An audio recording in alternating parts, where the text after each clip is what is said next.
Mickey Jobval reporting that Washington Commanders wide receiver Terry McLaurin will not be at mandatory veteran minicamp as he seeks a new contract. TJ Oshie retiring from the Capitals and the NHL. The 38-year-old announced it yesterday in Georgetown, playing 16 seasons in the NHL, including 9 with the Caps in the 2018 Stanley Cup Finals Championship. He remembers coming from the Blues to the Caps. When I stepped in the Caps locker room at training camp for the very first time, I felt at home. The coaching staff let me use every part of my game, my mind, skills, athleticism, leadership, and work ethic. I was finally freed up to just be me. And of course, TJ wants to say thank you to the Capitals fans. How can I ever thank you enough for your support of me and my family? Like my teammates, either at Cap One or through social, you guys have been there every step of the way. I want you to know your support is not taken for granted. I hope I've made you and this city proud by the way I've played the game. Stanley Cup Finals, Game 3, Florida beat Edmonton 6-1. Brad Marchand has now scored in all 3 games in the finals and the 14th goal in the NHL playoffs for Sam Bennett. The Nationals take on the Mets tonight at 6:40 p.m. with Mackenzie Gore taking on Griffin Canning on the Fan. Murray State beats Duke 5-4 to reach their first Men's College World Series. The Men's College World Series in Omaha begins on Friday with Coastal Carolina taking on Arizona. Also, Oregon State against Louisville. On Saturday, UCLA against Murray State, Arkansas versus LSU. The Thunder and the Pacers are back tomorrow night. I'm Byron Kerr on The Fan.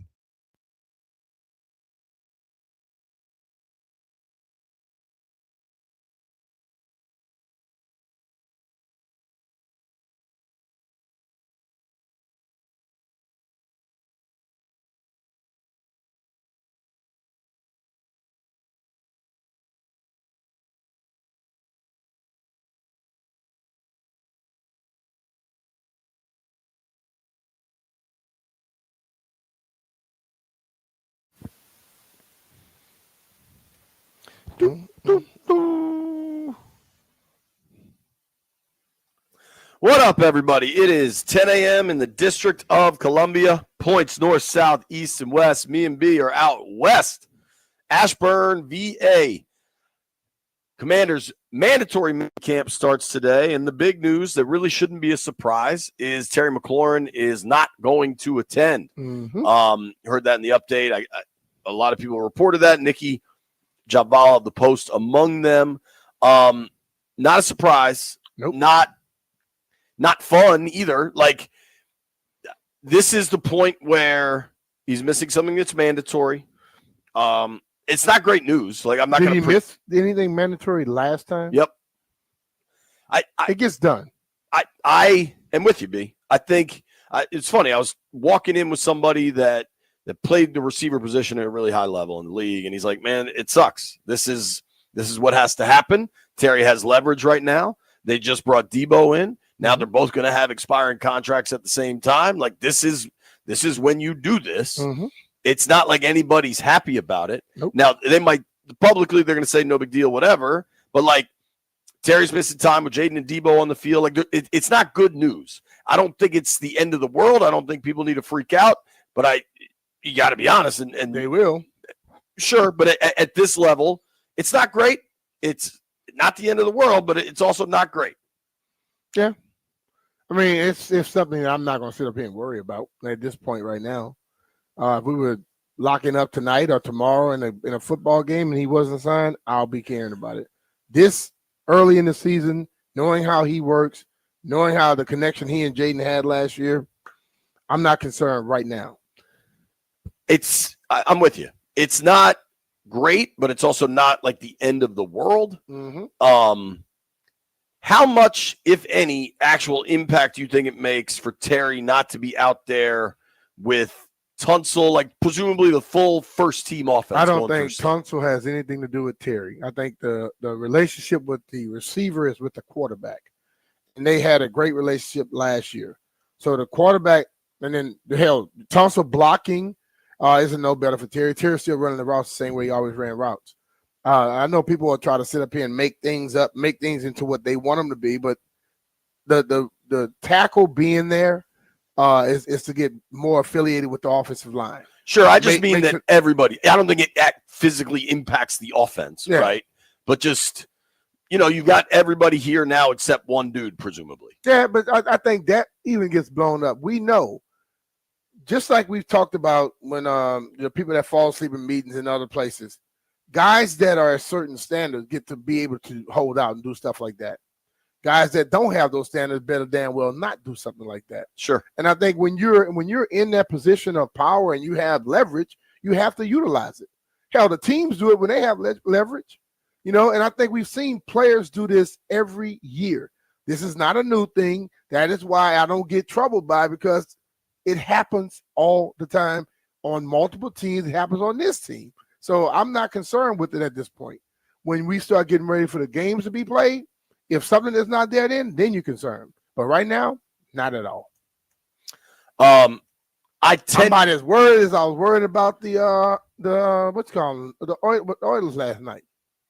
I mean, that was a disaster. Yeah. Did you watch that? Yeah, I saw a lot of it, and everything was legal. But that game I was watching, I'm like, okay, this Panthers team is damn good. Yeah, I mean, Edmonton last night, dude, they just lost it. They were sloppy early, When a they ton hit of penalties McDavid in early. it was a second period, I think. Yeah. Did it. And it wasn't illegal. He just lost his balance. He fell awkward and he left out the game for some. But that team, when it's 5-on-5, it looks like they're playing the power play. The Panthers. Last night it did, for sure. Man, God. I think, the Terry situation, we saw this unfold 3 years ago when he signed a new deal. Mhm. I hope people are able to maintain their cool. I'm not trying to pretend that this is a 0 out of 10. Now it's a 1.75 out of 10. Mhm. If I know Terry pretty well, he'd like to be here. Mhm. I think Jaden would love to have him here. I'm sure Cliff and Bobby Ingram would love to have him here. But I think at the same time, people can walk and chew gum and understand that this is the business of football. And I hate to overuse that phrase, No, but true. I think every player understands that. You may be in that position later on. I think Cliff and Bobby, who have been in this league, understand that as well. It's something that you have to, we discuss it, but I don't think it's nothing you need to blow out of proportion, because even the front office and the owners know if a guy is in the position that he's in now, the way he played last year, they're not going to training camp and all get nicked up, because guess what? All leverage goes then. So the last thing you remember is the 15 total touchdowns with the playoffs involved. That's what you remember. And I think guys are going to utilize that. And it's no different than if Jamar Chase did it or anybody else. Same thing. Yeah, I think the folks that start to freak out about stuff, and I think because of the content era we live in, where I mean, let's do a quick Terry McLaurin Google search, right? I imagine That'd be the first thing pop up. It's Bleacher Report with a list of stories, a list of teams he could be traded to. Mm-hmm. Actually, so far it all looks like just straight news. He's not coming. Sports Illustrated. Here we go. Washington Commanders star missing minicamp sparks wild trade scenarios. Doesn't have to. And these trade scenarios are nothing but speculative. These are not real reports. Now it's interesting if you want to talk about teams that could actually make a run at this, but if you're Washington, you're the Commanders, and they just brought in a veteran left tackle, a new veteran wide receiver. I'm not saying this is the Bengals, who have clearly gone all in to try to consider they're in a window right now by paying both of those wideouts and stuff. But the quarterback told him you better do that. Right. But Washington is here to win this year. You think this is about a third round pick in the future? This is just normal football business. This is just operation, man. Mm-hmm. And I think you should try not to get caught up in the inevitable content play. Could Terry be frustrated? Yes.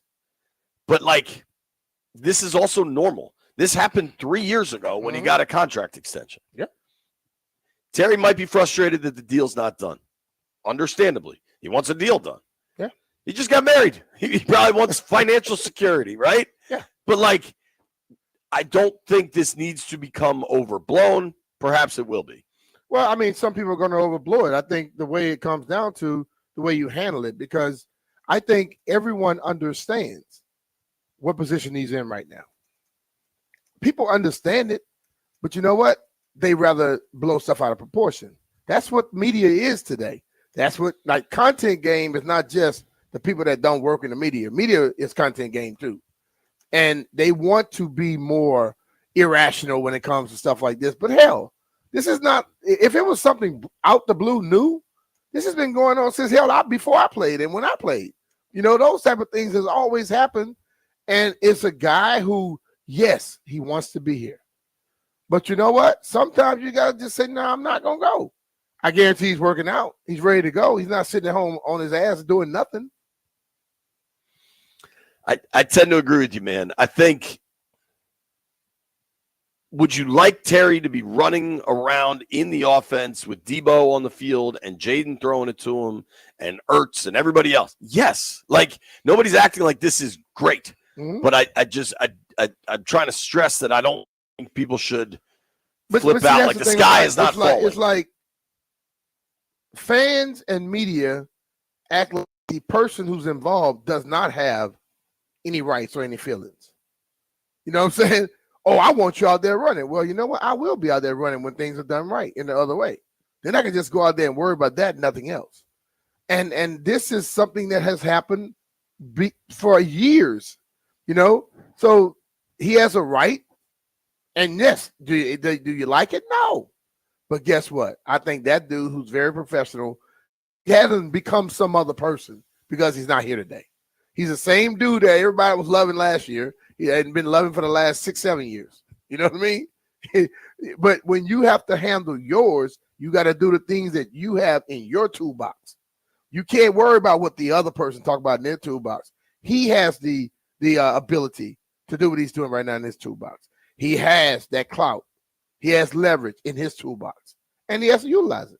And dude, I just, this is also public, and the dollar figures are so significant that people get caught up in it. But like, this kind of stuff happens. If a lawyer gets an offer from another law firm, he might leverage that with his current law firm to make partner or whatever. Like, yeah. It's business. And I don't think people should be overly alarmed. I personally still very much believe they get a deal done. I don't think Terry's going anywhere. I'm not buying into the trade rumors and discussions. I suppose you can't definitively close the door on that stuff. But what I go back to is Adam Peters, the general manager of the team, saying we want him to be a commander for a long time. And with that on the record, for a dude that doesn't say much on the record about what could be a pending contract negotiation, I don't think it needs to be a huge deal. It's obviously, you know, he is now missing something that is mandatory that changes the conversation. However, I don't think it's all that significant.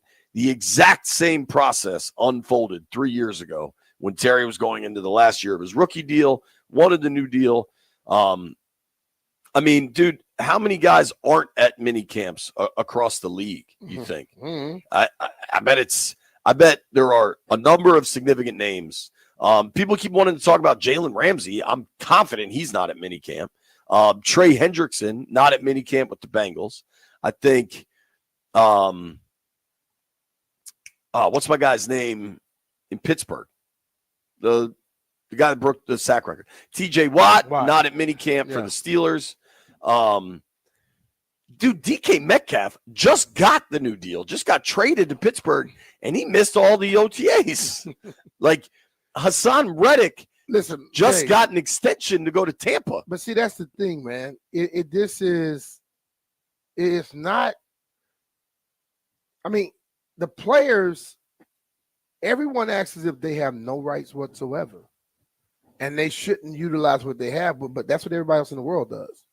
You know, that's when it comes down to the selfishness of everybody around this sport.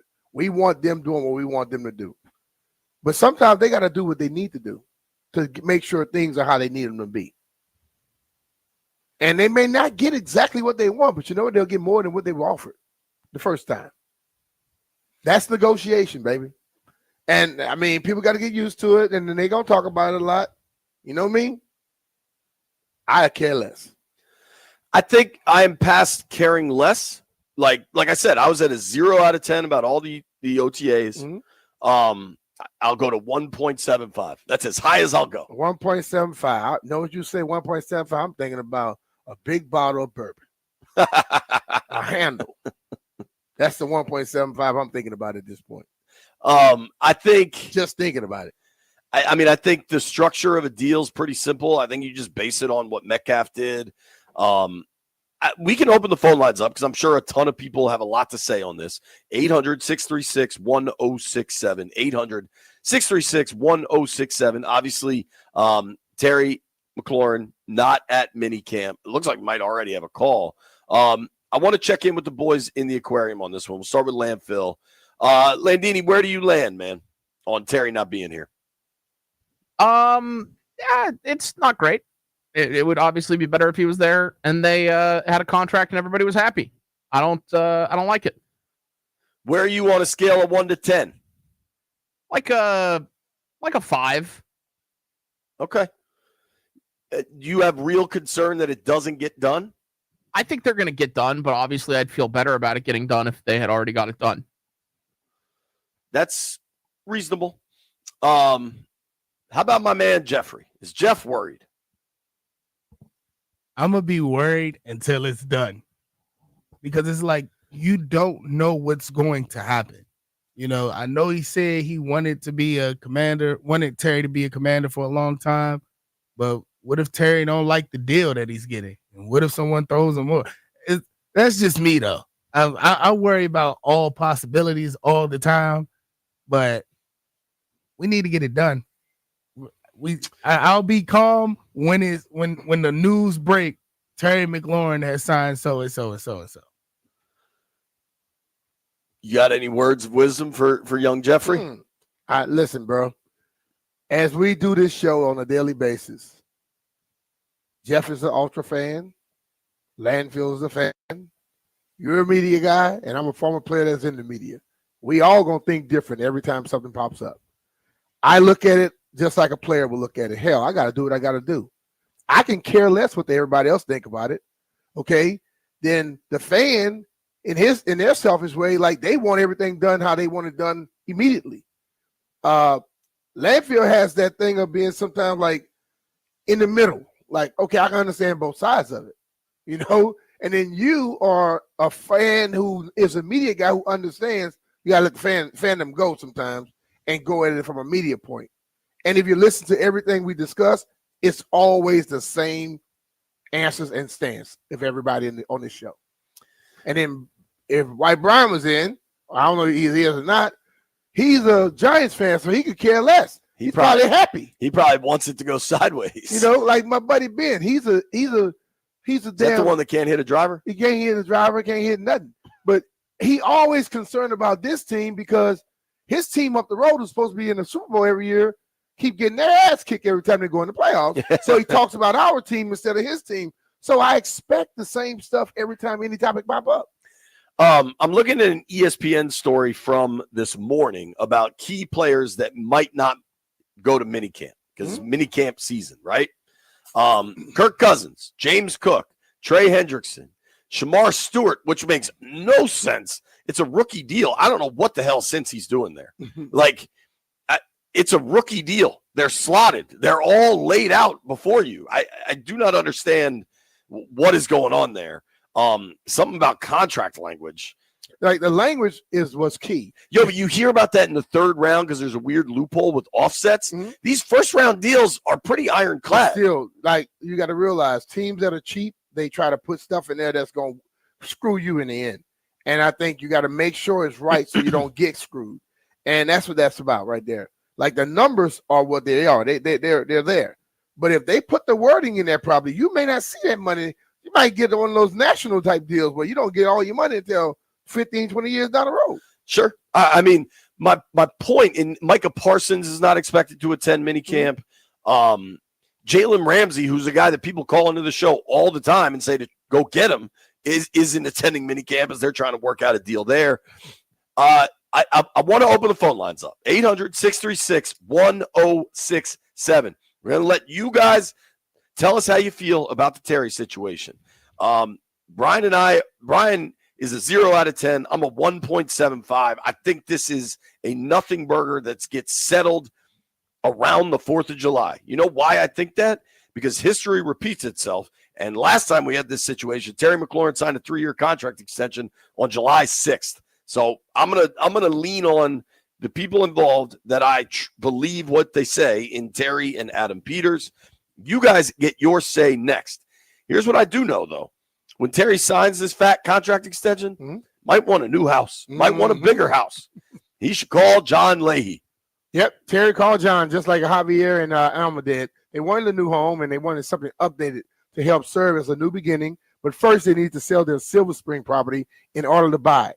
And while it was stressful, Dustin, a member of the John Leahy team with the Fine Living Group, showed them a strategy to execute both transactions, both at the same time, and it was hassle-free. Alma and Javier, their home ended up selling for top dollar, almost $20K over the asking price.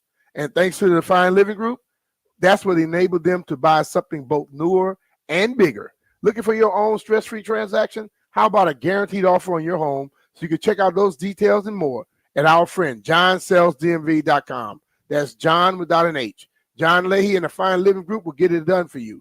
And John offers you flexible fees customized to your needs, and he knows that life happens. And if needed, he will let you out of your contract at any time. Dude, it's an interesting time. I mean, you're talking about that family got $20K over asking by working with John. You think about right now, anybody that bought their house probably before COVID, you're sitting on a bunch of equity. That's just undeniable because COVID sent the housing market through the roof, right? But you still need an expert to get this thing done because houses right now are sitting longer and longer. Just drive around your neighborhood. You'll see that for sale sign where before that did not last very long. You need experts on your side. That's why you need to work with John Leahy and the Fine Living team. Call them today, 301-900-3052. Go online to johnsellsdmv.com. Or what's even easier, just Google John Leahy Group and start packing.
This update brought to you by Main Street Bank. Cheer local, bank local. The news we might have expected: Washington Commanders receiver Terry McLaurin, seeking a contract extension, did not report to the team's mandatory minicamp today. TJ Watt not attending the Steelers' mandatory minicamp today as well. Laramie Tunsil is in town, and now the watch begins with wide receiver Terry McLaurin as he looks for an extension. Stanley Cup Finals Game 3 last night. Florida beat Edmonton 6-1. The Nationals play the Mets tonight at 6:40 on the Fan, with Mackenzie Gore facing Griffin Canning. The Thunder and the Pacers are back tomorrow night. Murray State defeats Duke 5-4 to advance to the Men's College World Series. Main Street Bank is a business-focused community bank proudly serving the DMV since 2004. Visit mstreetbank.com to learn how to put our team in your office. Main Street Bank, member FDIC, equal housing opportunity lender. I'm Byron Kerr on the Fan.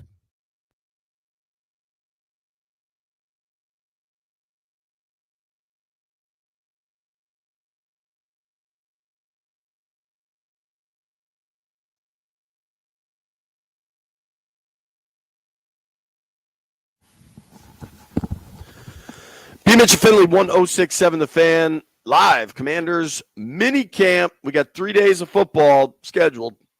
Won't be shocked if there's just two, but there's three scheduled. Because the third day, the practice gets earlier and shorter. I noticed that. Yeah. And then no players are going to be offered. You know why? Because they may be on the road or in the damn sky. They might, yeah. We'll see what happens Thursday. Actually, you and I won't. Are you working Thursday?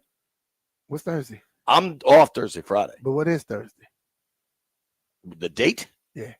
I don't know. No, I'm around here. 12th. I'm around Thursday. 12th, I think. I think I am. Okay. Here is the situation. It is mandatory minicamp. These are no longer voluntary OTAs. Mm-hmm. This is mandatory minicamp, and Terry McLaurin will not be here. Brian and I have discussed this. Neither of us are particularly alarmed by this. This is consistent with how Terry handled his contract negotiations 3 seasons ago. This is consistent with how players of Terry's caliber negotiate contracts around the league. That said, I understand we're now in a mandatory session, and it does change how some people feel. Mm-hmm. We want to let folks weigh in. We're happy to talk through this. Let's start with our guy, Drew, on line 4. Drew, where you at 0 to 10 on the Terry McLaurin situation? Hey, guys, look, I'm not that worried about Terry signing a deal. I've been a fan of his since he broke out in his first game against the Eagles and caught a big bomb from Case Keenum, I think. But I am there's only one thing that gives me a little bit of concern that's new from last time, and that's that he's been married. And he's a young man. He's got a new bride that might be whispering in his ear, hey, get what you can. It's about the family. So that's my only concern is, the dynamic of his wife playing into the negotiations. I know that shouldn't really matter, and I think everything's going to work out. But if I had to say where my concern is, that's different than last time. Yeah, it's different, but I think it's the agent that's going to tell you what they can get and how the things should work, not the wife. And I know I've been through these situations, and I know people have gone through them, and I talked to a lot of guys.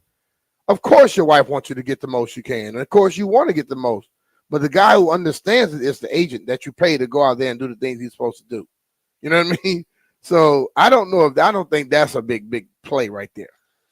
I agree with you. I think because it'd be one thing if this was Terry's first contract negotiation and he had just gotten, I really don't think getting married is a factor, but I hear you, Drew. It's a life change for a guy going through something. I think because it's a second contract negotiation, or I suppose it's a third, like he had a rookie deal, then an extension, now another extension. I think all parties are pretty eyes wide open going into this. There could certainly be some frustration. You and I are dudes. I mean, you had NFL contracts. Me at this stage of my life, I'm under contract with multiple people, and you too, dude. I mean, I have to deal with that stuff all the time. Yeah, and there are moments where it's frustrating. Like, period. Listen, man, it gets frustrating, but you also got to understand once you get to the other side, you can't live on what happened. That is why I've always said I couldn't negotiate my own deal, because I probably couldn't forget if somebody said something negative and rude. You know what I mean? Totally. I'm gonna remember it the rest of my life, and I'm gonna treat you just how you came at me. So I have never done that. But I think in the situation here today, this is what goes on. This is not like this is some brand new thing that's going on. And I think we as Commanders fans, we act like what goes on here doesn't happen anywhere else. Right. And I think we got to understand, we got to open our eyes a little bit wider and understand as our team gets better and we get better players, these things that we've been seeing on other teams will happen here too. That's all it is. At first, guess what? We had a lot of trash. That's why it never happened. So you're going to start seeing things happen, transpire like you see happen on other teams where you probably was like jumping for joy. Like, oh, it's happening to them, but it happens. Let's go to our guy Devon in Rockville. D, where you at? You worried? Scale of 0 to 10. 0. I ain't worried about it. And it's not for the reasons as like you guys stated, in one breath, as D mentioned, you guys are super close to the team. So y'all see things and y'all often remind everybody that this is not the same team. They got a whole new, brand new people in there. So I heard you say I heard you say, JP, you only 1.75 only because of revisit history. But in one breath, we can't say that it's not the same and we got brand new people. But then in the next breath say, I'm not worried because this happened last year. I mean, not last year, but when he got paid and it happened in July. I just think that they already made it known that Terry is a household name here. So it's just the business part, like B-Man said earlier. I'm pretty sure they've been in talks. They're just trying to get to a common ground number that don't break them and it won't disrespect Terry. But he's going to get, he's a Washingtonian commander. He been through all regime and they made that known. Like, they wouldn't be posting him. He's on billboards and all this on their website if they didn't have no plan. You see how they started doing Jonathan Allen. Like, he wasn't the face. It was Deron Payne. So it's like, I'm not worried because it's going to get done. We got great people in the building. We got football-minded people in the building, and it's just business. And do he have to be there right now? Like you said, it's great if he is. But, man, when them pads come on in training camp and get the flying, that's when I could be worried if it still ain't happened. But not right now. It's nothing to talk about. So this is all you, like you said, I've been on Instagram. Anna Scheffler is just posting about everybody that's not there at their training camp. I mean, at their mandatory workout. So I'm not worried. Terry is going to be here for a very long time, as he should be. Thank you, buddy. Appreciate the call, Devon. All right, brother. Like, here's the dumb stuff. And I don't know where this, gets generated. Like, somebody just sent me a graphic with a picture of Adam Schefter and Jermaine Pratt, linebacker for the Bengals, and an alert says Commanders trading for Jermaine Pratt. He just got released. Nobody's trading for him. He's a free agent. I think I have never really gotten caught up in the bots and the AI and all that stuff out there. But I do think, with this kind of stuff, it's going to happen that much more frequently. That you got to really consider the information you're looking at, if it's real or not. Mm-hmm. And I think a lot of this stuff is... Bro, you know how that stuff works, man. If somebody reads something, they don't even try to see if it's real. They read it. They've told 20 people before they find out it was a piece of crap. And guess what? If you told 20, there's another 2,000 people that knows it. And if 2,000 got it, then you got 20,000 that got it. And it's all over the place, and they have to believe it now. You know why? Because so many people is posting it on the internet. Come on, man. Let's keep the calls going. Quentin is in Gaithersburg. What's up, Q? How you feeling? Hey, how you doing, JP? B. Mitch, big fan here. Good, thanks for taking my call. So I'm kind of torn, and I kind of have an unpopular opinion about Terry. I've been a fan since '98, since I was born, and Terry's great, don't get me wrong, but I've always had concerns about his hands as a body catcher, things like that. And I'm thinking, do I trust JD5 to make someone else a number one receiver? Yeah, Terry's been very productive, but go to LA, enjoy your family, new wife, enjoy the weather. We got dogs now. We got Noah Brown coming back. We got Debo. We got Gallup. I trust our wide receiver core. I trust AP. So I'm not too worried if the deal doesn't get done. However, I love Terry. He's a great culture guy. but I've always been skeptical of his hands. In top dollar receiver, I just never saw Terry being that guy. Thank y'all for taking my call.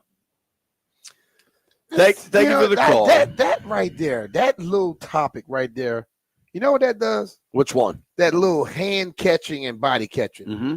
You know what the damn thing is? Catch. However you got to catch it, you catch it. And he catches like 90% of the balls that come to him. Most receivers that are hand catchers don't. So I hear people say that all the time, and it makes no. I saw Jerry Rice catch a lot of body catches as well, and his dad used to throw bricks to him. He still uses his body sometimes. You know what the body helps you do? Absorb hits, and you can hold on to it in tough situations. Terry was one of the top receivers in this league last year, catching contested catches. You know what I'm saying? It's not about how you catch it. Just like you start playing golf, somebody outdrive you. And they go, oh, I outdrove you. But then at the end of the round, at the end of the hole, you got a par. They got a double bogey. You go up there and try to catch with your hand, you get hit and you drop it. The other guy uses body to absorb it and absorb the hit and catch the ball. There's a damn reception on the stat sheet. That's what matters. Not how you catch it. You caught it. That's all that matters. I think the top dollar conversation is always kind of astounding to me. Top dollar is only a result of timing. Like, one, top dollar right now is Jamar Chase. Terry's not getting to 40 a year, period. Justin Jefferson's at 35. Terry's not going to get to that either. Now, Terry should land somewhere between T. Higgins and DK Metcalf, right around 30. And frankly, that's just the market rate.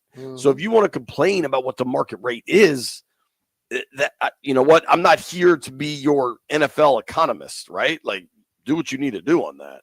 But this is also, you got to think this is about the future. This is then a contract extension we're talking about. So this will be money going on to next year. So say it lands at 32 mil next year. This is for 26. I feel like people don't realize that. This is for the following season. And they probably convert some of the money this year to guarantees, which actually helps their cap. But like in 26, when they get the deal done today or whatever, in July of 25, and then Terry's going to make 32 next year, you know what's going to happen? More dudes are going to become free agents, and that number's only going to go up. Yeah. Right now, Terry is about, so he counts for 26 mil in the cap this year. Right now, Terry is outside of the top 10 in receiver AAV, average per year. He's probably closer to 20 than he is to 10. I don't know. I'll just rattle it off. Chase, Jefferson, CD, DK, A.J. Brown, St. Brown, Tyreek, Ayuk, Higgins, Waddle, DJ Moore, Devontae Smith, Nico Collins, Debo, Pittman, Terry. So I think that might be 21. The new deal, he will pop up into the top 10, maybe even into the top 5. And by the time that new deal kicks in next year, he'll be back down around 15. Yes. Like, and I think that's what the average fan does not understand. You're not negotiating for last year and the year before last and the year before that. You're negotiating for the years that are coming in front of you. You know what I'm saying? That is what's happening. It's not you're negotiating for the past. You're really negotiating for the future. Totally. If you're on hold, stay there. We're taking your calls. It's B. Mitch and Finley live, Commanders minicamp, Ashburn, Virginia. Hey, it's Brian Mitchell here. Baseball fans love the long ball, and FanDuel is giving you even more reason to love home runs every Tuesday during the MLB season. Because with Dinger Tuesdays, all FanDuel customers get a home run profit boost. That means when you bet on moonshots, you can take your winnings to new heights. So whether it's a big blast or an Oppo Taco, FanDuel is your home for betting home runs. Just visit FanDuel.com/Brian and gear up to go yard all season long. That's FanDuel.com/Brian, BRIAN, to claim your Dinger Tuesday profit boost. Make every moment more with FanDuel, America's #1 sportsbook, official sports betting partner of Major League Baseball. FanDuel Sportsbook is the official partner of 106.7 The Fan. You have to be 21 years old and present in Virginia. Opt-in required. Bonus issued as a non-withdrawable profit boost tokens. Restrictions apply, including any token expiration and max wager amount. See terms at sportsbook.fanduel.com. Gambling problem? Call 1-800-GAMBLER.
B. Mitch and Finley live in Ashburn, VA.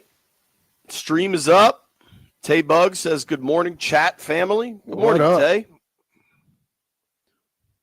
Let's get to these phones. I think the one thing we didn't, the last caller, and he was a listener, and we appreciate that, and he was a kind person. But when we said we got some dogs, we got Michael Gallup. Michael Gallup didn't play in the NFL last year. Listen, bro. When a 2 guy, years when ago, a he guy, had 400 when a guy receiving says yards. Michael Gallup and Noah Brown are dogs, and he ignored like Terry was a dog as well.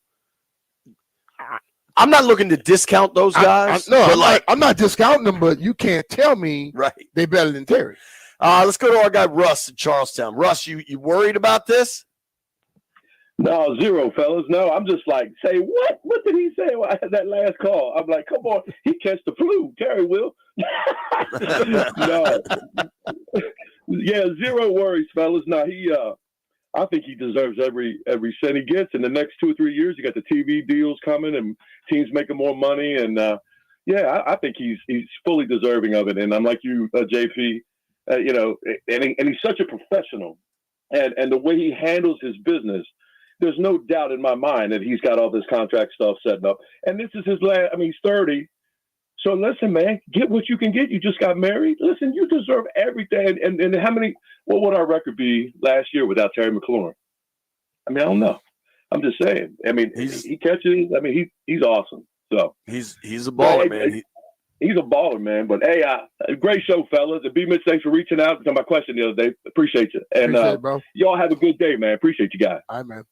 One of the best catches in Super Bowl history was not a hand catch. It was a helmet catch. Okay? So what you do, you use whatever you have to do to bring the damn ball in, right? I'm not letting that go. Don't ever call him with that dumb statement again. I don't want to hear that. Let's go to Frank in Waldorf. Frank, you worried about the Terry situation? No, I am not worried about the Terry situation, but maybe because I believe that Mr. McLaurin, I believe that he's actually overrated. I know he's a he's a good character guy. He does, well for the city. But I believe that his numbers are inflated. And it's because of his teammates, the other receivers, the number 2 and number 3 receivers that he's been playing with for the last 2 years. He has speed, but he rarely has separation. Occasionally, yes, but he's covered. That's why he has a lot of contested catches. But he does a lot of bubble screens, the wide receiver screens. I can understand, where people around the league would think, more highly than what he actually is to me. And I'm a long time Washington fan. But from Terry's point of view, yes, he should sit out because his value, he's a high commodity right now. So if you can hold out and you can get, he can possibly get 35. But I believe as a GM, I would probably hold tight. Okay. Thank you for the call. There has been, I would say, a minority, but there are fans that don't think they should go to the top of the market here. I don't agree with that. Maybe they should. Maybe not. But you say he's overrated because he has number 2 and number 3 receivers on his team. So that means everybody are going to try to cover him more than the other number 2 and number 3 receiver, right? And if he still put the numbers up like that, then that's not overrated, dude. If you had said he had another number 1 on the other side of him, maybe your point makes sense. But you just said he got average people playing with him, and he balls the hell out. And that means people are, since they so average, they are doubling him, and they're trying to take him out the game. They can't do it. Well, I also think, depending on your outlook, like the best, the Eagles just won the Super Bowl, and they have 2 receivers making around $30 million each. Mm-hmm. And the Bengals just brought both of their guys back at those dollar figures. I certainly wouldn't say you can't pay like ideally you have a ton of good players. There are the counter examples, right? Like what Tom Brady did with the Patriots for a long time. Generally, what Mahomes has done in Kansas City, Mahomes did have success with Tyreek, and then they traded him away. Brady, obviously Randy was there for that little period of time. That's actually when they didn't win a Super Bowl. So like the model of have stud quarterback and just put a lot of pieces around him, not necessarily stars. I would also point out that to me, the two best tight ends of all time, Gronk was with Brady and Kelsey is with Mahomes.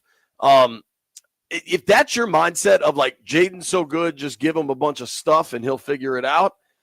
I suppose that there's a working theory there, but I think that drove Aaron Rodgers absolutely nuts in Green Bay. Maybe he was nuts to begin with, but yeah.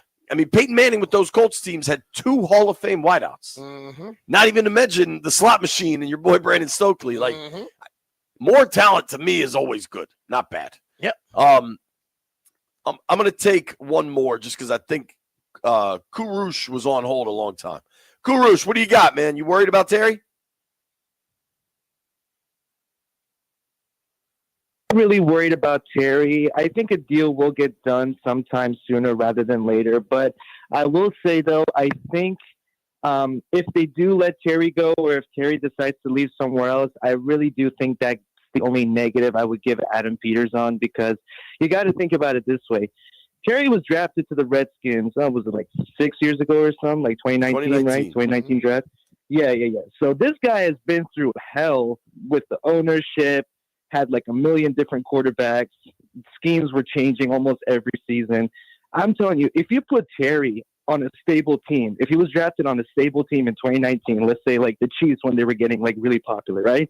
There's no question Terry would have been in conversation as a top 5 or even top 10 receiver. But because he was drafted in Washington with the whole situation that was going on, that's why people aren't giving Terry the credit I think he deserves. So I really do think that Terry will get a deal done sooner rather than later.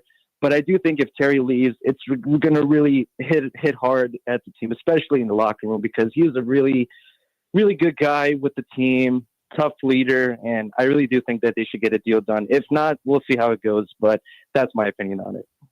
It's a good call. I think they will get a deal done. I'm going to say that louder for the people in the back. I think they will get a deal done. I understand this is, a tough situation for fans that are just so excited, but I think by the time we get to week 1 and the Giants are coming to town, this will be long forgotten. Our guy, Barstool Nate, joins the program next.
This update brought to you by Paul Henry's Window Installation, your clear home improvement choice. Mandatory minicamp today for Washington Commanders. Without wide receiver Terry McLaurin, he is seeking a contract extension, so he did not report to the team's mandatory minicamp today. It'll run from 1 to 2:30 p.m., and head coach Dan Quinn will speak before the practice begins. TJ Oshie retires from the Capitals and the NHL. He'll always remember his teammates. Becky, John, and Tom.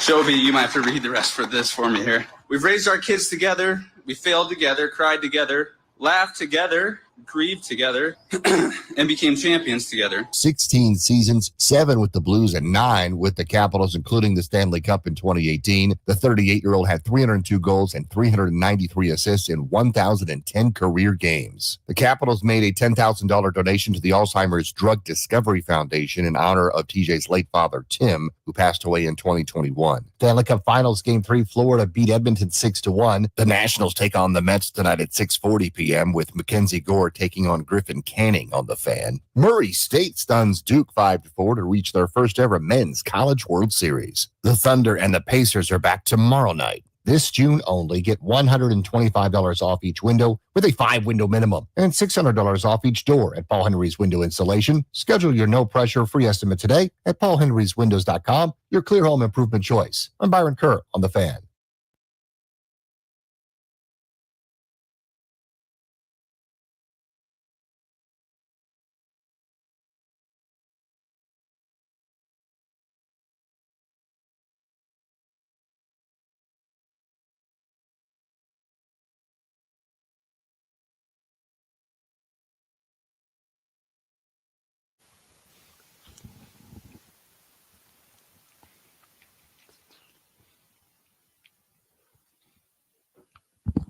B. Mitchell Finley, 1067 The Fan.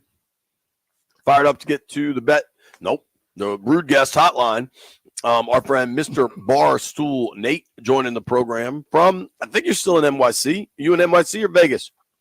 I'm in beautiful New York City. It's raining up here.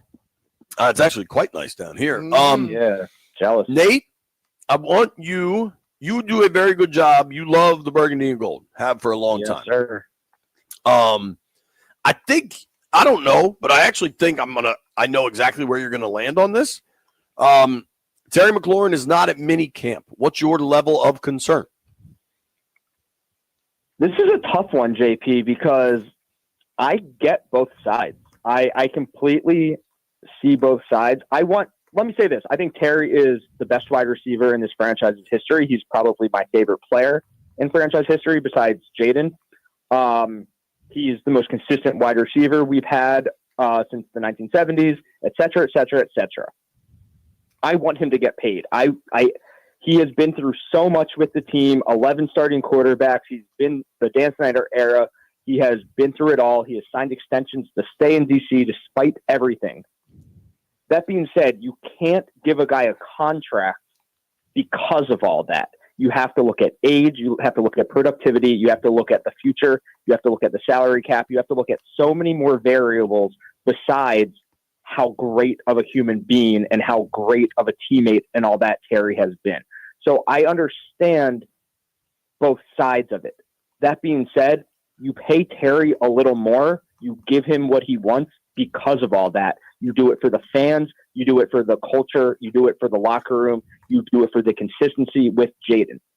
I think Terry should get over what maybe the front office considers his market value because of all of that. I understand that it's a business and that maybe they don't see it that way, but that's how I see it. And I want him under contract. I want him to be in Washington for life. I want him to win a Super Bowl in Washington. I want him to be a Hall of Famer in Washington. I don't like that this is happening, but I understand why it is. It's negotiations. And I think this is the thing. Everything you said is absolutely facts and truth. But we're not even at that point yet. If they had let him go and then he was going somewhere else, then we're at that point. Mm-hmm. Right now, he's not at the first day of minicamp, which 2 years ago, he wasn't at the minicamp then. 3, yeah. 3 years ago, whatever. So he wasn't at the minicamp then. I'm at the point still where nothing has changed for me to even be concerned about it. Concern? And I know I sound like dismissive, but I understand everything you're saying. Yeah. But that means we're going to have to discuss that again if that were to happen, that he were to be going somewhere else. I don't think he's going. I don't want to say I'm overly concerned, but we also can't keep kicking the can down the road. We weren't concerned when he wasn't at voluntary camp, in May. We're saying we're not concerned now. What if it's, July and he's still not signed? Are we concerned then? When do we start getting a little concerned? When you start missing games and training camp, my concern would be training camp. Yeah. If this, so I mean, that's a fair question, Nate. Like when does it change? I think if we get to late July when, it's training camp, it's mandatory, it's the whole team here. You're actually putting your offense in. That's when I would start to be concerned, because if this thing does last that long, then clearly there's a real impasse. Mm-hmm. I think right now is not a sign of a real impasse. Now, here's one thing, JP, that scares me a little, and I have no facts to back this up. I don't know, but it does worry me a little that Terry is not an Adam Peters guy, that he wasn't drafted by him. They don't, besides, being part of the same franchise for the last couple of years, they don't have that long-standing relationship that makes Adam Peters be like, I'm keeping my guy. To Adam Peters, Terry might just be, another number on the spreadsheet that they have to work out. It's different when it's your guy and you have a connection to him. I'm not saying any of this is accurate, but it's something to think about. It's something to consider. Why isn't, the front office more concerned? Maybe they don't have the same level of concern as I might, or someone listening might. I don't think that's the case, but I mean, sure. If we like to point out that everything is new and different out here, yeah, these guys didn't draft and develop Terry, if you want to call it that.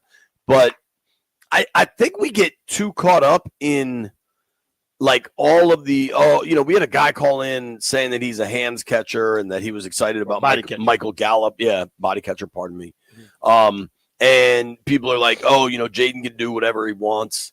Like, it was last season when McLaurin broke a franchise receiving touchdown record. Like, to me, say Adam Peters, Terry McLaurin went to Ohio State. Maybe deep down, Adam Peters' uncle was a Michigan man. Say the two of them don't like each other. This was your most productive receiver last year. Like, at some point, the productivity is what matters. You know what I mean? And I think I don't think there's any bit of the, this isn't necessarily their guy. Like, I don't think that's a thing. But are you really going to take – Jaden threw for what, 28 touchdowns last season, I think? Mm-hmm. I'll pull it up. Just so I have the specific number. Jaden Daniels last season threw for 25 touchdowns. More than half of them went to McLaurin. Do you really want to remove that from the offense? Like, I think we get so caught up in all of these different angles and stuff that it's like, nah, man, this dude is vital to this team. Let's get it done. I will say one thing surprised me from Commanders fans that I interact with on Twitter, who I think are good fans. They're not, the sky's falling fans. They're not changing the name back fans. They're just good, reasonable Commanders fans. Some of them had concern about Terry not having the breakaway speed. Terry going to be on a 30-year-old receiver come September. I was surprised. Everybody wants him on the team. I was surprised by what is breakaway speed? 4.3? He runs that. I mean, Terry's not a 1,700-yard receiver. He's not a Justin Jefferson. He's the best receiver we've had, but his receptions have never been over. He had 87 in 2022, and then it's been 77, 77, 79, 82. I know the quarterback play has been dreadful besides last season, but there are fans with legitimate concerns about maybe we don't give Terry the 30 to 35 million a year. Maybe that's just not in the playbook. Do you think did those fans watch the Lions game in the divisional round when he ran away from everyone? I'm speaking on half of the fans that I think are good who have concerns about it. I'm not saying I agree or disagree. I'm saying I was surprised by the level-headedness of some people that I was clicking around on to see that they were like, hey, maybe paying him that much isn't the right move. I was kind of surprised to see that. I mean, there's a million people with a million opinions. I mean, beyond the contract stuff, there has been this weird, like, is Terry a top 10 receiver discussion for some years now? I think the whole thing is kind of silly. I mean, there's 32 teams. Everybody's legitimately playing, I don't know, 3 or 4 wideouts, like significant snaps. And I think trying to decipher a top 10 is an arbitrary number, but like, whatever. I understand the discussion. I think if fans are like actively trying to come up with reasons why they don't think Terry's that good right now, it's just disingenuous. Like if it's about like, oh, I don't think he's necessarily worth this money. Like, okay, I think fans get way too caught up in the cash flow situations of teams. Like everybody's mad about Javon Kinlaw, who got paid like a 3rd-tier defensive tackle in free agency. Like that's just what those guys get paid. I don't think it was outrageous. And the other part, Nate, that I've tried to explain is that like this is going to be a contract extension. So whatever the new dollar amount is going to be for 26, and by the time the 26 season rolls around and 3 other wideouts have gotten new deals, Terry's still going to be in the same, like right now, he's not like Terry's never going to be a top 5 paid wide receiver in the league. And I don't think by the time week 1 of 26 starts, he will be either. I think a huge reason to sign him is you have to keep a number 1 receiver like him under contract while Jaden's in his rookie deal with this team, you know, a season removed from the NFC Championship game. We can talk Super Bowl window and all of that. And the window gets tighter if you don't have Terry McLaurin on your team. And that's I think reason enough to pay him what he wants is we saw last year, we had no expectations. And then at the trade deadline, we're bringing guys in to make a run for the Super Bowl. We should be looking at that window for the next 3-4 years, and Terry should be a part of that window. So I am in favor of keeping him. Obviously, I love him more than I've loved any player ever. But I see, again, to go back to the start of the call, I see both sides. I hope they get this deal done. I'm kind of disappointed that it wasn't already done. I don't like drama with players in front office and agents and all that. We've had enough of that as fans for the last 7 lifetimes. We don't need any more of that. So I want the deal to get done quickly. I want both sides to be happy. I want him in camp, and I want him to have another 1,000-yard season as a Washington Commander. I think that's the track it's on, honestly. I don't see that changing. I think we're talking early July. This thing gets done, and if there is, dude, are you on contracts up there? The one thing I find kind of silly is people are like, yeah, there's some frustration about trying to get this contract done. Every contract I've ever done has frustration along the way. Every damn time. Like that's just how it is. And I just sign whatever they give me, and I don't argue. I'm just happy to be here, so I can't relate to that. Sounds like a liar. Yeah, that doesn't sound true at all. A little more truth than I'd like to admit. I don't know. I don't want to. I think the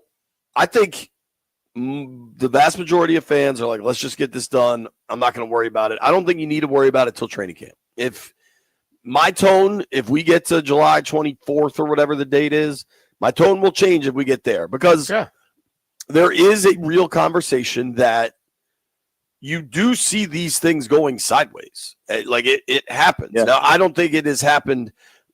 I personally know the players involved between McLaurin and AP, and they don't strike me as the type where things will go sideways, but I'm not saying it couldn't happen. Mm-hmm. And I think if this gets to camp, because, just playing it out, if I'm Terry and this thing gets to camp, Hell no, I'm not going. Now I don't have any guarantees. I can blow my Achilles. Like it's just, and things change significantly then. And I think, but I remain confident it'll get done. That's where I'm at. Yeah. I mean, we'll be monitoring it. I'm gonna do myself you. a favor. I'm not gonna go read what people on damn Instagram saying, or any social damn media. Yeah. Besides that, though, it seems like camp's going well. Lattimore showed up. That's always good. You know, our offensive line's looking built and ready and in shape and ready to go. So I'm optimistic, just like you guys are. I'm excited on June 10th for football season to kind of kick into gear, and we'll be in the regular season before we know it. So besides the whole Terry situation, I'm pretty optimistic about everything. Like to hear it, Nate Dogg. We got to run here. When do you head to Vegas? On Friday. Okay. All right. Safe travels, and we'll talk to you next week from Vegas. Yes, sir. Okay. All right, brother. Good luck, buddy. Go get him. Next week. Thank you. All right, man.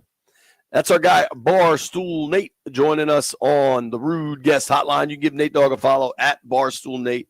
Obviously, this Terry McLaurin thing is kind of taken over. We should hear from Dan Quinn a little more than an hour, and then we'll be at practice. We do know Laramie Tunsil's here for anybody that had a concern about that.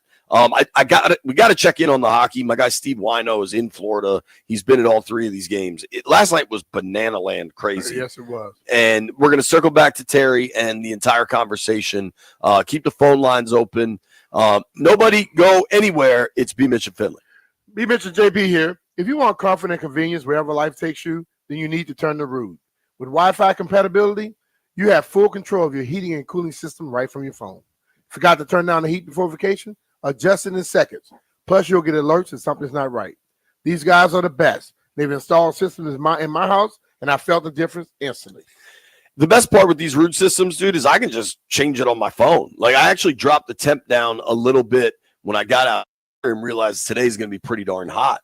And with the humidity control, it's crazy. Like, say you like it cool in your home and you have an older system and you set it at 68. With the Rude system, the way it controls the humidity, I've been setting it at like 71, and it's so cool inside the house. It's really pretty remarkable what these machines can do. There's also big-time cash savings. You can qualify for federal tax credits up to $2,000 on heat pumps through 2032. Check out rude.com/federal incentives to learn more. Talking about Rude, R-U-U-D, the most reliable heating and air conditioning products in the DMV. And remember, if it ain't Rude, it ain't right.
This update brought to you by Surfside Iced Tea and Vodka or Surfside Lemonade and Vodka. Washington Commanders wide receiver Terry McLaurin, who is seeking a contract extension, did not report to the team's mandatory minicamp today.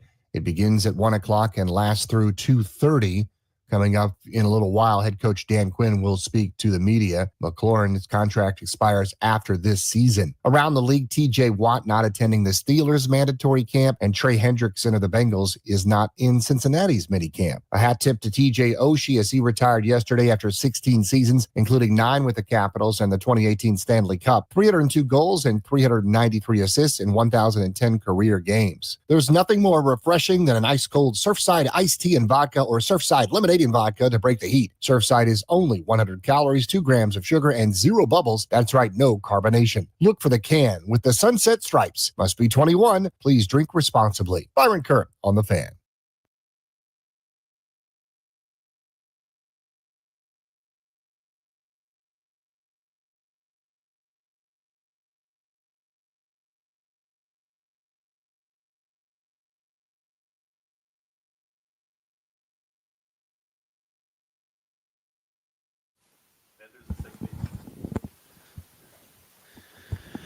B. Mitchell Finley, 1067 The Fan.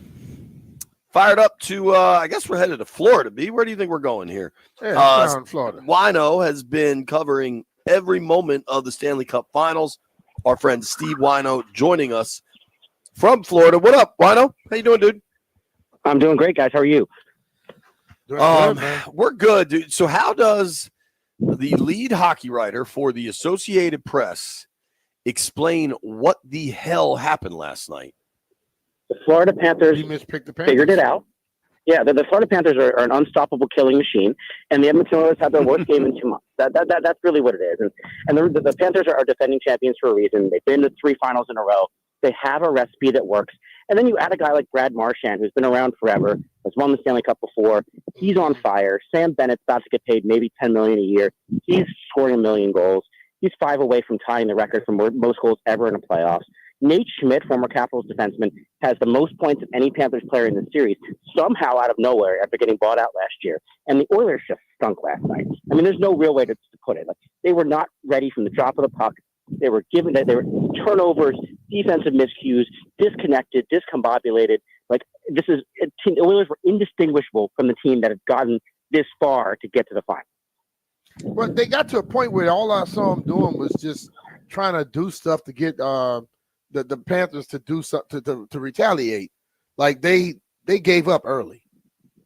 They did, be mentioned, and that's the thing is I think the first period they were just bad, and then they get to 2-1 early in the second. They give up a goal, I think 80 seconds later, and that's when they quit. And that was when everybody, Chris Knobloch, the Oilers coach, Paul Maurice, the Panthers coach, basically said that was the inflection point in the game. And from that point, the Oilers did clean it up. And talked to Connor McDavid last night, and he said, look, the last 10 minutes, I don't care about that. That's garbage time. Whatever is going to happen. Like, the game was over at that stage. But I didn't like what we saw of the Oilers for the first sort of 25 minutes, 30 minutes of that game, where this is a tied series, evenly matched all the way through, the greatest player on earth, a few wins from the Stanley Cup, and they just didn't show up. So that part of it bothers me more than the gooning it up part. And Chris Knobloch said, kind of an investment for next game, an investment for the rest of the series. But there's a difference between losing your cool in the part of the game where it matters and sort of taking the shots and whatever and showing some fight late in the game when it's garbage time. So our buddy Steve Wino is on with us right now via the Rude Guest Hotline. Rude makes the best HVAC products in the DMV. You can follow Wino at SWino, WHYNO, lead hockey writer for the Associated Press. Wino's been at all the Stanley Cup playoff games so far. You had 2 tweets last night that stood out to me, and I follow you. I have for a long time. You and I are friends. Generally, and I don't mean this the wrong way, generally, like, AP style is kind of just the facts. You know what I mean? And you had a tweet early in this game. The Oilers are a complete mess and undisciplined. Panthers take the lead 1-0. And then you had one a little later that said Edmonton starts the second period on a power play after a penalty for roughing. Oilers trail the Panthers 2-0 after one of their worst periods in months. Like, you saw what was happening and were clearly unimpressed by it all. How the hell does Edmonton turn this around? That's the $1 million. Does the Stanley Cup fly to Edmonton in a couple of days? Question, JP. To me, was that an aberration? Was that a one game? They fly from west to east. They're jet lagged. All this, whatever excuse you want to pull, or is it just they're not good enough? And it's weird to say because the first two games of the series, these two teams were heavyweights, punching back and forth, and we saw some of the best hockey we've seen all playoffs between two teams healthy, really talented, really deep, all that sort of stuff. And then we saw the Oilers fall apart. And I said this before the series to some folks. We're going to find out how good a coach Chris Knobloch is over the course of this series because it wasn't going to be easy. Look, one bounce away, they're down 3-0. One bounce away, they're up 2-0 going into game 3. So they were in it. The question is, are they out of it now? And what adjustments can Chris Knobloch as a coach and his staff sort of make between games? Because there's an extra day now. They don't play game 4 till Thursday night.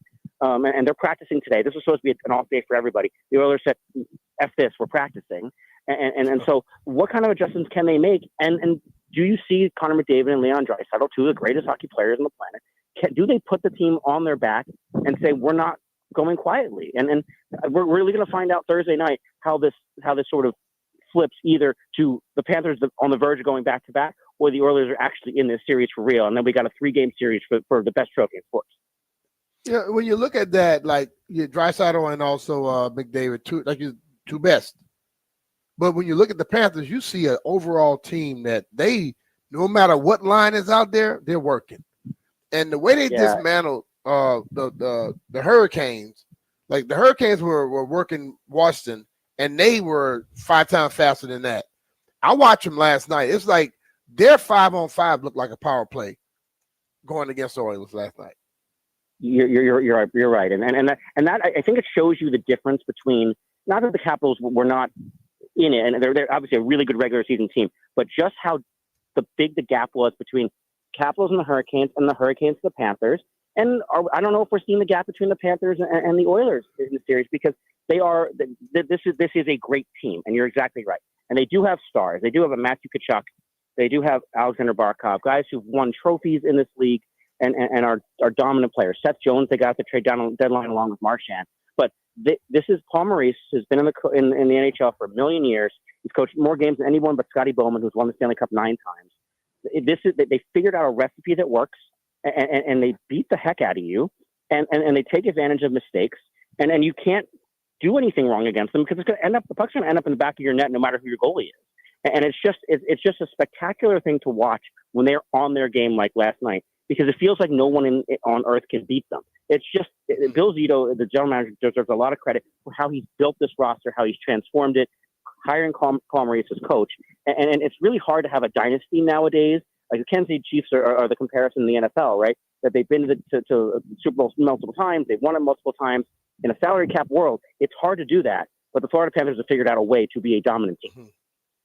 Dude, it's wild watching like Marchand on the third line. Like they're just so deep and strong and loaded, man. It's to me, I look at this. I was trying to explain to my wife last night, like kind of a comp, and I'm curious what you both think of this. Watching McDavid is like watching a dude with another gear. Mm-hmm. And the best comp I could come up with, and this may not fit, but because so many people play in hockey, it's not like hoops where if you have one star, it can maybe carry 7 guys. Remember when Mike Vick was at Virginia Tech? Mm-hmm. And he was so electric. He was just he was playing football in a different gear. But eventually they ran up against the Seminoles in that title game, and Florida State was just too much. Mm-hmm. And I just that's the best comp I can come up with. McDavid is the best player in this series, but I think the next 10 dudes are all Panthers. Yeah. And I think the Panthers coach is better. I think the Panthers goalie's way better. I think I'm going to lose $100 to Ahmet because I took Edmonton probably with my heart. Maybe I'm incorrect. Wino, I don't know what you think. I think it's a really good comparison, JP, and maybe a little bit of also like Josh Allen and the Bills, where like he can carry this team, but like he's not beating the better team. And Mike Vick's a great example. Is like Connor was the only player on the Oilers last night who looked good. I mean, for whatever reason, like the Oilers were garbage last night, but Connor McDavid wasn't the problem. And maybe the difference is Leon Draisaitl was supposed to be a top 5 player in the world, and he was invisible last night. He was great in game 1. He was pretty good in game 2. He was invisible in game 3. And that's the difference because you need those guys because the rest of the roster, you're right, from 3 to 23, the Panthers are by far the better team compared to the Edmonton Oilers. But you're supposed to have two of the best players, maybe the 2 best players in the series in McDavid and Draisaitl. What happened to him when he left the ice? Because he fell awkwardly. It was a legal hit, but then he left and then he came back, didn't he? Yeah, it was an equipment situation. He was getting his skates sharpened. That was the trainer didn't. The trainer didn't go back with him. It was just an equipment problem. So that was not an injury issue for McDavid as far as we know. Okay. All right. Talking with our friend Steve Wino, lead hockey writer for the Associated Press. Wino covers all sports for the AP, though, including a ton of Commanders games. I know I'll see you out here once hockey's done. Terry McLaurin is not coming to minicamp. Wino, I'm curious where you land on this. Some fans are terrified. Some fans are already trying to talk themselves into not wanting him. Brian and I are really pretty calm on this. Where are you? I'm pretty calm on it because we know Terry McLaurin, and this is sort of a thing that players do when you want a new contract and that sort of thing. That this is sort of part of the negotiation process. I would worry. The time I would worry, JP, is if he's not showing up in training camp at the end of July. If that's the time where we're not hearing from Terry McLaurin, that's my sort of concern. If they haven't gotten to that point, but it's still June. There's still sort of a month to go for this. It's not a great sign, but I don't think it's time to panic about Terry McLaurin yet. I'm with you on that. I'm with you for sure. And I just think, don't you think between Terry and Peters, these are guys that will get this thing done? Like that, Peters has told us on the record he wants to make Terry a Commander for a long time. Like I tend to believe him. I do too, and I'll play devil's advocate for a little bit. It's that Terry McLaurin's getting close to 30, and sort of you start thinking if you take the emotions out of this of how beloved Terry is as a teammate, fan favorite, that sort of thing. How long a commitment are they willing to make? What's the money there? At some point you're going to have to pay Jaden Daniels after his rookie contract, and kind of where do the pieces fit? Is Deebo Samuel a one-year guy? Is he a long-term part of the solution here? And I think Adam Peters is really good at sort of compartmentalizing that. I'm not saying that he's not going to sign Terry McLaurin. That's not it. But I think he thinks about it in a way that fans and even teammates maybe don't think about in terms of how he constructs a roster and very sort of process oriented. That Terry McLaurin is worth a certain amount of the puzzle. You don't want, and you're probably overpaying a little bit because of what he's done. But you don't want to overpay to where it's not going to get you that edge rusher. It's not going to get you that extra DB you need. And so I think the sort of calculus of that is why maybe Terry McLaurin does not have a deal yet. Terry got here. He was like 23, 24 years old. Does that look any different than the guy that get drafted at 21 when he's hitting 30? You get what I'm saying? I mean, yeah, no. He's getting 30 quicker, but other people get drafted early, 20, 21. They get 30. They've been around 9, 10 years. See what I'm saying? No. It's a really good point. The question is, where's the drop off, right? Like someone like you played longer into your career at a higher level than a lot of guys did. So is Terry McLaurin a guy who at 32, 33 is going to be a good enough player to justify what you're paying him at 29, 30? And maybe he is. I think he certainly has the ability as a sure-handed receiver. He's not your speed guy who's going to burn you down the sideline. So I think in that way, if he ages the way that he thinks and his camp thinks, and if the Commanders agree with that, then he's going to be around here for a long time. Mm-hmm. Steve, I know you're busy as hell. Thank you for making time for us, buddy. Appreciate you, Steve. Thanks, guys. Talk to you soon. All right. That's our guy, Steve Wino. Give him a follow at SWino, WHYNO. If I had to guess, Wino will find a little bit of time for an IPA while he's in Florida the next couple of days. Oh, yeah. Especially you better find him one. An extra day off. They don't play again until Thursday. But damn, I hope the puck looks better than it did last night. It can look like it did last night for me. No, not for me. It was boring to watch. It was just such an ass kick. Hey, man, listen. I get enjoyment out of a team that can go out there and play that well. that long. They did. We're going to open these phones back up at noon. If you're on hold, stay there. Talking Terry McLaurin, Dan Quinn will speak with the media shortly. Nobody go anywhere. It's B. Mitchell Finley.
Yeah, a little Landy.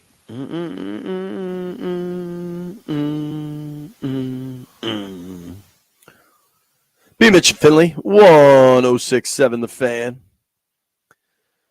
I think we've largely reached a place where folks are kind of understanding of what's going on out here. Lattimore is here, for those that have asked. Marshawn Lattimore is at minicamp, along with Laramie Tunsil. Terry McLaurin is not.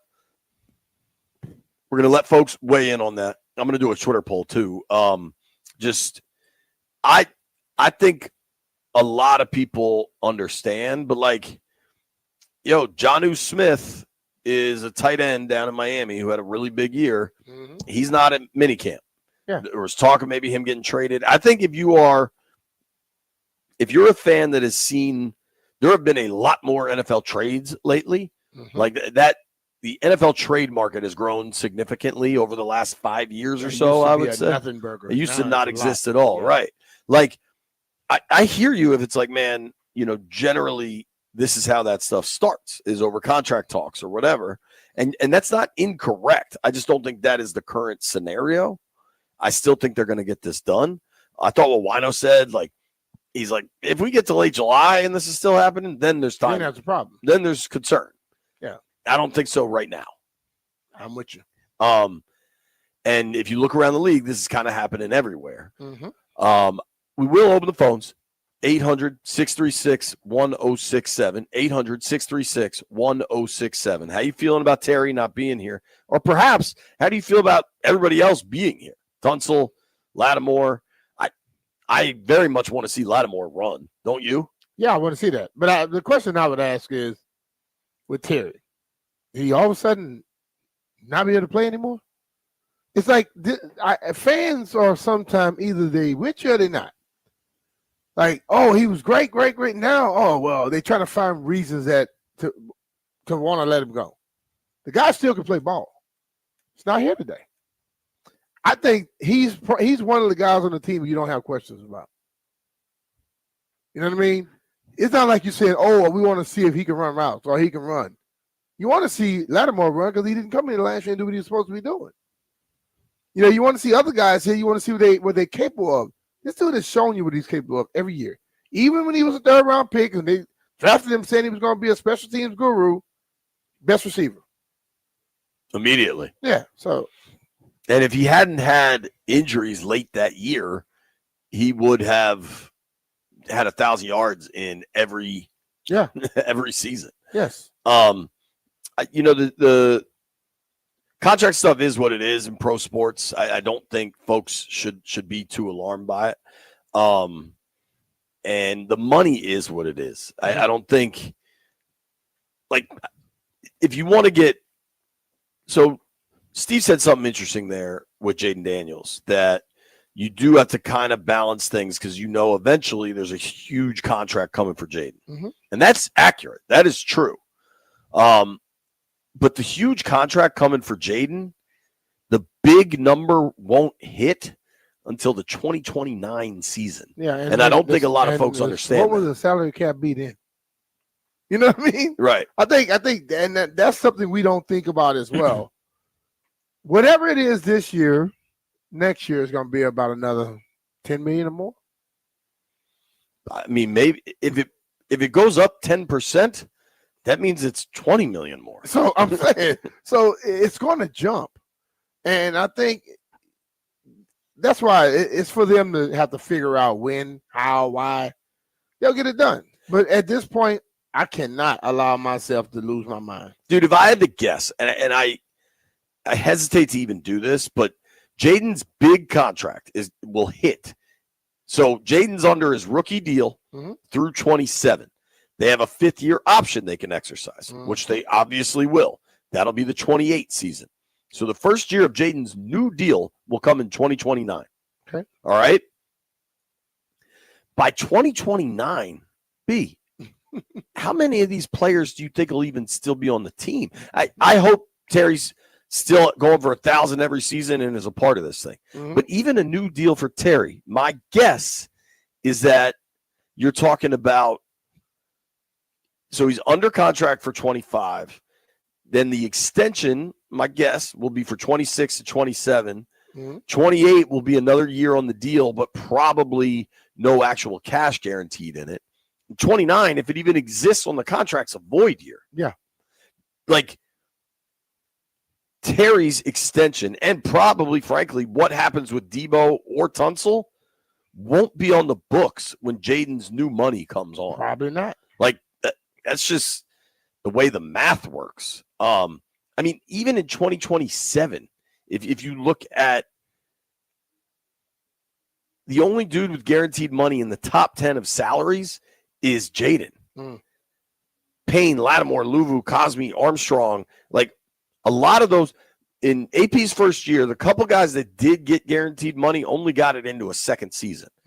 Luvu, Armstrong, Eckler got a little bit. Like, I'm not entirely sure those dudes will be here by 2027, let alone worrying about how the contract stuff's going to hit for Jaden Daniels in 2029. I think it's easy to think like that and not necessarily wrong, but like 2029 in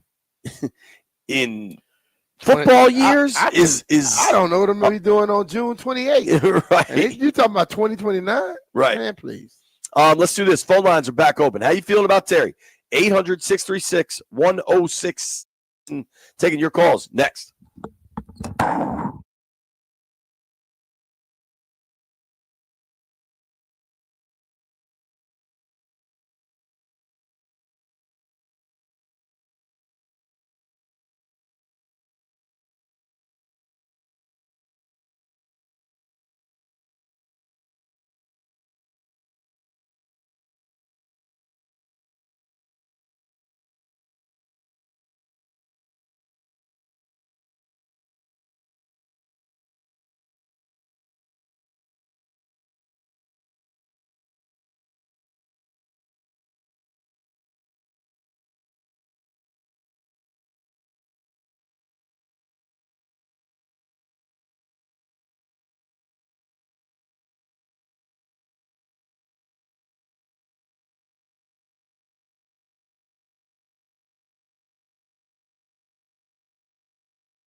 This update brought to you by Surfside Iced Tea Vodka or Surfside Lemonade and Vodka. Breaking news in college baseball, Virginia is hiring Duke's Chris Pollard as their next head coach. Pollard spent the last 12 seasons with the Blue Devils and guided them to 4 NCAA Super Regional appearances. He also grew up in Virginia and was a lifelong Cavaliers fan before he got into coaching. Washington Commanders receiver Terry McLaurin, seeking a contract extension, did not report to the team's mandatory minicamp today. The Commanders will be on the field from 1 p.m. to 2:30 p.m., and head coach Dan Quinn will speak in just a few moments. T.J. Watt not attending the Steelers' mandatory minicamp. Trey Hendrickson also not reporting to Cincinnati's minicamp. Congratulations to T.J. Oshie. What a career, 16 seasons, 9 of them with the Capitals, including the Stanley Cup in 2018, 1,010 career games, 302 goals, 393 assists. He has announced his retirement. Stanley Cup last night, Florida beat Edmonton 6-1 in Game 3. Nationals against the Mets tonight at 6:40. Mackenzie Gore against Griffin Canning. Live play-by-play right here on The Fan. There's nothing more refreshing than an ice-cold Surfside iced tea and vodka or Surfside lemonade and vodka to break the heat. Surfside is only 100 calories, 2 grams of sugar, and 0 bubbles. That's right, no carbonation. Look for the can with the sunset stripes. Must be 21. Please drink responsibly. Byron Kerr on The Fan.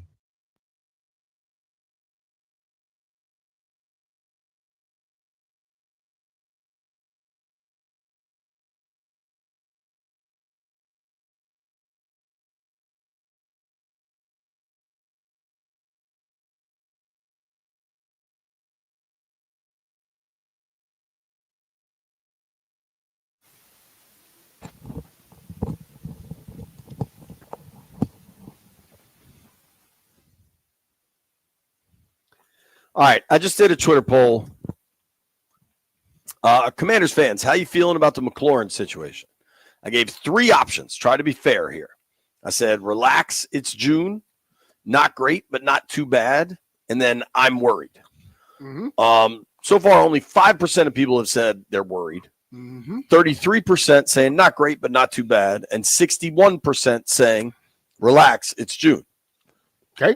So if you look at it that way, about 95% of fans aren't too worried about this, which I think is the appropriate place to land, honestly. I want to let people weigh in on the phones. We're going to hear from Dan Quinn in about 20 minutes. We hear what the coach has to say. You'll hear it live right here on The Fan. Let's start with the phones. Let's go to my guy Jaime in Manassas. Jaime. What up, Jaime? How you feeling, buddy? Hey, what's going on, guys? Thank you for taking my call. Miss you guys. Hey, the way I feel, I think it's way too early to worry about it. But I want to make something very clear. The guy deserves his money. I remember we drafted him in the 3rd round as a 3rd round pick. We picked him a rookie salary for that pick, and he produced number 1 receiver numbers from the get-go, from the first snap. So that was a discounted price right there. The guy is great for with the community, a great image, a solid citizen. The guy is a teammate, is a leader on the team, and he deserves everything that he can get. I understand the point of view from the organization side and the money allocated for different positions on the field, but this guy deserves his money. He paid his dues. He has done great with us, and he deserves his money. Now, something that worries me a little bit is Adam Peters comes from the 49ers front office. And I remember they have epic battles with wide receivers. I think Deebo Samuel was a holdout at one time. Brandon Ayuk was a holdout at one time also. And they lasted a long, long, long time. And what happened? Ultimately, they signed a player, but then the player comes into training camp and he's not in shape or he's might get injured very easily because he's not in football shape and those things. And I think we have a team that can go very far this season. So take care of business and handle the contract of Terry McLaurin. He deserves it. All right, man. Good call, Jaime. Appreciate you, buddy. Certainly, contract friction can lead to real life friction. That's a reality. I don't think this will get there, but you can't rule it out. I got this reply from Bick on Twitter. He said, I'm annoyed but not worried. Don't like us jerking Terry around. I know he's somehow already 30, but just pay the man. He earned it. I think, some fans feel that way. We've had people around here get paid that didn't earn it. Sure. Let's go to Jeff in D.C. Jeff, you worried about this, or you think it's – I'm good, buddy. How are you? I'm well. I met you guys at the LA game about 2 years ago. It was an honor to meet both of you guys. Awesome, man. My point on Terry. All of these guys calling in talk about Terry's not a home run guy. What are they watching? Like, he literally had 5 or 6 games last year where he literally ran by people. I don't get that. The guy that called in and said Terry is a hands catcher. A body catcher. What are you talking about, dude? The dude has caught like 80-plus balls and over 1,000 yards with garbage quarterbacks for the most part. I don't understand the criticism of Terry. Yeah, he's coming up on 30, but he's a young 30, and he actually has about 3 or 4 more prime years left with a great quarterback. Pay the man. Let's get this over with, and let's go. Good call, man. Thank you. There is an actual stat that shows Terry McLaurin led the NFL in yards gained on go routes last year, on just straight nines. But the guys say he was never open. Let's go to Vic is in Akakeek. Vic, how you feeling, dude? What's up, guys? Not much. That's what's up. So let's establish first that I believe Terry should get his money. Terry should not only get his money, excuse my seatbelt child. Terry should not only get his money, but they should put some icing on the cake because of his commitment and his impact to the organization, as the organization has been bad during the majority of his tenure here. He's been probably the most consistent bright spot. But in addition to that, I'm not an agent. I'm not a front office guy. But I think I know what they're needling him on, coming from the 49ers organization, that being Adam Peters. They are trying to factor in their mind other contracts down the line, and they're using this language, drops. They're using this language, incentivizing bonuses in the contract. They're using the language of they're maybe using the length of the game. For him and Jaden weren't quite landing on the deep routes. He could have had like 300 yards that game. I forget what game it was, but he was open a lot that game. And that's what they're coming back to his agent with. And I know what his agent coming back to them with. We all know what that is, even without being in the same room. But this is going on because he comes from the Bill Walsh organization tree. You remember Bill Walsh came into a room. We talked about this before. He came into a room full of several future 40 head coaches in the NFL, and he said, "What can we get for Joe Montana?" And the room said, "What? What are you talking about?" Said, "What can we get for Joe Montana?" So I'm not saying they're going to trade Terry. I think that's the first thing from their mind. But they are needling this because they're thinking about the organization. And Bill Walsh said to Randy Cross, Ronnie Lott, and Joe Montana, at the end of the day, my job is to make sure the 49ers can win for years to come. And much as I love you helping us win, that's not my bottom line. All right, man. Appreciate the call, dude. But I don't think this is there. But the thing they also had Steve Young, which is the thing about the 49ers that I like. Yes, they had a lot of guys. They had a lot of contract negotiations. They signed every one of them. You know what I mean? All those dudes over there got signed for a second, third contract. Yeah, for the most part. So yes, if you still can play, they still want you on the squad. And I believe T-Mac knows how to play.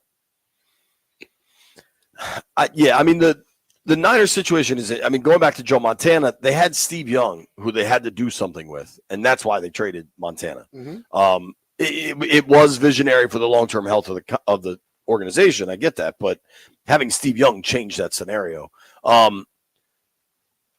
Contract friction can lead to other friction. I'm not denying that, but I don't think the real friction hits until training camp. And I think it's just so far away that we shouldn't get too caught up in it. Let's go to our guy Rusty in Delaware. What up, Rusty? Fellas, how are you today? We're good, man. Hey, a lot of wild calls on here. I will say this much. If we're using a scale of 1 to 10, I'm only going to say 1 because anything can literally happen. But my whole take on this is as much goodwill as the new regime of this franchise has done for the former players, for the existing players, for the fan base, for everybody that's connected with this team. To not get a deal done with your best offensive player, I mean, until Jaden Daniels walked into the building, Terry was probably the best offensive player of the last decade. To not get that done would just be a total disservice to everybody involved here. So, I mean, this obviously happened a little bit before with Terry's last contract. The man wants his money. I think he'll get it. And I'll tell you, you guys know I've been following this game hot and heavy for a pretty long time. In 2008, I believe it was, when Michael Strahan was a holdout 2007. He was a holdout before training camp with the Giants. He never showed up basically until the week of practice before week 1, and I think they went out and won the Super Bowl. So when that kind of happened, I kind of said to this whole thing, these guys now train on their own. They're in shape, and everybody says, oh, Jaden needs to build whatever with Terry.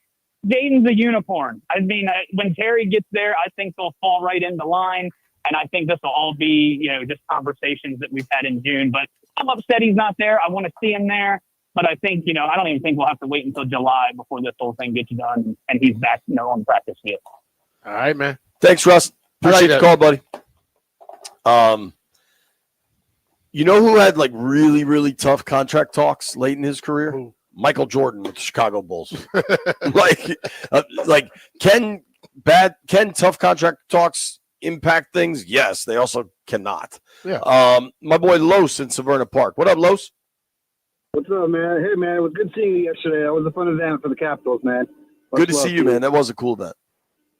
Look, I'm not worried about this. We all know Terry McLaurin. We all know Adam Peters. They're going to get it done. Here's my only problem, though.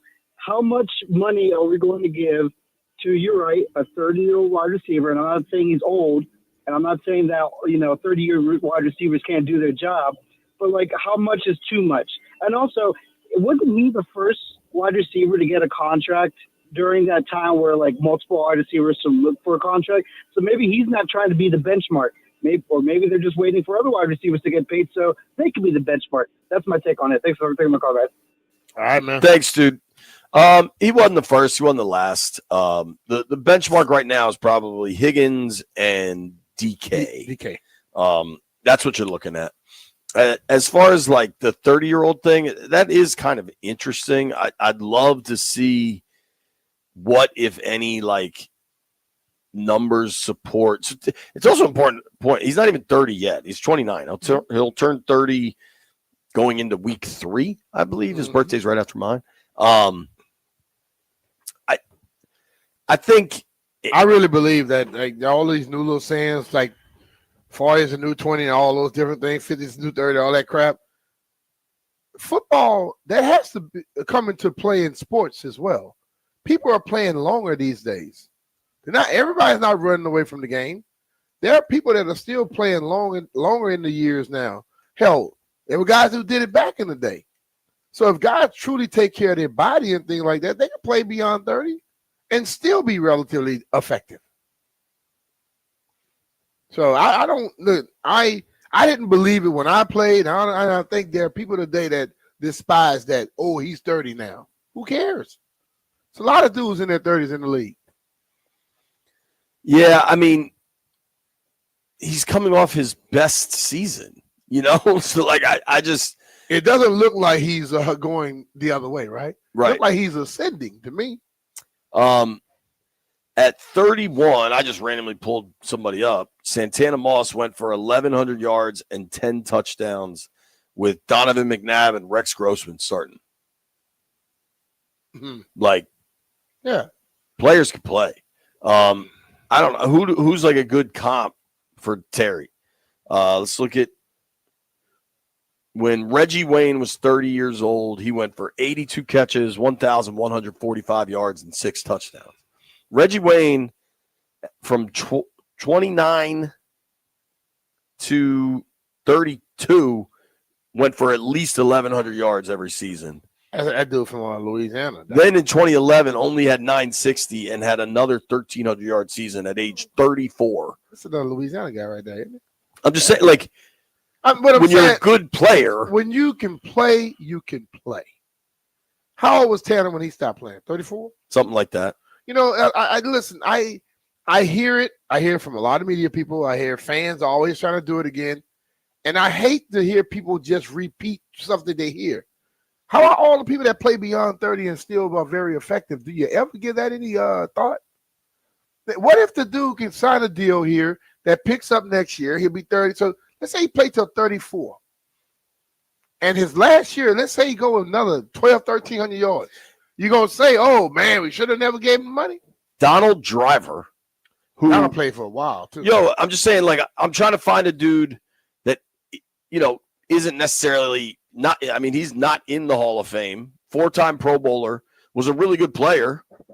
Donald Driver, from ages 29 to 34, went for at least 1,000 yards every season until he was 34.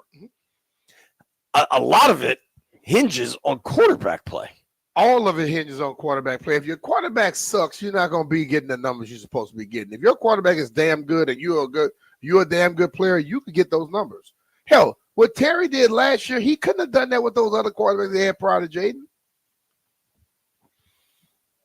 When we return, you will hear from Commanders head coach Dan Quinn. A lot of questions for the boss. You'll get to hear it live right here on B. Mitchell Finley. As you all know, I'm an avid cyclist, and I love going out there to do rides that are going to benefit great causes. So on June 20th, I'm going to be riding for Bike to the Beach. You know what? We're going to be supporting autism and disability inclusion. And trust me, this ride is an absolute blast. It all ends with a beachside festival at the Beach House Hotel in Dewey Beach, which is just a block away from the ocean, right in the heart of the action. So let's ride together and make a difference and kick off the summer right. Listen, you can go to biketothebeach.org, find my team, Riding 30, and join that. Or if you just want to donate, you can go biketothebeach.org, or you can look on any of my social media, and you'll find the link. Go hit it, join, and we go support a great cause. Join us riding on June 20th, 110 miles. Come join me. See what we can do.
Washington Commanders mandatory minicamp underway at 1 p.m. today without wide receiver Terry McLaurin. He is seeking a contract extension, so he did not report.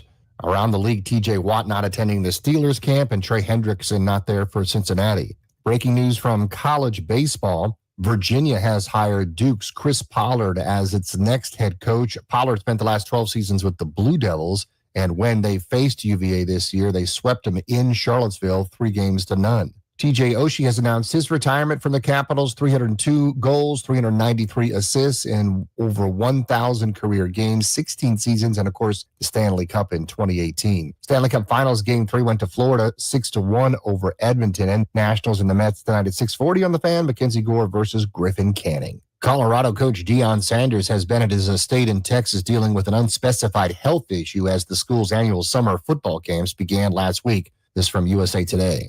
I'm Byron Kerr on the Fan.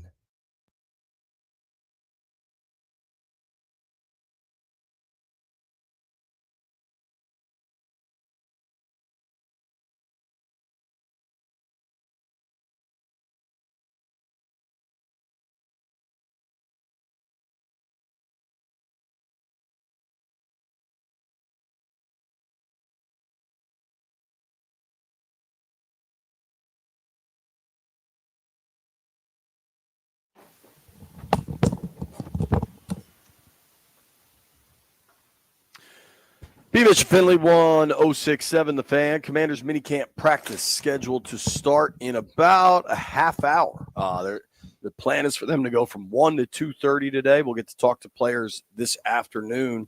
A number of players are scheduled to speak to the media.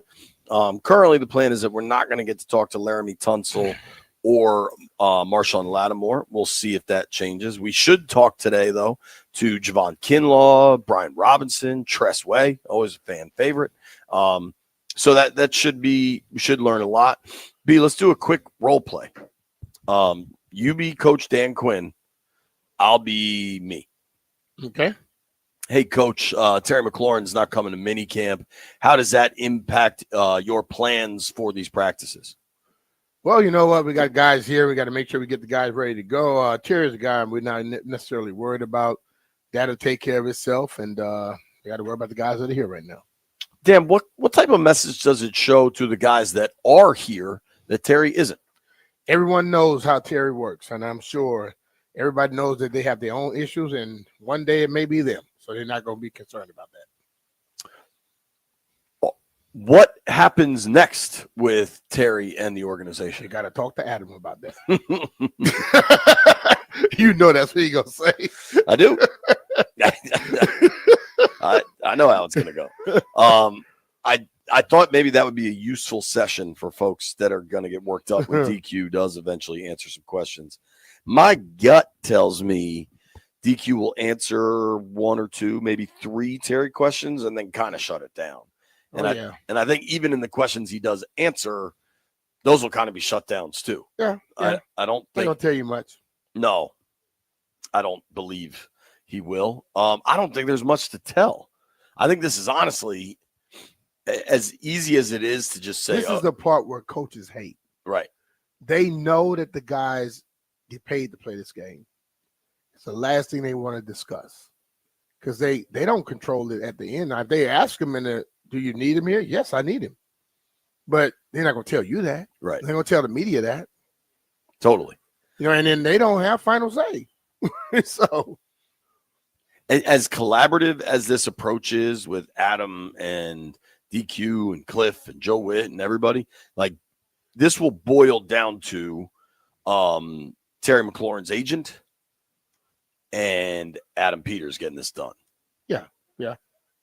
And totally. Terry's agent is a guy named Buddy Baker. He's from Indianapolis. Buddy. And I think, he's negotiated a bunch of deals with a bunch of guys all over the league. And I think he was actually Jeremy Chinn's agent also, or is Jeremy Chinn's agent. It's the business of football, man. It's the business of sports, totally. Yeah. Yeah, it's the business of the world. Business. Yeah, it's the business of the world. Right. Yeah. It's just how things work, man. And I think it obviously stinks because the conversation with the Commanders has been so fun for so long that this is our first, all right, we got a little actual business. And it's like for me though, Jay, I know people love talking about the good times all the time, but I know the bad things are included. So that's why sometimes good times I don't overreact and bad times I don't overreact, because you know what? It's all a part of it. Totally. It's a piece of the puzzle, baby. Yeah, absolutely. And we are hoping to get Dan Quinn here in moments. I think there is a lot of excitement to hear from the coach, especially with the team starting. This is we are truly getting on to the next here, and I think it's pretty cool, pretty exciting. This Terry thing is a bit of somewhat of a distraction, but I think that's really just for fans more so than the team. Mm-hmm. Here is Commanders head coach Dan Quinn addressing the media. There's excitement in that. So I thought of guys like Brandon and Luke and Johnny and T.O. and Jordan, Ben, Yankoff, Javante, just Dom, all of them. I'm excited to see where they're going to go because they're ready to take this next jump, and there's excitement in growing and learning, and they're exactly where I'd hope they'd be going into this camp and eager to take that next stop and that next jump of where they're going to go. And so seeing the nervous energy of the newest ones combined with the, guys going into year 2 and the jump they're going to make, it was, made for an interesting couple of days. So I thought I'd share that with you, and we'll get started. Questions about the camp and getting rocking.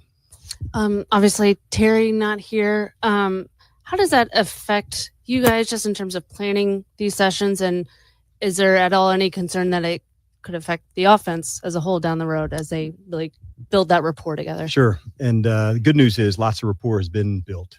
And so those are all the times and, hours and hours upon doing that. Hey, sometimes football and business, they intersect. And this is one of those times. Terry is a fantastic teammate and really puts in the work and spent a lot of time with him already this offseason. So, but let's, the business side of things, Adam and their crew and Terry and his group, they'll let them work through that. But in the meantime, lots of stuff to do. And we try to customize as much as we can, Nikki, who can do what, who's in rehab, who can do some things, who can do everything, who needs to see more during this time of year, and who do we need to see less. And so this is one of those times you're really able to customize the script and the work to do that. Brandon Coleman, as you've kind of just moved him around like you're moving around other guys, how's he kind of adapted and adjusted as you've done that? Yeah, really coming into it, because he had good versatility coming out of TCU, the move inside, he was ready to begin that process early. So it started prior to him even getting to the off-season program in his training, working on different sets to do that. So he's a rare guy because he's got the width and the bulk to play inside, but the athleticism to play outside. But he's really locked in on the techniques that it'll take. And so for the big guys, they don't get to fully express that until the training camp, just by the nature of their positions. But he's done an excellent job of getting the timing and the footwork and the sets in that he can. I know you prefer to talk about guys who are out there and all that, but I am curious with the Terry situation. Is there something you've learned over the years how to deal with these kind of situations and how maybe even things leading up to it to make sure things are okay from? Yeah, I think it's why, that we all have, people that can help on that side. So I can have the relationship as the coach and the ball player and the man. And so, just keep cool head about it and, keep communication up, which, Terry will certainly do. So I think the main thing, expect the expected. Sometimes the business and football can get contentious and difficult, but it never has to be with the people that are inside the locker room and doing that. And so I've learned that, through the years, and easy advice to follow.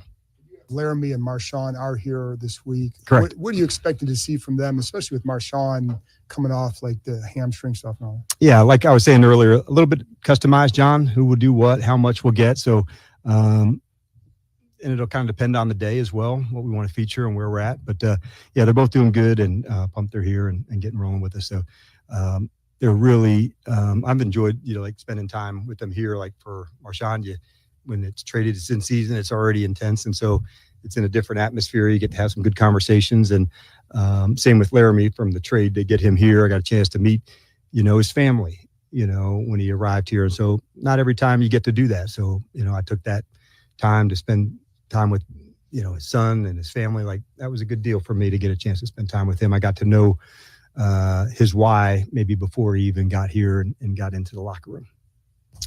Dan, this may be in line with your customization for the workout for these guys. Is Marchand a full participant this week? He'll get quite a bit, but I'll see where it goes after today. And do we need to see how much tomorrow? But yeah, I would say full participant going into it. What does that mean for everybody? A little bit different, Ben, but yeah, there's no restrictions going in. Gotcha. And the idea of these off-season programs has changed over time. You get less work. What for you has maybe changed? I don't know if it's from your Atlanta days or just other times, like what this week actually means and what the ultimate goal kind of is out of this week. Yeah, and it's a lot different, and I think that's the change is good. Obviously we're doing it to help the players and go to it for as some of you may remember, like way back, the mandatory camp came right after the draft. 2 practices, 1. So there's 5 practices in a weekend. I don't know what load management or those kind of things would say about that nowadays, but it probably wouldn't be too favorable. But I do know that you want to isolate the skills, Ben, and see where we're at. And then the rookies have been here about 1 month. And so for them and for the players that are going into year 2, what's the learning like? Have you applied, what we've learned in this time together so you can really, let it go once you get, into training camp? And so like there'll be a natural break that'll come up, 2 or 3 days from now.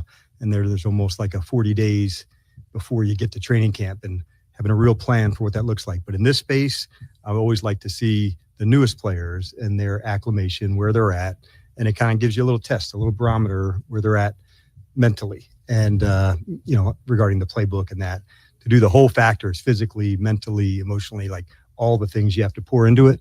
But it's a good, I would say just a good test. Where are you exactly with the knowledge of it all?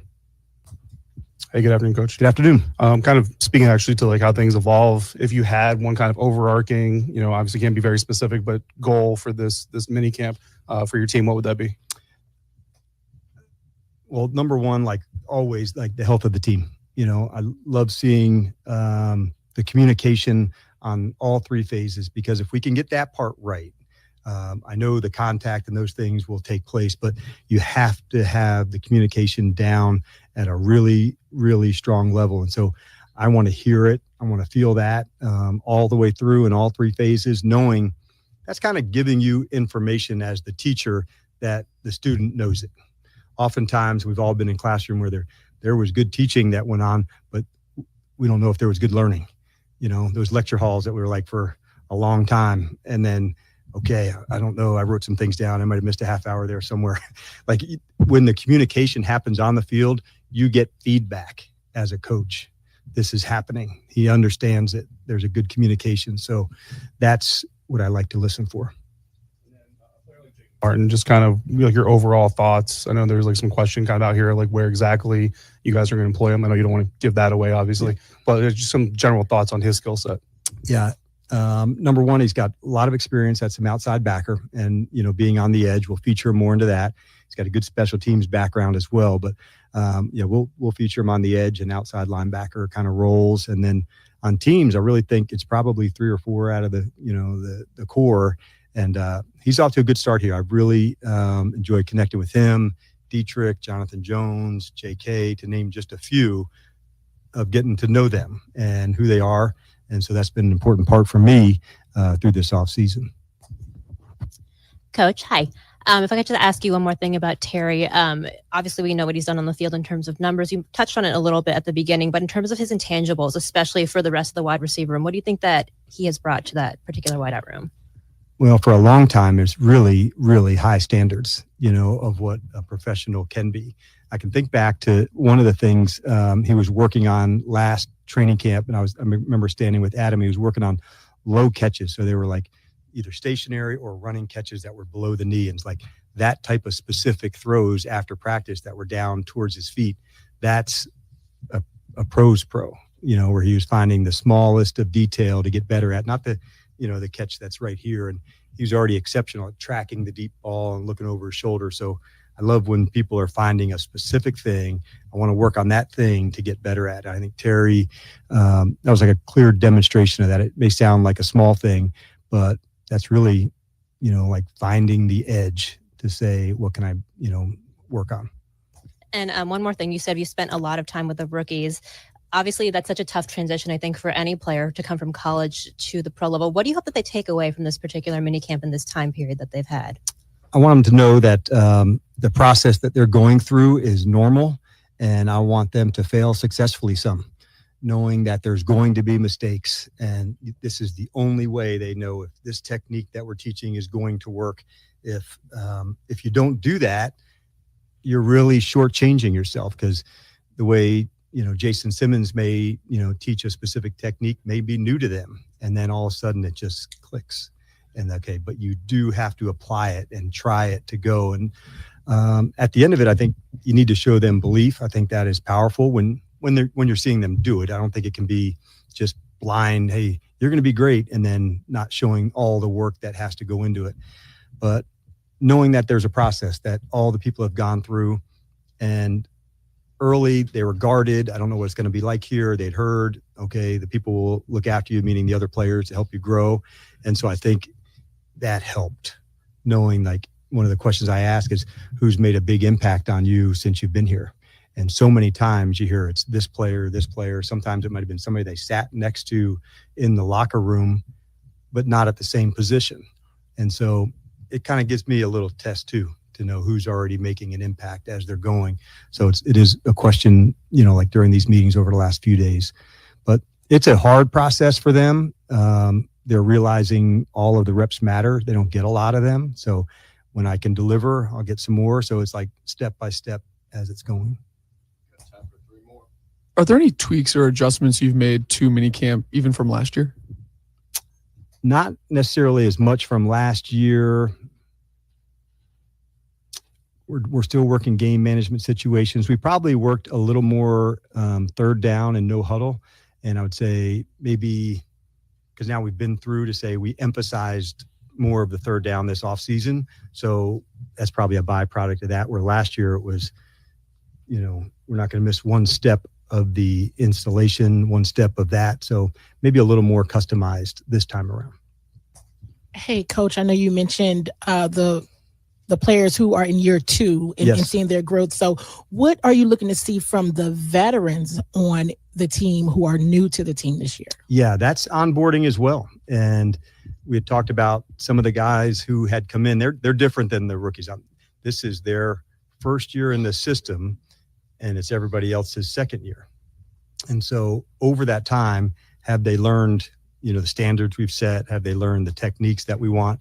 And so that's why being a part of the off-season program is a good one, because there's a lot of peer-to-peer coaching that takes place. I may say it, or Cliff may say it, or Joe in a meeting room, or Larry, but then it's like, hey, here's what Dan or here's what Joe or Cliff are saying. And like, that's to me where the leading takes place, not just from what I say, but when they're sharing it from one another. I can remember a conversation with Nick Ballore earlier today that he had already connected with a couple of people, about certain techniques or things they were doing. And that lets me know that we're in the right spot to do things. Hey, Coach, in talking to some of the defensive coaches last week, they said that they left a lot of meat on the bone. So when you look at the front of the defense, there's a lot of new faces there. Yep. Are you seeing them mash together in this early stage? Yeah, Don, it's a good question. And one they've been very intentional about, even in the meetings times where there's so many times the front seven are all together, whether it's linebackers or D-line, all of them kind of doing things together. I like the way that Joe has split up a lot of the teaching, even in a walkthrough setting. This is the blitz package. It's all going together. These are the run game. And so they've done a lot together. And so I have seen that mesh take place, but it was very intentional, I thought, by the staff as well. And I think that's what it should be, from like, if the staff are asking the players to improve, then as a staff, we also need to improve, because otherwise I think then we'd be shortchanging the players, like myself included. So elevating players is also elevating the staff. And if we can all do that together, then we can really go after it. But yeah, they were very intentional about meshing that together with the front. All right, everybody. We'll see you tomorrow. Thank you. That's Commanders head coach Dan Quinn addressing the media. I think he handled the Terry McLaurin stuff exactly as we expected to be. Yeah. I want to react to everything DQ said, and then we'll open the phone lines up again. Maybe people feel a little bit better. But speaking of opening things up, the folks at Door Pro America got me a new garage door, and it has changed my life. I got a LiftMaster garage door, and it comes with a LiftMaster garage door opener and the MyQ app. And the pros from Door Pro America installed this thing, and it is so much better than my old garage door, dude. Like, a lot of times these ad reads, I have to read the specific copy, but I'm telling you, this thing has been such a bonus to my house. Being able to open and close it on the app is huge. It looks significantly better. It's not loud. My old garage door was from the 70s and loud and ugly and awful. These dudes significantly improved the curb appeal of my house and just my day-to-day life, dude. It's so much easier. Door Pro America is based locally, and they've been proudly serving the DMV for over 50 years. If you want them to help you and change your house like they did for me, call today and ask how you can save $60 on a repair or $150 on a new garage door. Call 877-DOOR-PRO. That's 877-DOOR-PRO. Tell them JP Finley sent you, or you can check them out now at doorproamerica.com.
B. Mitch Finley, 1067 The Fan.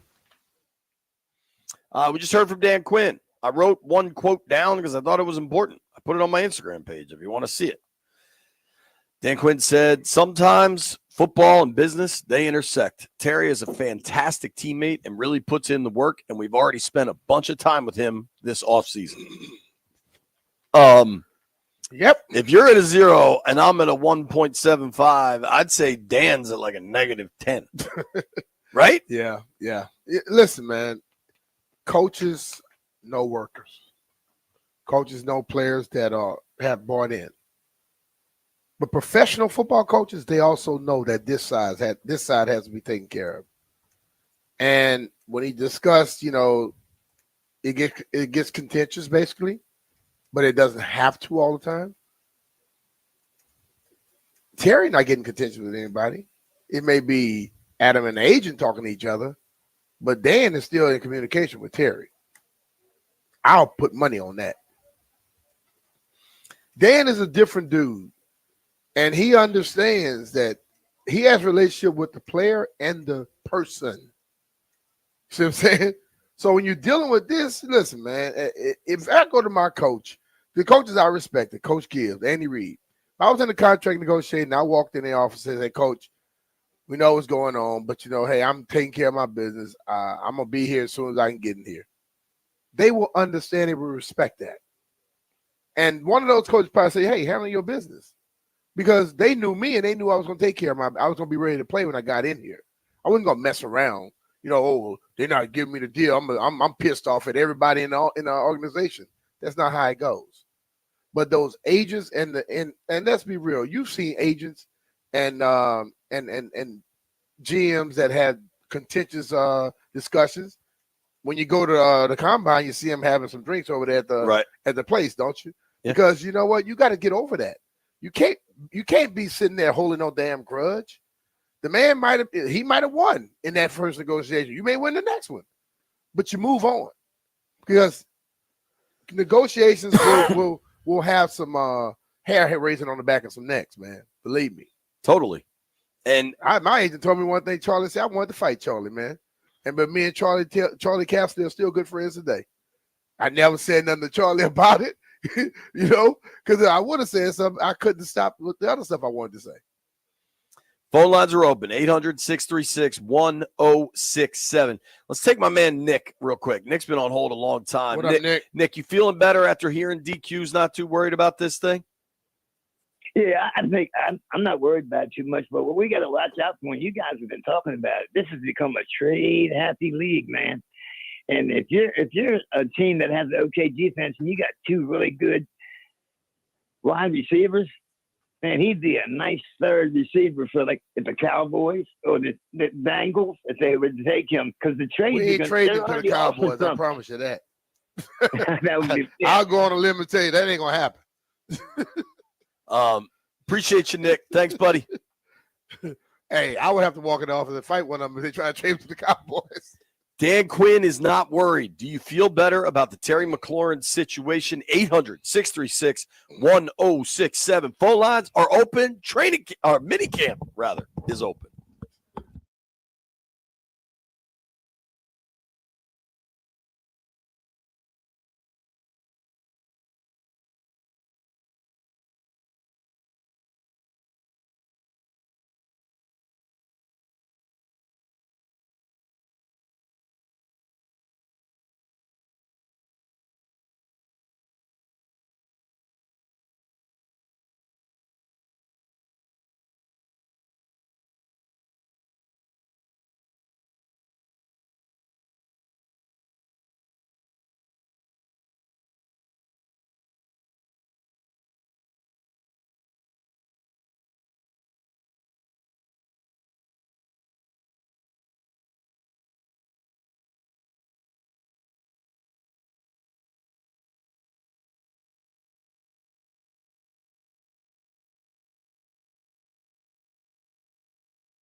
This update brought to you by Coach Wooten's basketball camp. CoachWooten.com. That's 2 O's and 2 T's. Washington Commanders receiver Terry McLaurin, seeking a contract extension, did not report to the team's mandatory minicamp today. Dan Quinn, speaking to the media, says he doesn't worry about offensive rapport without McLaurin, saying, quote, good news is offensive rapport has been built. Marshawn Lattimore is also a full participant this week, according to head coach Dan Quinn. The mandatory minicamp practice today from right now until about 2:30 p.m. Around the league, T.J. Watt not attending the Steelers' mandatory minicamp. Trey Hendrickson not reporting for the Bengals camp. Colorado Buffaloes coach Deion Sanders has been ill and out of the office recently. He's back at his Texas home with an unspecified health issue. His eldest son, Deion Sanders Jr., says that his dad is feeling well. Virginia baseball has hired Chris Pollard away from Duke to be their next head coach. At Duke, Pollard spent the last 12 seasons guiding the Blue Devils to 4 NCAA Super Regional appearances. Nationals at the Mets tonight at 6:40. Live play-by-play on the Fan with Mackenzie Gore against Griffin Canning. Coach Wooten's basketball camp. They instill a love of the game by teaching kids how to play, the values of the game, and having fun. Join the rite of passage for beginners all the way up to rising high school stars and experience the legacy of the Wooten basketball camps. Coach Wooten. Byron Kerr on the Fan.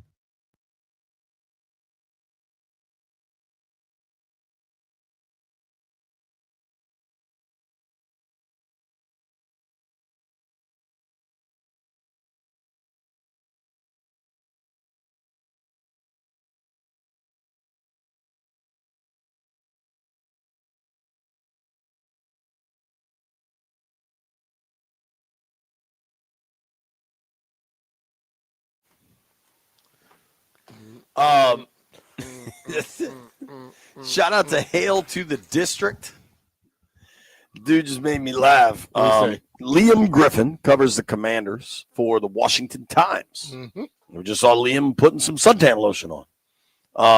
I was Liam putting on the lotion? Yeah, he needs it. They going outside? Yeah. Oh, okay. They're practice outside. No, I was just making sure because, like, I was wondering at first. I was like, "What dude? Wait, got over here just to put on?" I thought he just put on lotion. They just put on suntan lotion, but like, because he had a lot of it on him, we had to rub it in. So Liam posted a picture of the receiver group that didn't have Terry McLaurin out there, and this Hail to the District guy tweeted at you and I, B, and he said, "Good thing we got a bunch of dogs out there. Gallup catching everything with his hands. No body catchers in sight."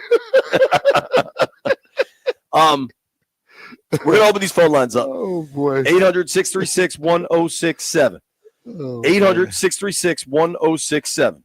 There's been a heavy call day, but, you know, it's big news. Terry McLaurin's not at minicamp. I want to let people chime in. Dan Quinn just spoke, Commanders head coach. He made it very clear that he's not worried about it. He said Terry's a fantastic teammate. We've already spent a lot of time with him. And B, I actually wrote down what you said. You said, reacting to DQ's comments, coaches know workers. Coaches know players that have bought in. But professional football coaches also know the business comes in. Yeah. Dan is still in communication with Terry. I'll put money on that. I just thought that was a really good synopsis of this. Now, I do want to check in. I only just hung around for like 14 years of it. I've been around it since I left the game. I know a little something every once in a while. I listen to you. Now, when we checked in on the aquarium this morning, my man Jeff was worried. He said, Jeff is always worried, man. Jeff is the youngest worriedest guy I ever met in my life. He's Man. the youngest warrior in charge. Jeff, do you feel a little better after hearing from Quinn? Man, Jeff ain't here. He's back to his old antics. I mean, B and I come to Ashburn for one day. Landfill, do you feel better? No, after hearing from Dan Quinn. No. I don't. The way I would have felt better is if he said, "Yep, just talk to Terry. They got a deal. He'll be here tomorrow." That would have made me feel better. Otherwise, I mean, I don't expect him to say it's a disaster. I don't expect him to play for the rest of the year or for us this season. Okay. Landfill feels about the same. My man Zeke is on the line. Zeke What in up, Southeast. Zeke, you feel a little better what's up, about the guys? situation. I'm feeling about the same, but let me give you a scenario, okay?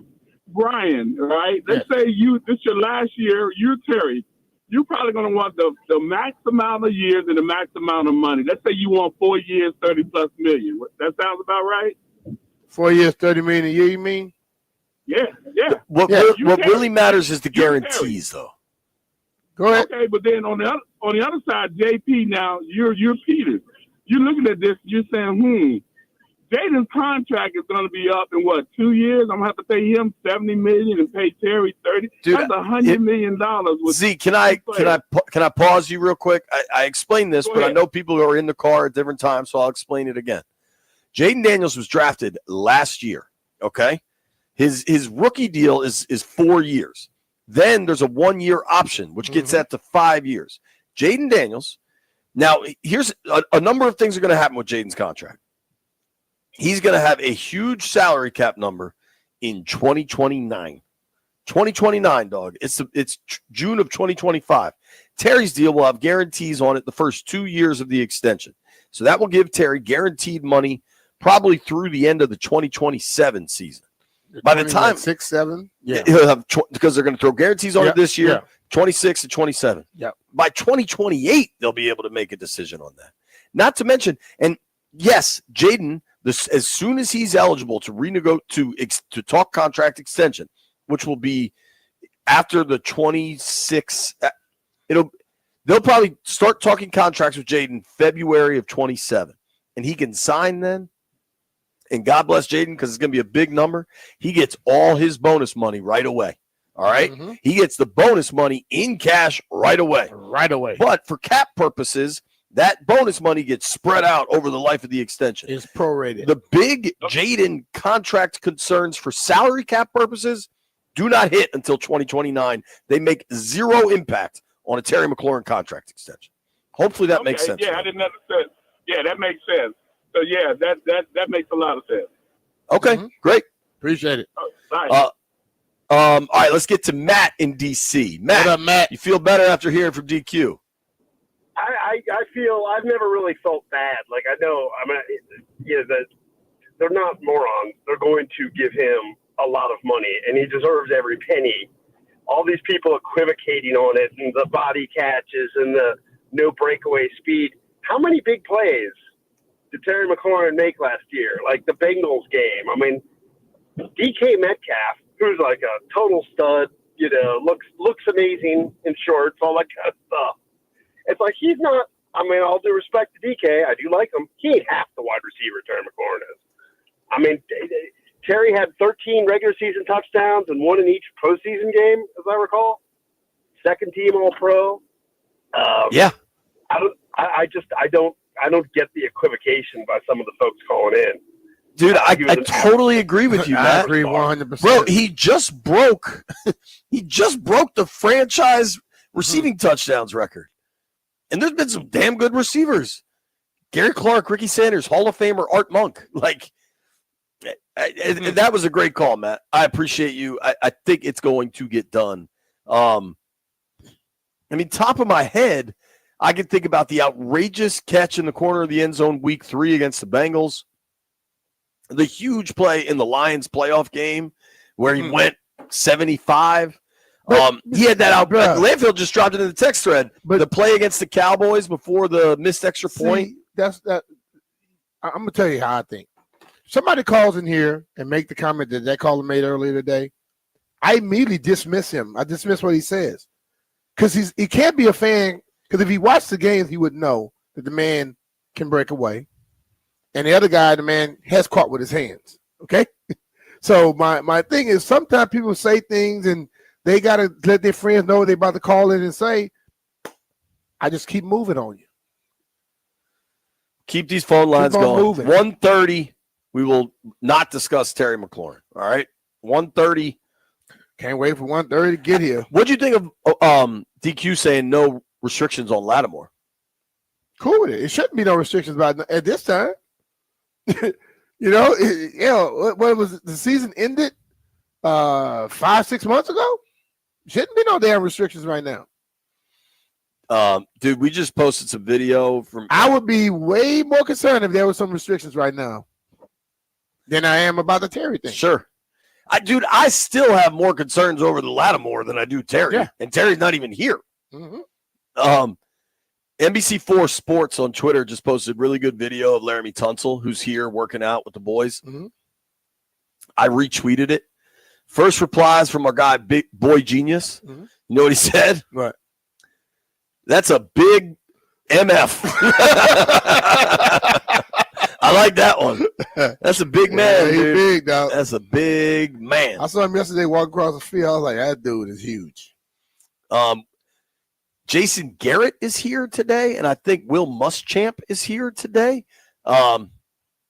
This is the time of year where lots of folks are here. We kind of forgot Wes Welker is here on the staff. Yeah, Wes now. is on the staff. I talked with Wes that day I was out there. Do you know him at all, or just kind of get to know him? Good guy. I never talked to him. Wes always been cool, dude. Alex is in Silver Spring. Alex, you feel better after hearing from DQ? What's going on? What's going on? Yep. I mean, it's going. They're going to get it done. It's just I don't blame them.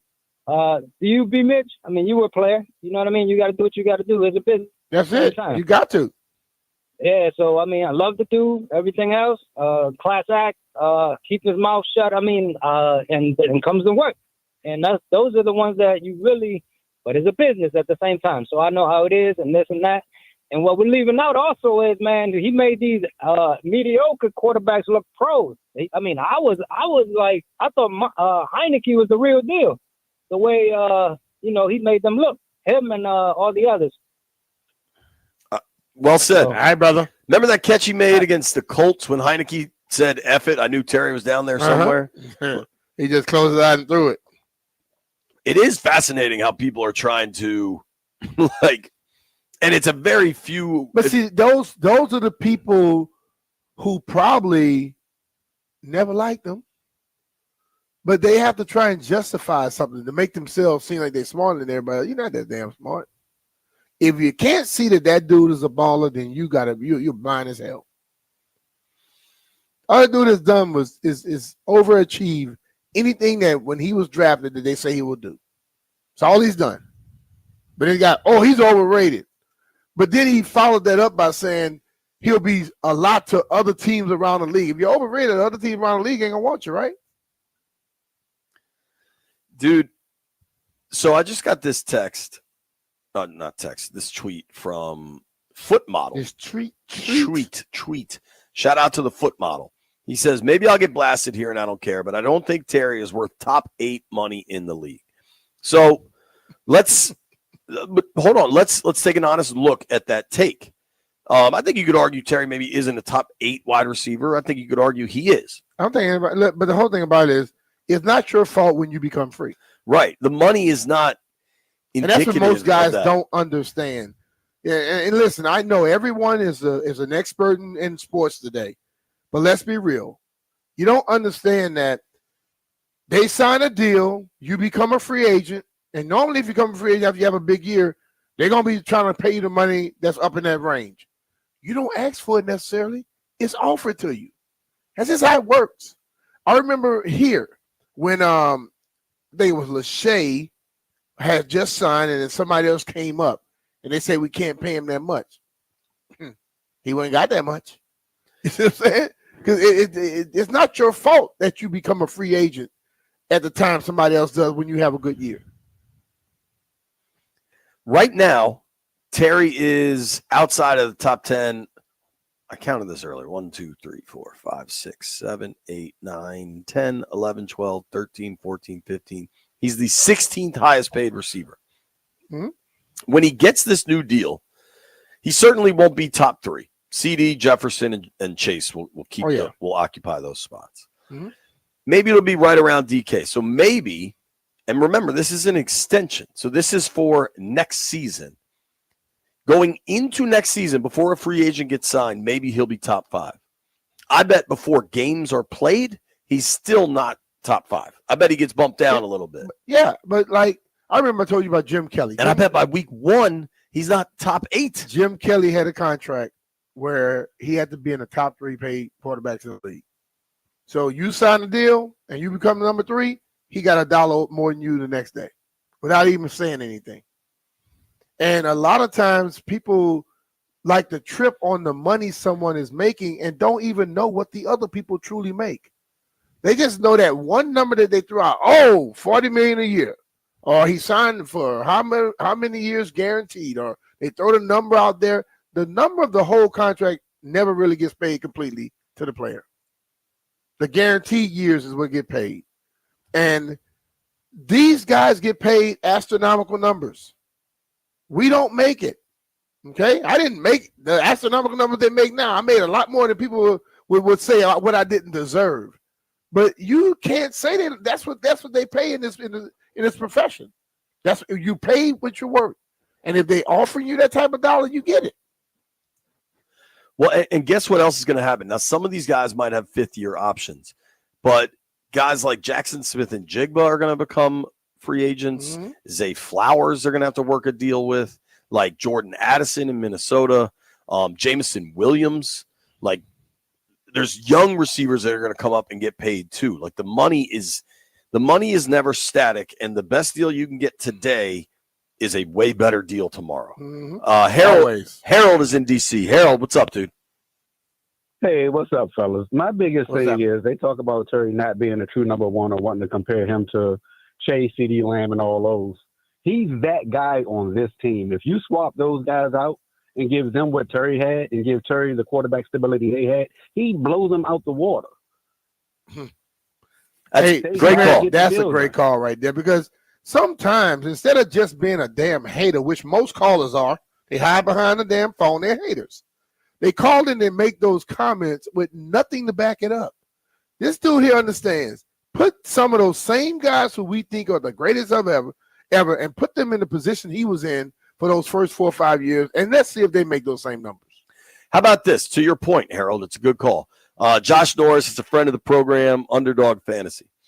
In Terry's first 5 years in the NFL, he had 11 red zone touchdowns. Okay? Mm-hmm. 11 red zone touchdowns in 5 years. That means largely his touchdowns came on deeper passes, on him probably. Oh, he couldn't run, though. Last year, Terry had 10 red zone touchdowns. Damn. Imagine, like, he finally had a good quarterback. Mm-hmm. People act like that's going to go away. I think it's nuts. I don't think we need to continue to expand on the Terry stuff. We don't. I think I can't say some of the words I almost said earlier. So no, we can't. We got to move on. right. I think it's interesting. I think I did hear from one of the contract guys that the fourth year, once his extension hits, it's not they're still quite team friendly. I'm talking about Jaden now. But the extension will factor in the fourth year and the fifth year. Mhm. They just won't factor into the cap hit, which Yeah. is what people get worked up about. I think you can get a Terry deal done and not have to worry about Jaden's deal is my point. And hopefully folks are understanding of that. And let's be real. What Adam is trying to do is look, Adam's job is to make sure that he's taking care of this whole team. And he's going to work with it. And listen, no GM just say, oh, here, this is what you want, just take it. They're going to mess with it a little bit. And if you were able to get a few dollars instead of extra few $100,000, they're cool with it. Or if they talk you down maybe a few dollars, they cool with that too. But this is what happens in negotiations, people. None of them just happen, bang, walk in, give a number, okay, I accept. They don't accept like that. It's always some discussion. Businessman, contract negotiations. There's a ton we haven't discussed today that we're going to. We've been talking about Terry McLaurin for 3.5 hours, which is, I think, the right way to approach today. But I think now that we've approached today, we can kind of move forward. TJ Oshie retired last night. It was a really cool ceremony. I do want to play some of that audio. I was really happy to be there, and it was also a small part of me kind of realized that era of the Caps is kind of over. Plus, I drink Celsius every day, and Landfill has acquired some interesting information. I saw that. I saw it, but I need to know exactly what it's about. We're going to get to the bottom of this. Nobody go anywhere. It's B. Mitch and Finley.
This update brought to you by Reynolds Empower Home Team, Keller Williams Realty. Washington Commanders mandatory minicamp is underway without wide receiver Terry McLaurin. Head coach Dan Quinn says he has a good relationship with McLaurin and his camp. The main thing, expect the expected. Sometimes the business and football can get contentious and difficult, but it never has to be with the people that are inside the locker room and doing that. And so I've learned that, through the years, and easy advice to follow. Marshawn Lattimore is a full participant this week, according to Quinn. Virginia Baseball has hired Chris Pollard as its next coach. He'll leave Duke, where he was for 12 seasons. Nationals baseball against the Mets tonight at 6:40 on the Fan. Mackenzie Gore versus Griffin Canning. Want to hear the fastest way to know what your home would sell for? Reach out to Empower Home Team. Simply text your address to 800-763-3000. No phone call. Just text your address to 800-763-3000. That's 800-763-3000. Byron Kerr on the Fan.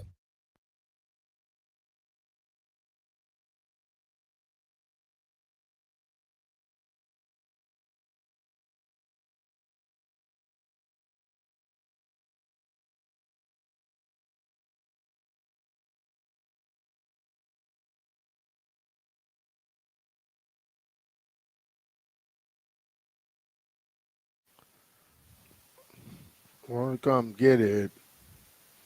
Hey. B. Mitchell Finley, 1067 The Fan. Next to this money. We've been talking about Terry McLaurin for 3.5 hours. And it's been a long time, Jay. I think we're moving forward.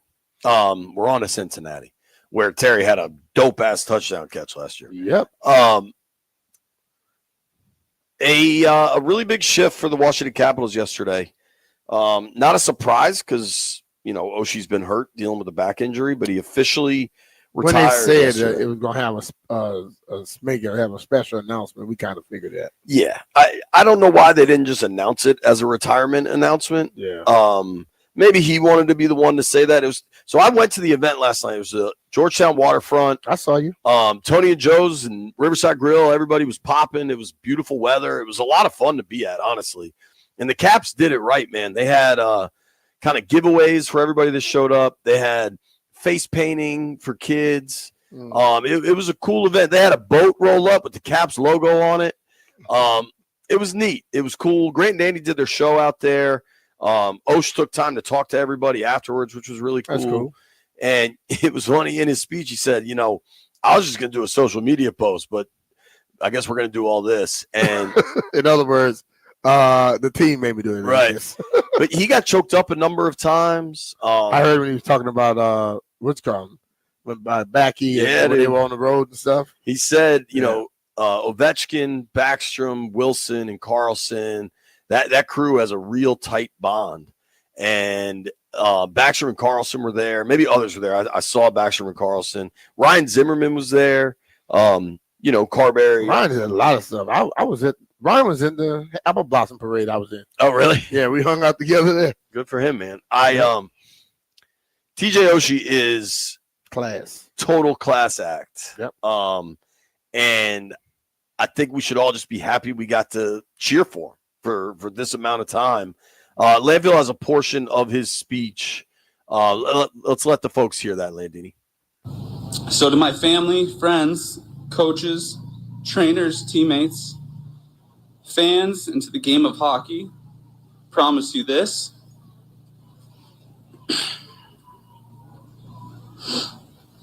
The moment my skates touched the ice, I gave you everything I had. With that, after 17 years in the NHL, I'd like to officially announce my retirement. Thank you.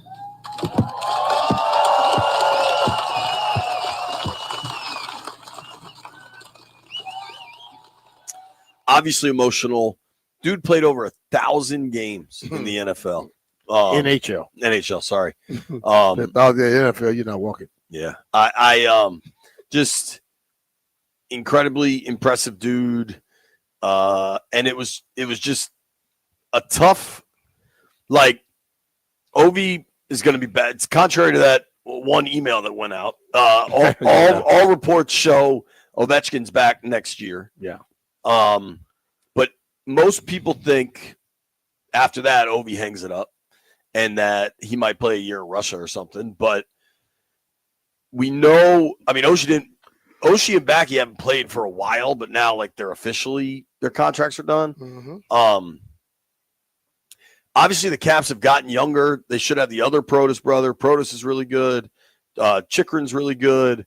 The kid Leonard's, I think, going to be really good. Like the Caps have done a hell of a job of trying to rebuild this thing on the fly with aging veterans. But yesterday I had this like feeling of, damn, like this brilliant run that this collection of, and Wilson's obviously still an elite player. I'm not taking away from any of the guys that are there. Carlson's still playing. But it's just, I don't know, man. I like Osh a lot. And but see, that, like tying that into us talking about Terry earlier, that is why players have to do what Terry's doing sometimes. Because, yes, we watch the games, we cheer them on, we're happy as hell about it. But the side that caused Oshie to retire, that happens in football too. So, guys have to sometimes not be there for maybe a mandatory minicamp to try to position themselves. So if that comes to a point, they try to squeeze every piece of juice out of that damn orange that they could. You know what I mean? So that's another part of it too. People look at sports and always just great all the time. No, it's not always great. Man said he'll sleep on his damn bathroom floor. Right. All right, B. Congratulations to TJ Oshie on a great career. Definitely. Now, I've had a few people send me this. I missed this yesterday. You were out here. Maybe you saw this in person. Some photos and stuff are emerging from Commanders Media Day yesterday, where all the players are in uniform. They're taking photos, doing all that stuff, right? Big Doug and Chris Bryant have sent me this, that part of the Commanders Media Day pictures included a spear. I just dropped it in the text thread, so if you didn't see it yesterday, you see it now. This to me looks very much like a Roman gladiator type thing, and not folks kind of running with the spear on the old helmet. I think I'm taking a break from the name and uniform conversation. But have you seen this? It looks cool. Jaden holding a spear in like it kind of looks like Indiana, like Raiders of the Lost Ark type stuff. I don't know. Do you care to respond to that? Nope. Brian? Just nothing. No. Did you see that yesterday? No. Okay. I'm not saying. What I thought that I really liked. I see a lot, Jay. I just don't always say a lot. The thing I liked a lot that I saw some of the photos had like, it's a very, I'll call it iconic, but it's a very definitive look of metro stations with like the concrete walls in that very specific pattern. You know what I'm talking about? Yeah. I liked that. They had like a fake metro wall behind a lot of the guys for their pictures. Yeah. I thought that was really cool. I don't think because Jaden took a picture with a spear means they're going back to the spear helmet. I could be wrong. We'll find out. Hey, man. Well, people going to run with that anyway. So I have learned that, bro. All right. So the topic at hand, B. Mitch and I drink Celsius. I haven't drank none in a while, though, Jay. Well, I drank one this morning. I drink Celsius then. And you know who put me on to Celsius? Who? Jordan Giorgio. I don't drink coffee, so I drink a Celsius every morning. I used to drink 2 a day. I've tried to back off on that. Apparently, that's a lot of caffeine. Mm-hmm.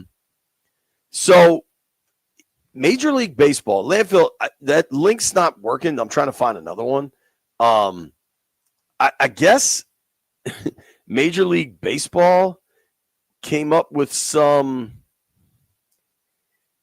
like test for energy drinks as far as what can and cannot be triggered in a drug test. All right, I'm reading now from Men's Journal.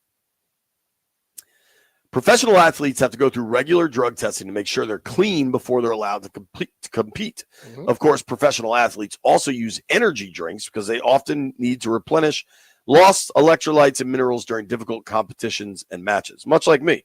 Now, one energy drink is being discussed as possibly being flagged as cocaine in drug tests. According to a report, the MLB is strongly discouraging players from using this energy drink because it has been known to result in false positive drug tests. Which one is that? Celsius. Wow. According to a reporter, Emily Walden, she was told Major League Baseball provides a list of drinks that have been tested to not flag during drug testing. Most popular were C4 and Red Bull. She added, Celsius has an ingredient known to flag as cocaine in MLB drug testing, and though it's not officially banned, it's strongly discouraged. Okay, well, I guess my stop drinking Celsius was a good call, huh? Well, I'm not taking drug tests these days. The Olympics, that's cool. The Olympics has the Olympics, I think, has the most strenuous drug testing. But how they allowed him to put something in the drink that will come up as cocaine on a drug test? Here's what I find interesting. The Olympics has the most strenuous drug testing in the world. They have Olympic athletes that are doing sponsorship deals with Celsius. Does anybody think these baseball players might have just gone out and gotten a little loose and then tried to blame Celsius on it? That damn Celsius did that. I don't know. It's just, but you know what though? Being on the executive committee of the NFLPA, and we would have to go through the way of trying to figure out ways like companies sell you stuff and say it has nothing in it. So we had a company that they would have, you could send the stuff to them and they would test it for anything that was illegal. And if they were to send it back to you and you didn't pass the test or something, you had their backing with the NFLPA. But what if people would go in, like you just stated, do something and say, well, I took the stuff that the people said were good. You know what I'm saying? It still could happen. But some of these drinks that you have out there today, it's more than what they say is in it. What I is just in have to believe that. Landfill? What is in Celsius that could flag cocaine? I turn to I'm you, a chemist or Landfill. something. I don't know. Hell, yes, you are. You claim to be. You know lots of everything things. else. You always know something when somebody else asks a question. Why wouldn't we want to know something? I that got you're nothing supposed in to there. know? I don't know what's in it. God damn it! I know it's delicious. You read the article. That's what we're saying. It has said what it is. Somebody on social media said Celsius is a hell of a drug. Now I'm asking this question: how many people just heard that report or read that report that are running to the store right now to get Celsius? How many people you think? I mean, according to people on TikTok, some people believe Celsius has created false positives for meth and for coke. I kind of think these people are just doing meth and coke and trying to blame it on Celsius. I don't know. You like to drink them all the time, Jay. You seem like you're addicted. You may be. Maybe White Brian has some information to share with the room. All right. Celsius does have a lot of caffeine.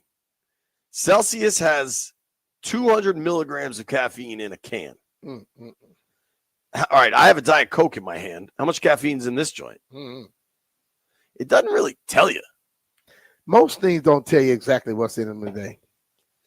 How much caffeine in Diet Coke? What does Diet Coke have that's supposed to be bad? Aspartame? Aspartame. All right, so a Diet Coke has 46 milligrams of caffeine. And how much is Now, this is a 12-ounce can. 46. And how much is Celsius at? $200. Damn. I also Done with that. I also think it has other stuff in there. It got to have other stuff in there. What is like taurine? I don't know what this stuff is. Yep. Taurine. That's what they try to act like. Red Bull has, right? Red Bull has the other. What's the other? They got the little fake sugar in that one. All right, so I did notice in the office they stopped selling Celsius, and now they have those Alanis. Have you noticed that? No. You know the little break room in the office? The Celsius was the top row. But I seen Celsius in there last week. Bro, this was yesterday. It was all Alani landfill, of which you had one. You don't remember. Landfill. Yep. Do you feel methed out right now? No.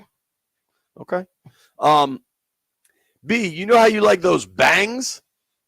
I stopped drinking those because I there is something in that. Yo, 300 milligrams Dude, of caffeine. when I would ride the bike and we were going like these long rides and you get exhausted, you drink a bang, you will fly right through the damn ride. So if you're drinking Starbucks, I like the matcha, which really doesn't have that much caffeine. Wow. 16-ounce matcha is about 80 milligrams of caffeine. If you're getting a venti coffee, if you're getting it iced, it's 200 milligrams of caffeine. Hot is 325 milligrams of caffeine. That's a lot. That's a lot. Red Bull. That's the big one? Yeah. Venti, the big one? A Red Bull is about 114 milligrams of caffeine. And it's a little bit smaller. They say you shouldn't have more than two. More than two of those drinks? More than 2 Celsius. In what, a day? Celsius contains a common version of the vitamin B12 called, I'm going to butcher this, cyanocobalamin. So the FDA says it's safe. So you shouldn't have B12 is supposed to be it's supposed to be go getter, drink, right? You're supposed to only drink 2 of them in what period of time? A day. A day. You know what I'm going to do? I had an argument with one of my friends one time about the coffee because they were drinking a lot of coffee all the time, and then was trying to talking about how they trying to get healthy. I'm like, not drinking all that damn coffee.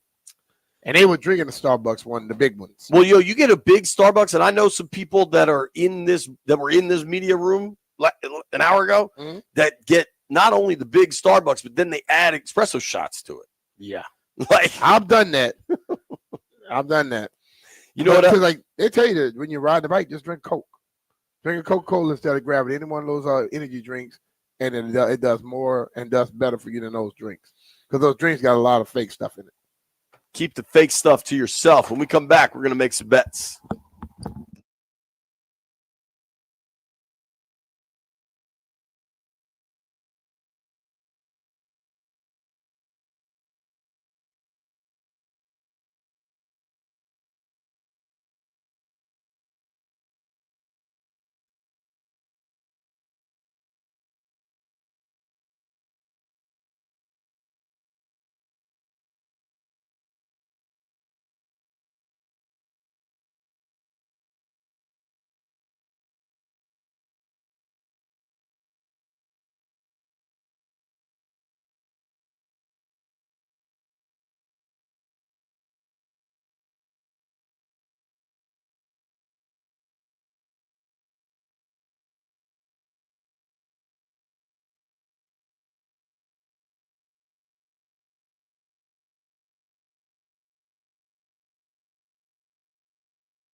B.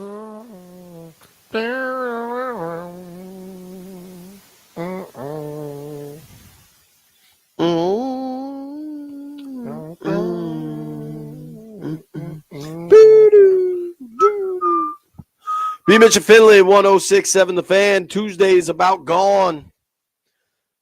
Commanders minicamp today. We'll be back out here tomorrow.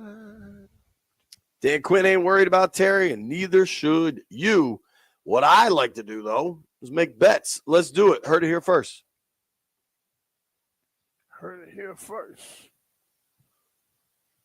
All right. Gather around, gather around. A little bit of news before we get to the bets. Bobby Wagner not at Commanders practice today. Excused absence. I believe, I don't want to be incorrect on this, but I believe Bobby Wagner just graduated from Howard's Business School. He did. I mean, there's been talked about a lot. I know that. Yeah, and I wonder if today is like graduation or something. Regardless, a veteran of that stature who isn't here, and the coach says it's an excused absence, I think you roll with it. All right, White Brian, how'd we do last night? JP and Jeff won. Everyone else lost. Bang, J-Dogs. Hold on, I won. I heard you weren't here to make the pick. He just like JP got his thing in last week. I'm getting mine in because I told him that I was taking the damn Panthers. One, you guys didn't count mine. Two, I told him you were taking the Panthers. No, we counted yours. Because Jeff and Landfill was trying not to count it. See, Landfill, little sneaky ass, try to hide the background. Landfill, sneaky ass. Think you're I'm slick. 1-0, dog. All right, three of us are 1-0. Landfill's 0-1. I mean, if Beamish is going to get, he wasn't even here violating the rules, I feel like I should at least be 0-0. How you gonna be 0-0? I told him what I was picking. Yeah, but I had to go do something, just like he had to go do something last I week. think if you're on the show and then you have to jet for the last crap segment, is what he is. He's just full of crap. You're an ass, is what you are, Landfill. It was one segment he had to jet for yesterday. I'm gonna start treating you like everybody else. It was one. I'm taking Argentina. Picks. Argentina. That's a soccer team, I assume. Oh. It's a country in South America. You should. If you're not watching the game, you should not be able to vote on it. I am taking the Nats. I'm taking McKenzie. I'm taking the Nats plus 1.5 tonight in New York with Mackenzie Gore on the bump. I think he'll keep that thing close. Don't blow it for me, Nats bullpen. Keep it close. I got the Nats plus 1.5 over White Brian's Mets. What do you like, B? Give me. Sound like my kids. I'm gonna take the Phillies. The Phillies. All right, White Brian. Jeff doesn't get a pick, right? He does not. Okay, what do you got? I'm taking the Cubs and the Mets. Ooh, a parlay. All right. Well, I hope my Nats pick messes up your Mets pick. Thank you to everybody that listened to the show today. Thank you to Barstool Nate for joining us. Thank you to Steve Wino for joining us. Ton of callers, mostly smart conversation. Appreciate all of you. Mostly. And Grant and Danny coming your way next. Make sure you listen to the fellas. I'm sure they'll have some comments about Terry McLaurin. We'll be back at it tomorrow. You made it this far. Jeff owes you a beer.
This update brought to you by Main Street Bank. Cheer local, bank local. Washington Commanders' mandatory minicamp is underway without wide receiver Terry McLaurin as he's seeking a contract extension.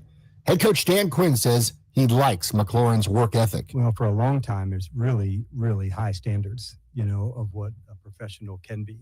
I can think back to one of the things he was working on last training camp, and I remember standing with Adam. He was working on low catches, so they were like either stationary or running catches that were below the knee, and it's like that type of specific throws after practice that were down towards his feet.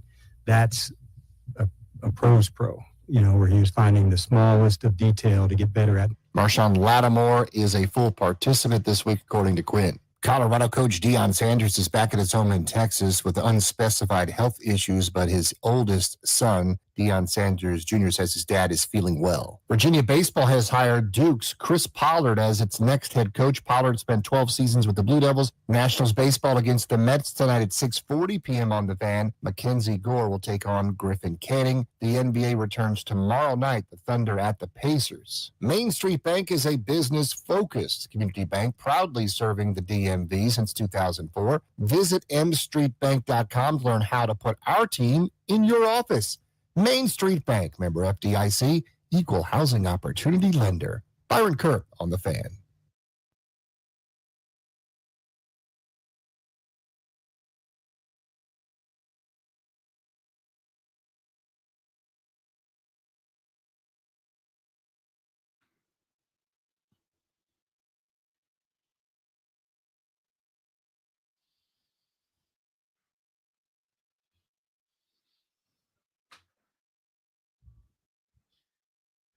Good Tuesday afternoon. Welcome into Grant and Danny. It is June 10th, 2025, and you are listening live to 106.7 The Fan. We are back in our Half Street Studios in the Navy Yard by Nats Park. The Nats play the Mets tonight at 7:10. You'll hear the game right here on 106.7 The Fan. NBA Finals Game 3 not until tomorrow in Indianapolis. So other than the Nats, pretty quiet night on the sports front. We got a nice show planned for you today. Clinton Portis, former Redskins great, joins us at 5:30 today. We'll also let you hear our conversation with Spencer Carbury, the coach of the year in the NHL, head coach of the Caps. He joined us right after our normal show ended yesterday from the Oshie event around 6:30. So many of you, I'm sure, didn't get a chance to hear that. We'll play part of it for you at 3 when we rank the DC sports head coaches right now. Danny, what's up? Hey, my friend. Quick shout out, if I may, to another example, number 1,700,000,800,000,000, blah, blah, blah, as to why I love sports.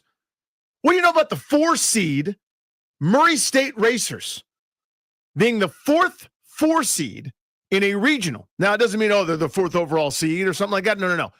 The 4th time a number 4 seed in a regional wins that regional, goes on the road for a super regional, wins that, and ends up going to Omaha with Stony Brook and Fresno State, who actually won the whole damn thing.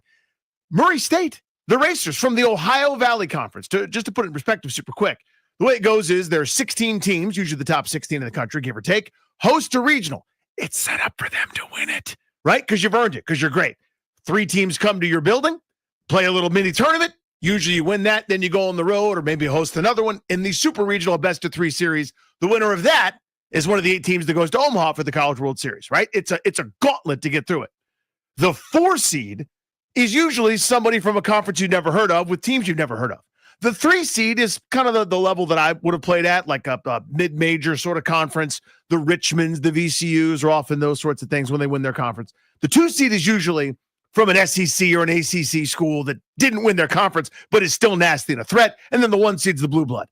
They went through that and then went to Duke and won at Duke to go to the College World Series. I love sports. I was riveted watching that game last night. Yeah, it's a great story. And I just think the College World Series is a perfect tournament. It's so good, dude. They design it really well, as you said. It's a gauntlet's the perfect word, especially for these 4 seeds, but these lower teams. I mean, at times you've got to win twice in one day. Yeah. Like it's staggered to the point where if you're fat and happy, sitting pretty as a 1 seed, you got to win and then you get a rest and then you win again. But to actually advance when you're low down the totem pole, you got to play multiple times in a day and you can't lose when the other team can lose a game. I mean, it's really set up in a way with the tournament as it is now that they want good on good in the end. So you got to do even more. You got to be even more effective and efficient, and they were. So congrats. It's a great story. But yeah, the College World Series is a blast. And the last little nugget on this is an extra layer of it too. I know most of you didn't watch the game, and I'm not going to rehash it for 45 minutes.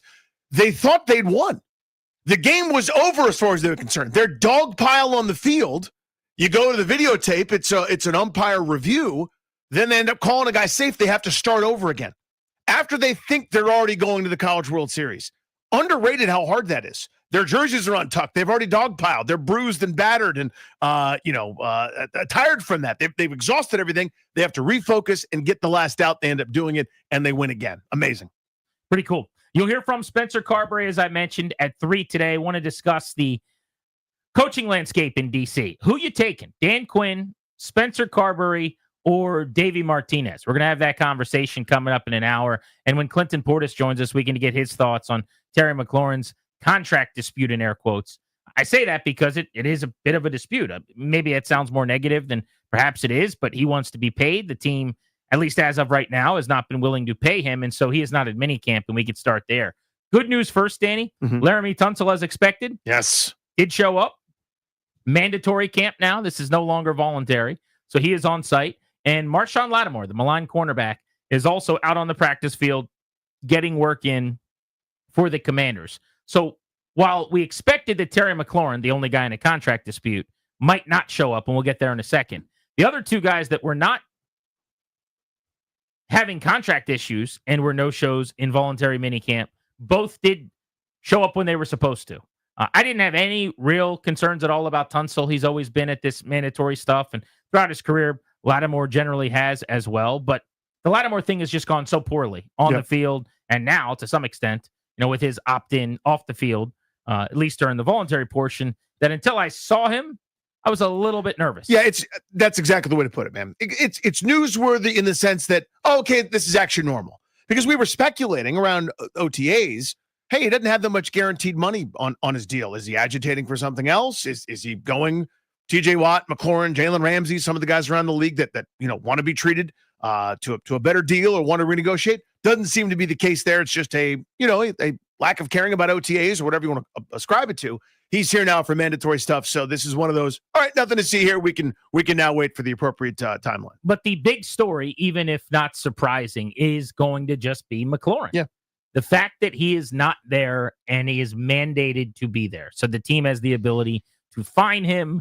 My guess is this will not get acrimonious, and that part of it isn't going to end up happening. But I will double down on what I said a couple of days ago. I don't think this is something to be concerned about. And I'm not worried about Terry McLaurin getting a deal in place with the Commanders. I also don't really have an issue with him not being there. Same guy that was mad when Marshawn Lattimore wasn't at the voluntary stuff. Very, very different. Every situation, every player, every scenario is different. Terry McLaurin's going to show up. He's going to be in great shape. He's going to be ready to play. He's going to be a leader in the locker room when it is time to show up. But on this one, for me, it's so easy. This is what happens when you and your team are at odds on a contract. See Trey Hendrickson, not in Bengals camp today. See TJ Watt, not in Steelers camp today. There are other examples. James Cook actually did show up, surprisingly, for the Bills, but is doing some version of a hold in. This is what you do. This is the one card as a player that you have to put down and use. This is your leverage. It's all you got. And he's trying to get a deal, and this is just part of that process. So am I upset? No. Am I nervous? No. When will that change? Training camp. If day one of training camp rolls around and he has not been signed, first of all, I'll already be shocked because he signed well ahead of training camp the last time we did this a couple of years ago. He signed right around the 4th of July. Early July, yeah. Camp normally starts 3 weeks after that. But if camp day one begins and Terry McLaurin is not only not signed, but then no shows and the acrimony is building, that's when now I am officially frustrated with the team and even upset with McLaurin. And that's now when I'm nervous about where this thing is headed. But until then, and the chances of that actually happening are slim to none anyway, this is close to a nothing burger for me. It's more than 0. It's not a 10 for me. I understand your point, and I think everything you said is logically correct. To me, it's looking at the glass that's got some water in it, and we're going, is it 7/10 empty or 3/10 full? Just a different way to look at the same thing. We're looking at the same information. Very similar conclusion. I'm not going down the panic road. That's not where I am. There's a track record here for both parties where this would certainly make sense for a deal to get done. My only point is, and there's no other way kind of around this, I'm focused on the fact that it's not yet. And until it is, just like with the RFK being at DC when the shovel's in the ground or other things I assume are going to happen or would bet on happening, I would still bet on this. I wouldn't get a great return on investment because it's very likely to happen. Until it happens, I've seen things go south. I've seen the parting of ways. I've seen him, I'm not saying McLaurin, but for example, could go, I want 35. We don't think you're worth 35. You're worth 33? He's like, well, it's not enough. And how entrenched are you going to be? How much, do you end up feeling insulted or slighted during negotiations? Great intentions can turn sour when it doesn't happen in due course. So the other big part of it, though, is the calendar. This is something where I'm very aware of the world we live in. Like just now, I had a meeting in Rockville before coming here. It took me an hour. I'm going to bitch about that. I'm going to be annoyed about that it took me that long to come from Rockville and that the GW Parkway is one lane and every way was red and everything about it stunk. I'll be annoyed about it for a second, but I also acknowledge that's the world I live in. This is the area where I happen to live. The same way, and you've already addressed this and you said it very well, that Jalen Ramsey, Terry McLaurin, Trey Hendrickson, Jonnu Smith, whoever else is agitating for something, this is the only thing. I wish this wasn't the way it went. I don't like that. I want to practice and also get the contract done. But this is the way of the world. It's what you got. It's just what you got. It's the whatever leverage you have. Yeah. I mean, and it's very little. In our world, we don't really have something. Right. If we did, you'd probably use it. Mm-hmm. This is business. Yep. Football, not the fun part, but it is a business. And so the agent takes over and tells you, hey, don't show up that day. Show up this day.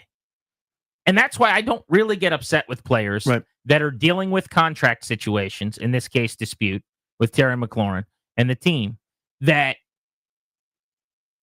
handle it this way. 1 to 10 me, your ire, your frustration on this.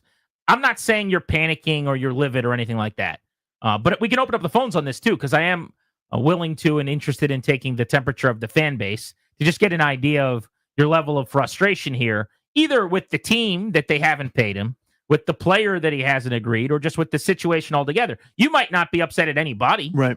McLaurin's doing the right thing. The team's doing the right thing.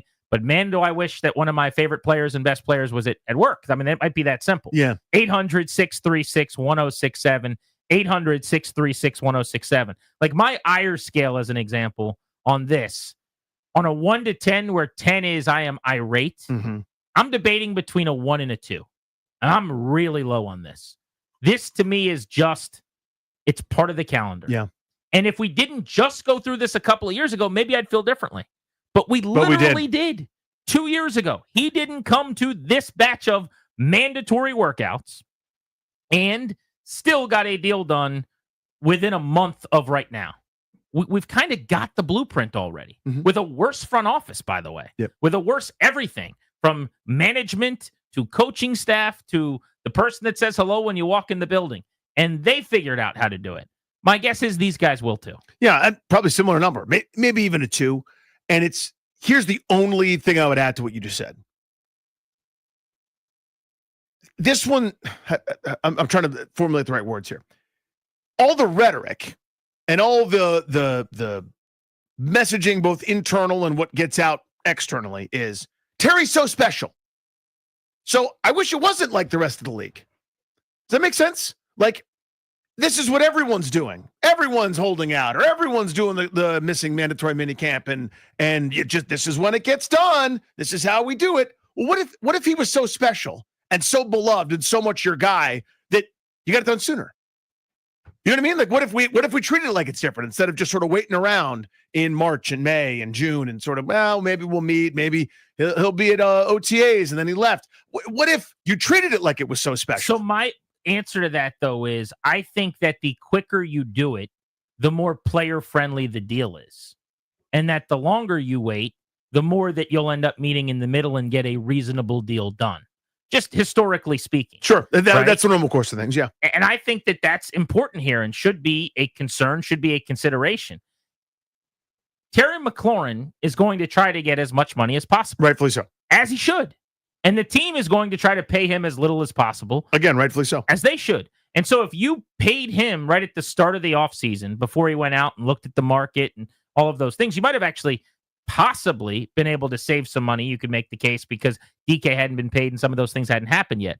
But agents have already done the math. They've already done the calculations. They already know that Chase is asking for 40. So we're asking for 35, and then Chase ends up getting 35 with Jefferson or whatever. And so now we're getting 33. So I just think that it's the process. Mm-hmm. Would I like it to have been concluded already and done? Of course I would. Yeah, absolutely. Sure, no problem. But I've just never been more confident that a player's not going to walk out the door because it's this guy. There isn't a truer version of what they want to be. And so the way there's almost like a piece for me in the fact that if for some reason he left, one of two things is true. The first is he just decided he didn't want to be here, which I don't think is a possibility in any way. But the second is he wanted such a crazy amount that it's actually beneficial to let him walk.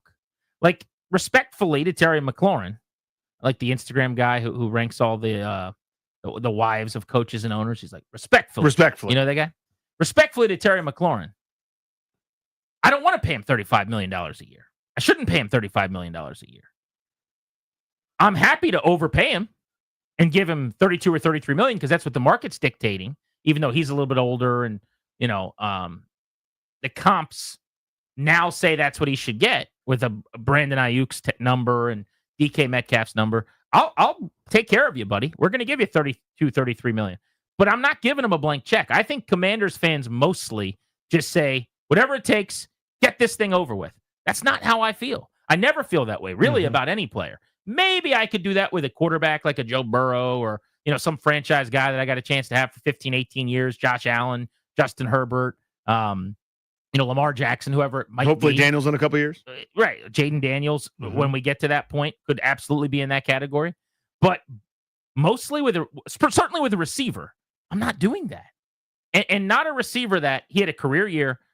That complicates this. You know about my other philosophy. Of course. I hate letting guys break the bank after career years. Now, in the case of Terry McLaurin, you're my sweet prince. You do everything the right way. I'm willing to pay you as much for that as anything you do on the field, just because everything that you do when it's not 1 to 4 on Sunday is what I want everyone in this locker room to do. So that's worth a lot of money to me. Then I add in that right now you're probably somewhere between 10 and 12 in the NFL at wide receiver. But if you remember last year, I felt like he was like 15 to 18 going into the year because he's not a separator. He's not, a route. He's not routing people up. He's a contested catch maven and, you get behind people and makes plays. But we saw him have the monster year in his first year with a real quarterback. Yes, indeed. With all the red zone targets, red zone touchdowns. He had more red zone touchdowns than he had any previous 2 years combined, which speaks to quarterback play and the like. I mean, his touchdown numbers are a bit out of whack. I mean, those can fluctuate. We can never forget Calvin Johnson had a year, I think, with 2 touchdown receptions. Like, who would be better in the red zone than that guy? One of the all-time greats. So I don't expect a 13 touchdown floor now from here on out. But the point is, he was probably overdue for a correction in the positive direction after so many years of 4 and 5. So, yeah, I mean, I guess my only point is I don't disagree with anything you're saying. And I don't think I'm offering a more panicked version or more upset version, just sort of maybe painting the other side of it. And that is to say, all of those reasons that you mentioned, why everybody's got an argument walking into this room, makes me think that argument might go on for a while. Like everyone's got a good argument here. And it can. Yeah. There's no games being played until September. Right. And Terry McLaurin's not a guy, by the way, that I'm worried about when if he showed up the day before the season, he goes 7 for 76 in the week 1. I really believe that. There's not a new offense here. There's not a new quarterback. This is not someone you just drafted or signed or who stunk last year like Marshawn Lattimore. So every situation's a little bit different for me. And when the lights come on in week 1, if he's on the field, he's going to go play football and ball out. I'm not saying this is ideal. It's actually the antithesis of that. Right. But there are actual problems that this team has that can't be fixed between now and week 1, in my opinion, without them throwing some resources at these issues. And Terry McLaurin's contract is not one of them. Here's a good question from Kristen on Twitter. I want to answer this next. She says, Grant, I don't get why you keep saying that re-signing Terry is not going to worry you because he signed in early July last time. That was under a different regime. So what makes you think the timeline would be the same now? I want to get into that next, and we'll take calls as well. 800-636-1067. 1 to 10 scale your level of ire that we're here for the second time in a few seasons, and McLaurin is holding out, not at mandatory minicamp, looking for a contract. Do you have any concern that this could go sideways between a guy and a team that seem to like each other a whole lot? We're Grant and Danny on the Fan.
I'm Toby Altizer with your sports update on The Fan. This update is brought to you by thewindowman.com, the educational window company. Commanders mandatory minicamp getting underway today. Marshawn Lattimore and Laramie Tunsil were in attendance. Terry McLaurin not in attendance today, looking for a new contract. Bobby Wagner also not in attendance today, excused for a personal reason. He'll be back at practice tomorrow. Around the NFL, TJ Watt is not at Steelers minicamp. Trey Hendrickson not at Bengals minicamp, and their first-round pick, Shamar Stewart, is at minicamp but not participating still over contract issues. Baseball tonight, Nationals and Mets, first of 3 in New York. 7:10 first pitch. Can hear the game right here on The Fan. Mackenzie Gore takes the hill for the Nationals. He's 3-5 with a 2.87 ERA. He'll take on Griffin Canning, who's had a really good year for the Mets. He's 6-2 on the season with a 2.90 ERA. Last night, Stanley Cup Finals Game 3. Panthers dominated the Oilers, winning 6-1 to take a 2-1 series lead. Summer heat is on the way. Replace those inefficient vinyl windows now. TheWindowman.com's fiberglass windows offer maximum comfort and are now $200 off every window. Visit TheWindowman.com for your free consultation. $200 savings per Infinity replacement window only. Minimums and installation apply. From the Crop Metcalf 5-Star Sports Desk, I'm Toby Altizer on The Fan.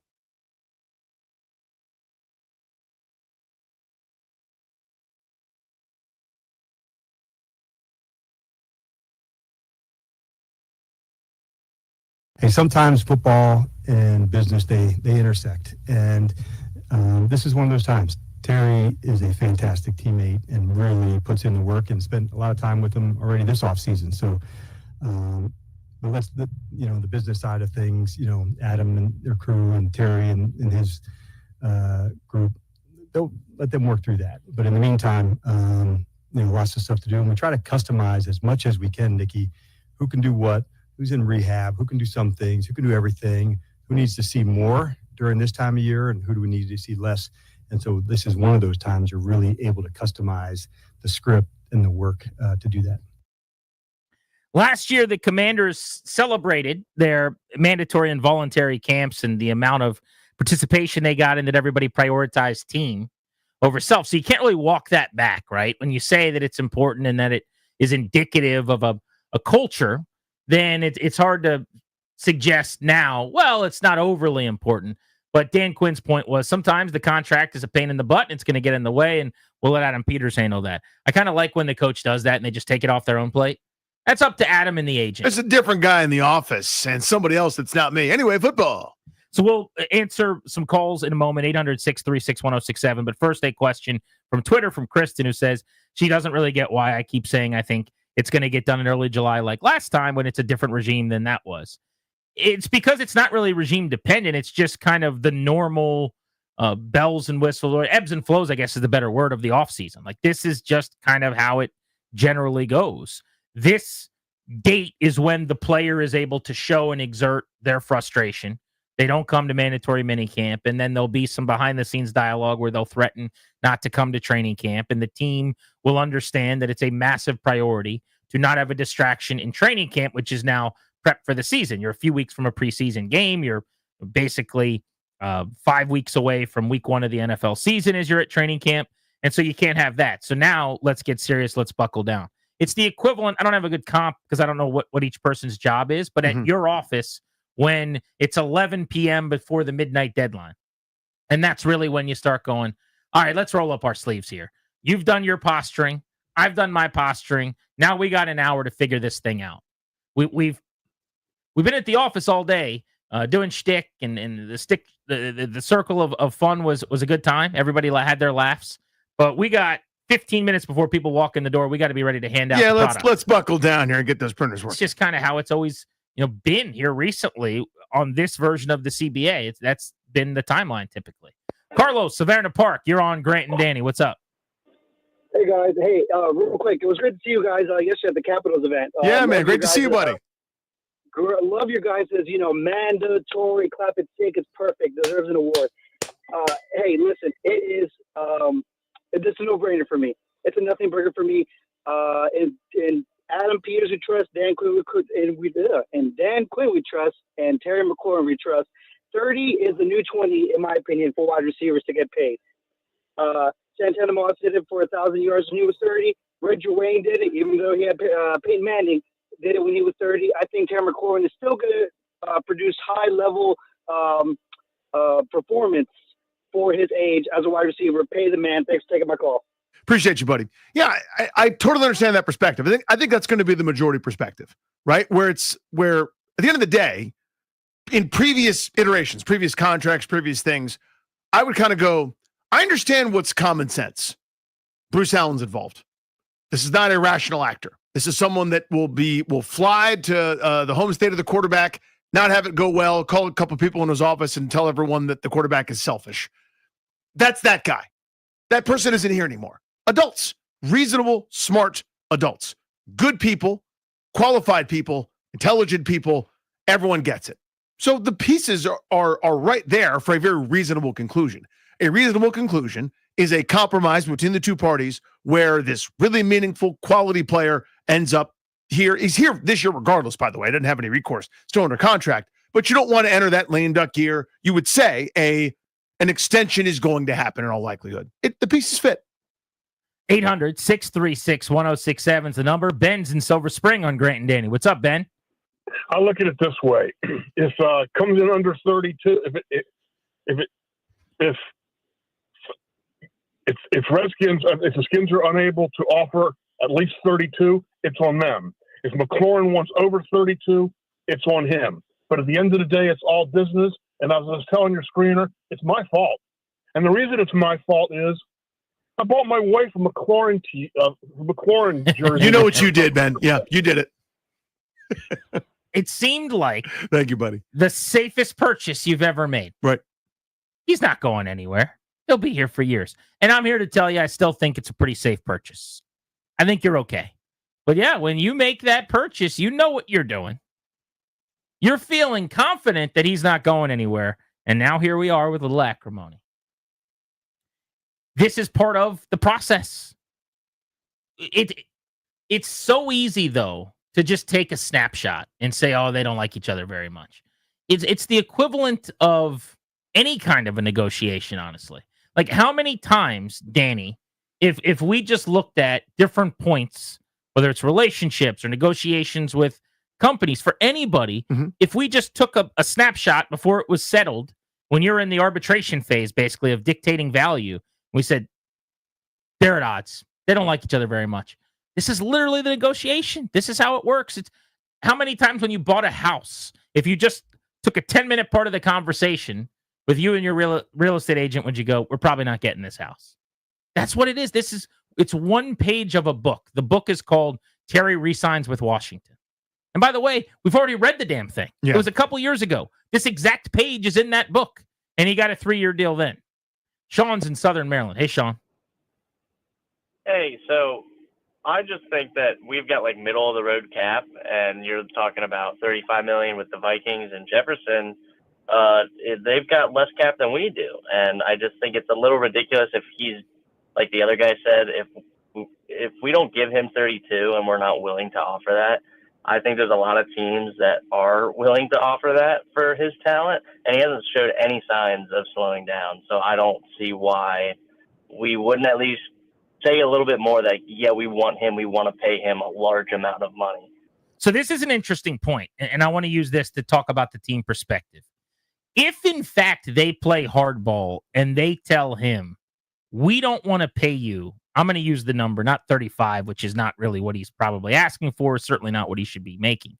But let's use the DK Metcalf figure of 32 and change, 33 million.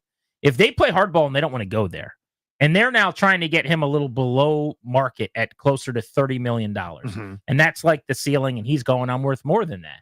Now, my guess is he would ultimately sign. He's not going to blow this whole thing up and go find a new home and play somewhere else instead of sticking with Jaden Daniels over a couple $1 million when you can be a career commander. But if that is the case, how would that make you feel about the regime? Because they're playing hardball in a way that's business-wise pretty smart, probably. But this is the guy in this fan base. This is also exactly what they're selling a product. We want every player to be this. This is what we would design in a laboratory. Well, the player would be wearing 17 walking out of the lab. It's this guy. This is the key to me, Grant, is this part of it. The things that are hard to, I'm literally talking about it, hard to put a price tag on. I wish I had a better turn of phrase than that, but that's what it is. A guy at this production, I go, oh, he slots in between, I'm just making this up, between Brandon Ayuk and DK Metcalf. Take the average of the two, turn and deal. That's it. Take it or leave it. That's not what this is. This is the guy. You know what I mean? It'd be like, if Ryan Zimmerman had played more hardball, or, you can go to your different franchises. Like if Dustin Pedroia in Boston over the years had played more hardball.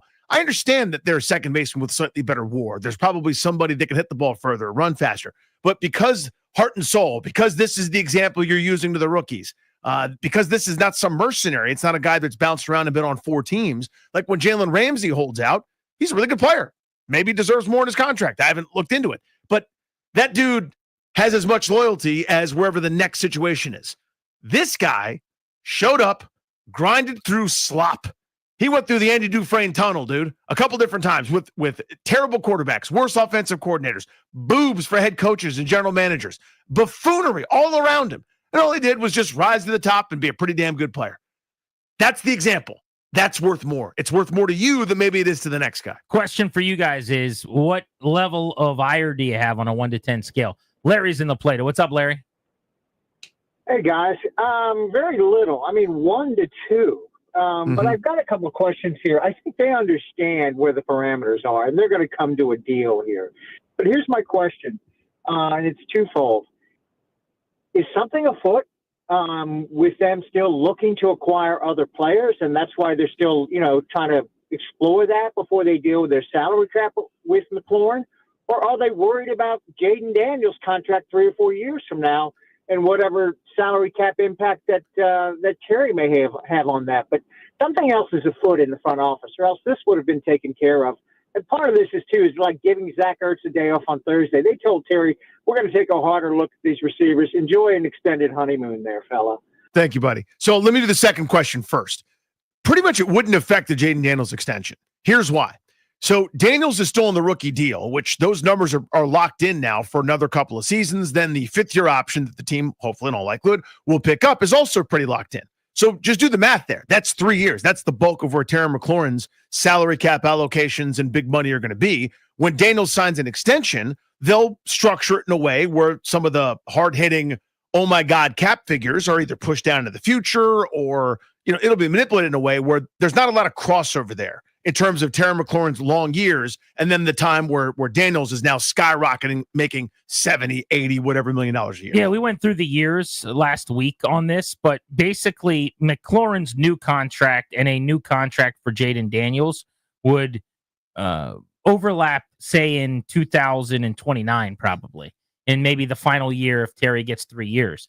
But the first year of the extension for Jaden Daniels, while a handsome raise from the $12 million figure he'll have in 2027, and then the leap he's going to get on the 5th year contract, which is his first big jump in 2028. He'll get another jump in 29, but it's still, we're talking about something that's a gigantic bargain at the quarterback position in the first year of his new deal. Like, 30-some million dollars, $30 million, something like that. Whereas by the end of it, he's going to be having $70 million tags. But that's long after Terry, who at that point, his 3-4 year deal goes through age 33, 34. That'll be year 1, year 2 of Jaden Daniels when that thing's expiring. So this contract shouldn't have a whole lot to do with Daniels, other than what I will say is the fact that you're not paying Jaden Daniels real legitimate big money is all the more reason why, for a true number 1 wide receiver, if that's what you're paying Terry McLaurin to be, and that's what they would be doing, you should have no problem doing that. See the Vikings with Jefferson and J.J. McCarthy, right? There are teams that make it work by saying screw the defense, where they have Joe Burrow, the quarterback, making all the money, and then they have 2 wide receivers, Jamar Chase and T. Higgins. In this case, this year, Jaden Daniels only makes 8.6 against the cap. Next year, it's 10.3 against the cap. 2027, it's $12 million against the cap. So if you want to pay Terry McLaurin, you absolutely can. You do it right now. And you can pay Trey Hendrickson and anybody else that you want to give a big contract to. But just the way that they've gone about building this thing, that they've kind of been hesitant to hand out that huge contract, it doesn't seem like something they're overly interested in. Saw one of the greatest catches I've ever seen in my life last night. Ever. In Major League Baseball. We'll talk about it next on G&D.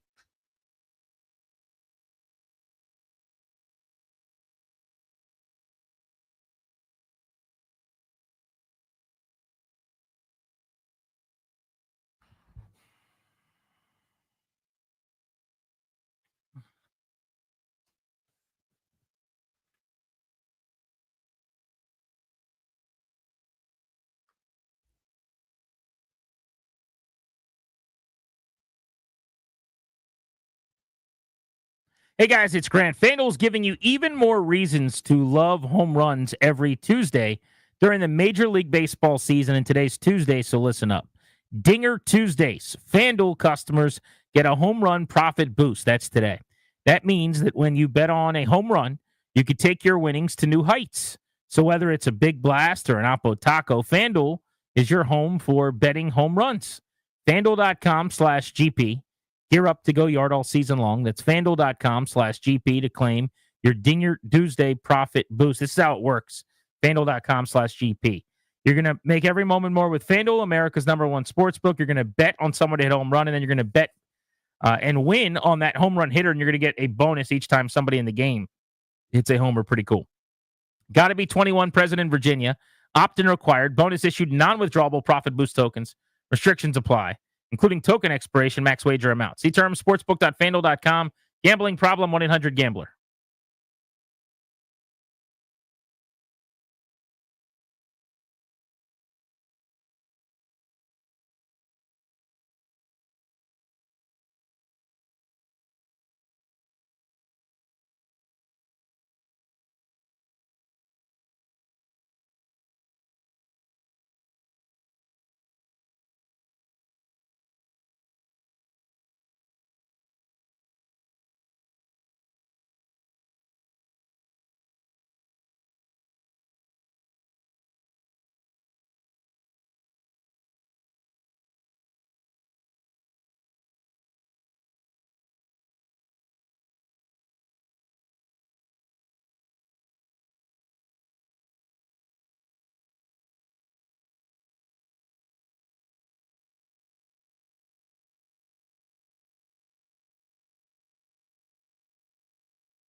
And this one to center field. Denzel Clark on the move back after he stepped towards home plate. He makes another catch. Oh, my God. Back-to-back weeks where he wins the Electric Play of the Week, and he's already on the leaderboard for this week. You go ahead and book it.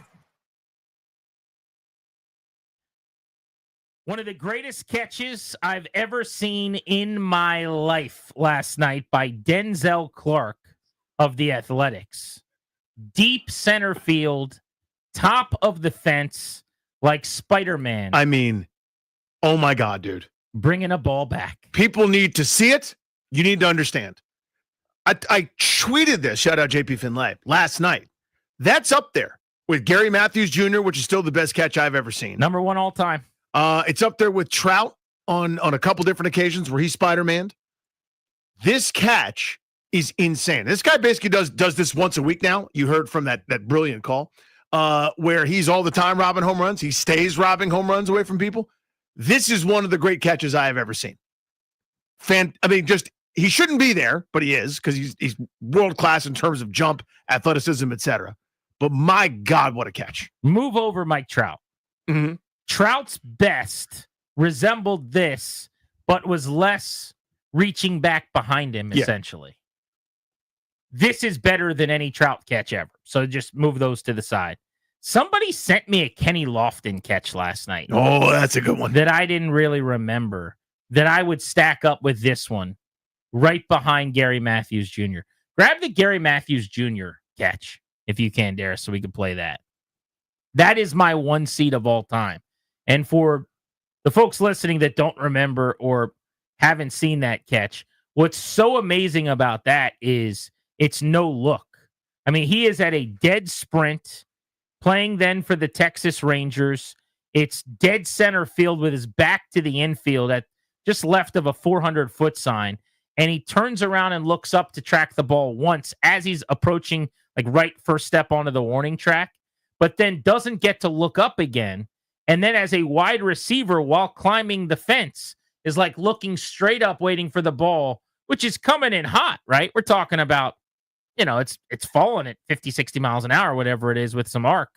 And all in one motion goes way over the fence to make the catch. It's the greatest I've ever seen in my life. Runner goes, and Lamb hits it in the air to center field.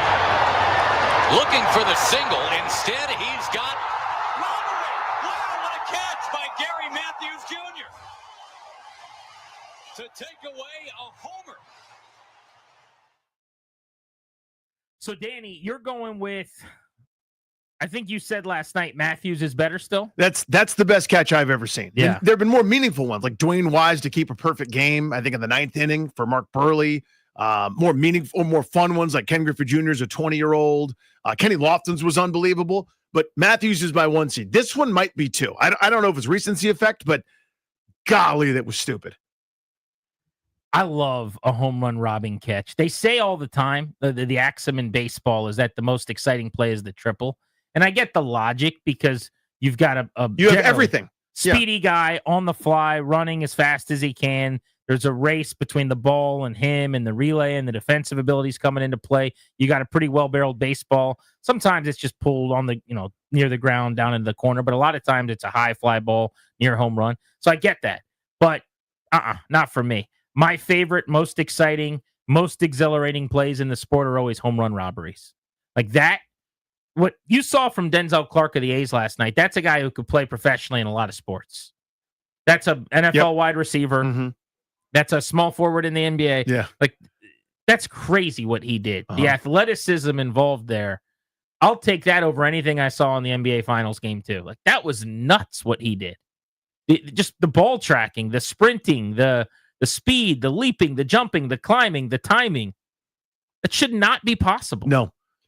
Again, people sleep on it. So everybody back in the day, like whether it's Baseball Tonight or Sports Center, they'd show you like regular old diving catches in the outfield. Not to say that there weren't some great catches, but people don't understand. If you played the game, an infielder charging straight in, barehanding a ball on the run, it's 1,000 times harder than just running to a spot and diving and catching the ball.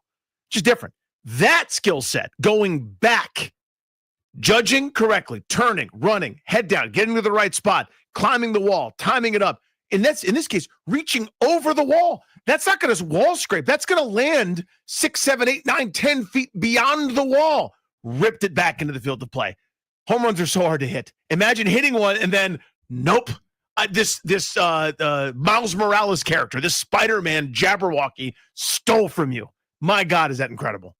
The Kenny Lofton catch I was sent was amazing last night, too, because of the timing and the climb and the leap. And he basically, when you have to propel yourself with full momentum, sprint into climb, into like going to get the ball over the fence, essentially, like he did. Those are the ones that are really special. But that's right up there. Some of the best you'll ever see. The A's pulled it off. And it didn't matter because they just kept giving up hits and runs after that. He couldn't get to everything. But early on in the game, in a scoreless game, he saved their bacon. Yesterday, after we were done, we hung out at the Georgetown waterfront. We caught up with Spencer Carbury, who was just named the coach of the year, Caps head coach, Jack Adams Award winner. We'll play a little bit of that conversation for you next. We want to talk about who the best coach is in D.C. right now. And has Carbury moved to the top of the pile, or does Dan Quinn have a shot at that discussion? That's next on The Fan.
I'm Toby Altizer with your sports update on the Fan. This update is brought to you by Reynolds and Power Home Team, Keller Williams Realty. Commanders mandatory minicamp getting underway today.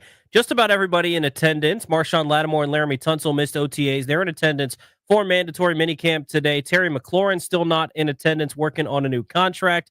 Bobby Wagner also not in attendance today. He was excused for a personal reason. He'll be back for practice tomorrow. Around the NFL, TJ Watt not at Steelers minicamp as he's looking for a new deal. Trey Hendrickson, same thing for him with the Bengals at their minicamp. Also, their first-round pick, Shamar Stewart, is at minicamp but not participating still on a dispute over his contract as well. NBA Finals off once again today. They'll get back underway with Game 3 tomorrow in Indiana for the Thunder and the Pacers. Baseball, the Nationals beginning a 3-game series in New York against the Mets tonight. 7:10 first pitch. You can hear the game right here on the Fan. Mackenzie Gore takes the hill for the Nationals. The lefty is 3-5 on the season with a 2.87 ERA. He'll take on Griffin Canning, having a renaissance of a year for the Mets. He's 6-2 on the season with a 2.90 ERA. In hockey last night, beat down in Game 3 as the Florida Panthers beat the Oilers 6-1. They take a 2-1 series lead. Game 4 going to be on Thursday. Want to hear the fastest way to know what your home would sell for? Reach out to Empower Home Team. Simply text your address to 800-763-3000. No phone call. Just text your address to 800-763-3000. That's 800-763-3000. From the Crop Metcalf 5-Star Sports Desk, I'm Toby Altizer on the Fan.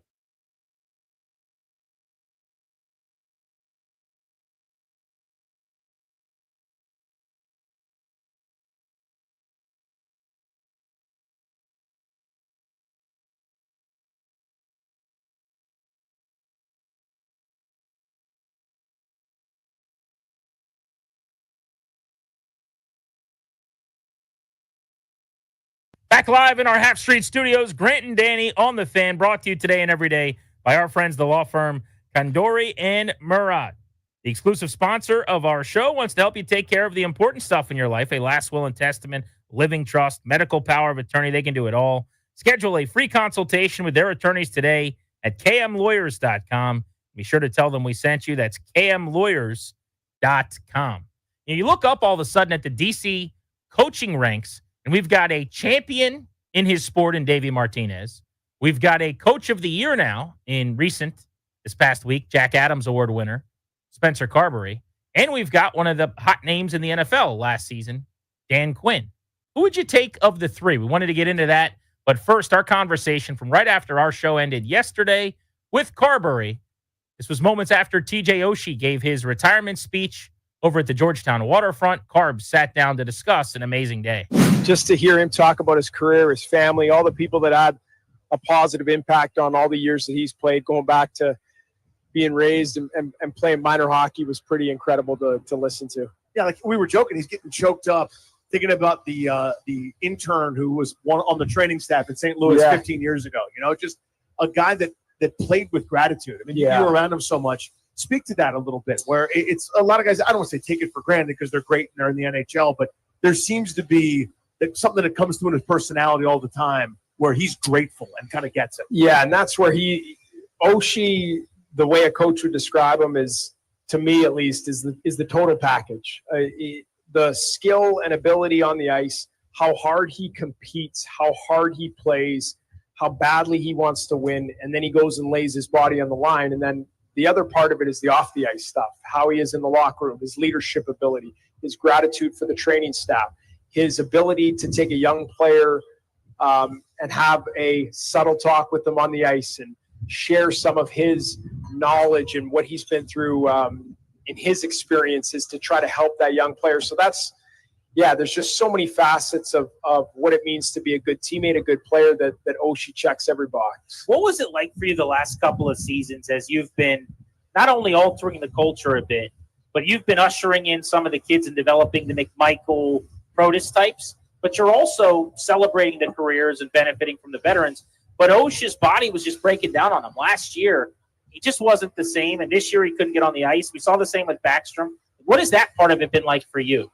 Well, there's the negative part of it of them not being on the ice and not being, you wish they were able to play and impact the game on the ice. But the thing that I look at is the things you just mentioned about those young players, whether it was Pro or Mikey or Marty Fayarvy or Rasmus Sandin, they've watched these players and Osh specifically not only learning from them as an experienced veteran player and all the wisdom he can share, but they watched a guy that was absolutely laying it on the line at the end of his career to grind out every last ounce he could of his career. And that, when you watch that as a young player, you go, I'm not feeling great today. I can find a way to feel okay. And I will find a way to battle through what I'm going through. When you watch TJ Oshie, who in game 1000 is hobbling around the locker room, and we're not sure he's going to be able to play in Vancouver, but he does everything he can that afternoon so that he can suit up at 7 o'clock. Or you see him in Tampa Bay when he had the non-contact and he couldn't move and he's being helped off the ice. Like, all those moments are lasting for young players to recognize and learn from and go, this is a competitive. This is a guy that won a Stanley Cup, and here's why: because of the way that he competed and because of how much he was a warrior. And you learn from that as a young player. That's Coach Carbury. That's Coach of the Year, Coach Carbury. To you, thank you very much. What did you know about TJ Oshie before you got the chance to coach him? And then what did you find out? So I would say that stuff I didn't know all of that part of him, the leadership part, the competitive. The two things that blew me away, I'd seen it, but I didn't really know it until I coached him, is his skill on, we call it on the walls. His ability to pull a puck off of the yellow that's on the rim or on the walls and make a play is incredible and so underrated. And for his coaches and people that watch the game in every little minute detail, his small, tight area skill with the puck is as good as I've ever coached. And that is a very underrated skill, but a very important skill in winning hockey games and has a huge impact.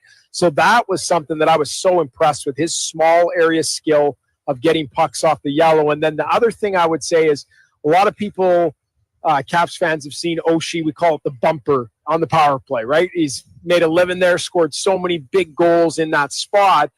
And because he's done such a good job there, you just think it's automatic. Well, just put another right shot right in there, and then the same thing will happen. Easy, right? It's easy. Yeah, I just saw Oshie make a career out of scoring from that area. But the thing that goes unnoticed is what he's doing in there with his hockey sense and finding position and getting his stick in a spot to where Backy can get him the puck or Kuzi is a skill in itself. And it's not just something that you can replace there. So Willie picked up a lot of those things from Ocean. He was trying to share, but his ability to play the bumper is like none other that I've ever been around. Spencer Carbury got 81 of 103 first-place votes for the Jack Adams Award. The Coach of the Year in the National Hockey League, as Danny mentioned, joining us on Grant and Danny. 2 seasons now, 2 playoff appearances. You get to round 1 in year 1. You get to round 2 in year 2. Who knows what year 3 will have in store? Let's keep climbing, right? Yeah. I want to get into that in a second. But first, this was Oshie's day. You had your own day recently when you found out you'd won the Jack Adams. I got to say, it was a little dusty when I watched the video as someone with kids, too. But you were in a Monumental. You could tell people the story working with Joe B. Thought you were talking about the team, and then you got a surprise. Yeah, that came as a shock. I thought I was doing an end-of-the-year interview, and I thought it was just going to be, going over the season and all the highlights. And,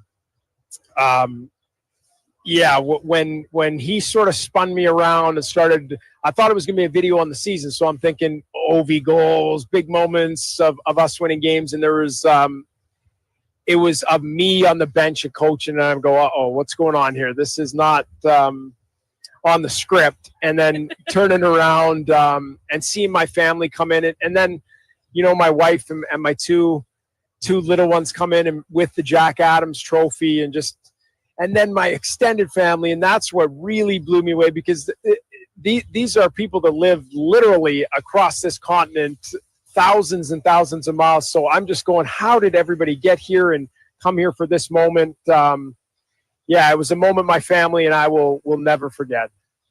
Go through it here. Now that you guys have taken inventory of everything with this season, you and your staff, obviously, pretty fantastic job. You were the Coach of the Year, not by accident. There are 22 voters, by the way, I'd like to have a word with. But greatest success for you guys this year as a coaching staff, and then thing that you say, you know what, after this year, here's what we want to do better next year. Give me your greatest success and something so you know what, we're going to grind on this. So I was really proud of – I would probably say this, because we had a tremendous start to the year. We put ourselves in a great spot, basically set ourselves up for the entire season. And the O record, as we got down the stretch, our games sort of stumbled a little bit down. And as a coach, you're going, okay, we're trying to get ready for the playoffs. We'd already clinched a playoff spot, but we're also chasing a record. And O wanted the record, but his teammates wanted it just as bad. And they were trying every single night to put him in good spots and put our team in good spots to maybe get him an empty net or give him a pass on a 2-on-1, and hopefully we get one goal closer. And so that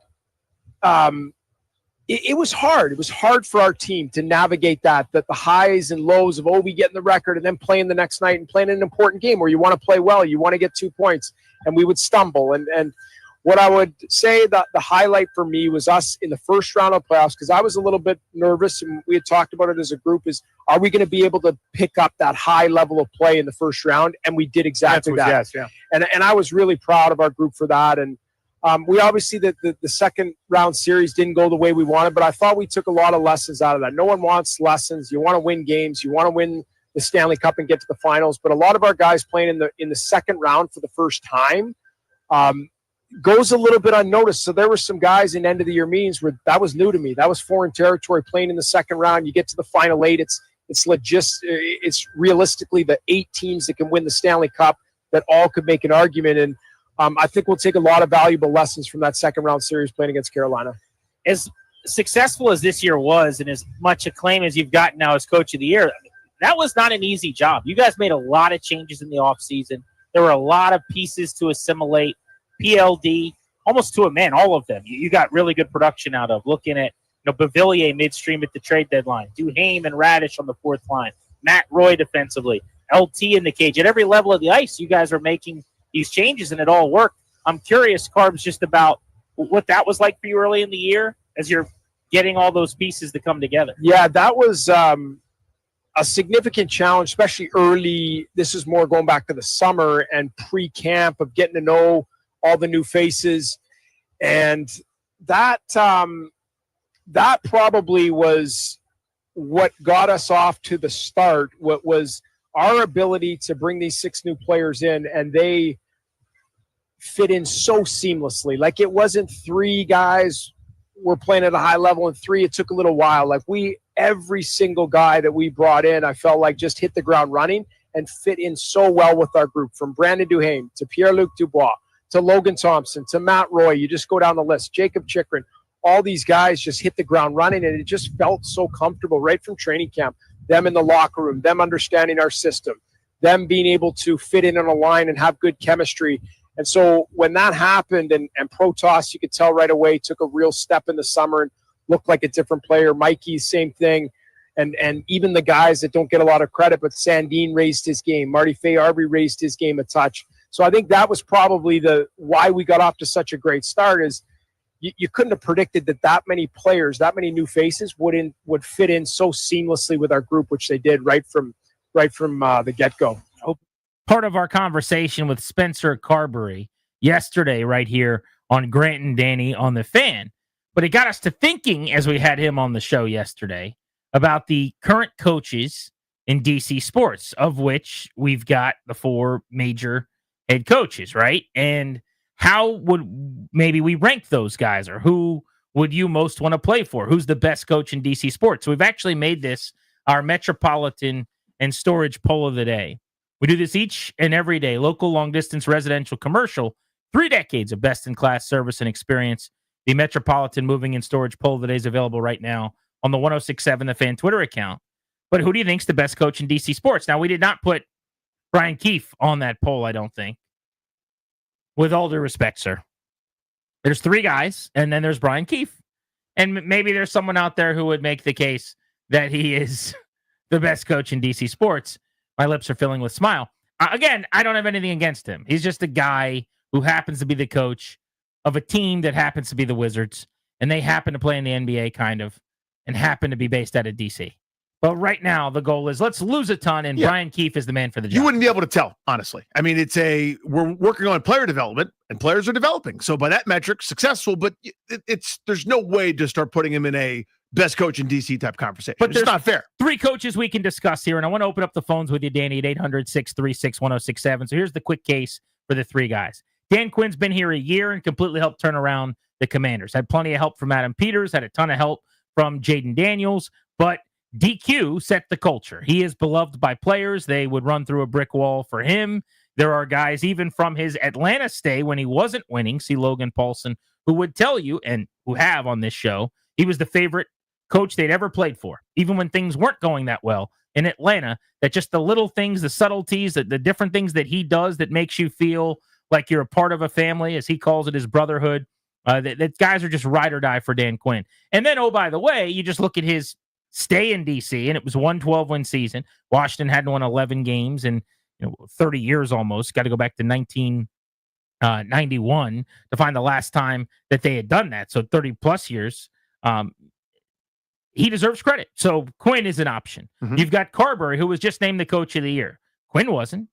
Davey Martinez has not been named a manager of the year anytime recently. But in the case of Carbury, 2 years here, they get to the playoffs. In his first year, they weren't supposed to. They way overachieve and get to the first round despite being outscored by almost 40 goals. And then in year 2, Danny, they get to the second round of the playoffs. They get even further. They had the best record in the East all regular season long. They were in the running for the best record in the National Hockey League all regular season long. And again, they overachieved. They were not supposed to make the playoffs. Not only did they as the number 1 seed in the conference, but they got into the second round. So we'll see if they could make it 3 for 3 under Carbury and overachieving next year. And then you've got Davey Martinez, who I would say understandably maybe feels like he's farther back on this list because the Nats haven't won since 2019 under Davey Martinez. And if you look at like win percentage and the amount of time struggling, Martinez's ledger is way thicker in that regard than any of the other guys. But he is the only one on this list with a championship. Dan Quinn has not won a Super Bowl. Right. So as many shots to do it or more than Davey Martinez, actually.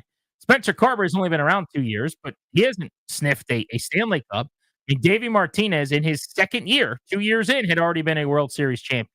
Now, overall, he has lost over 100 more games than he's won.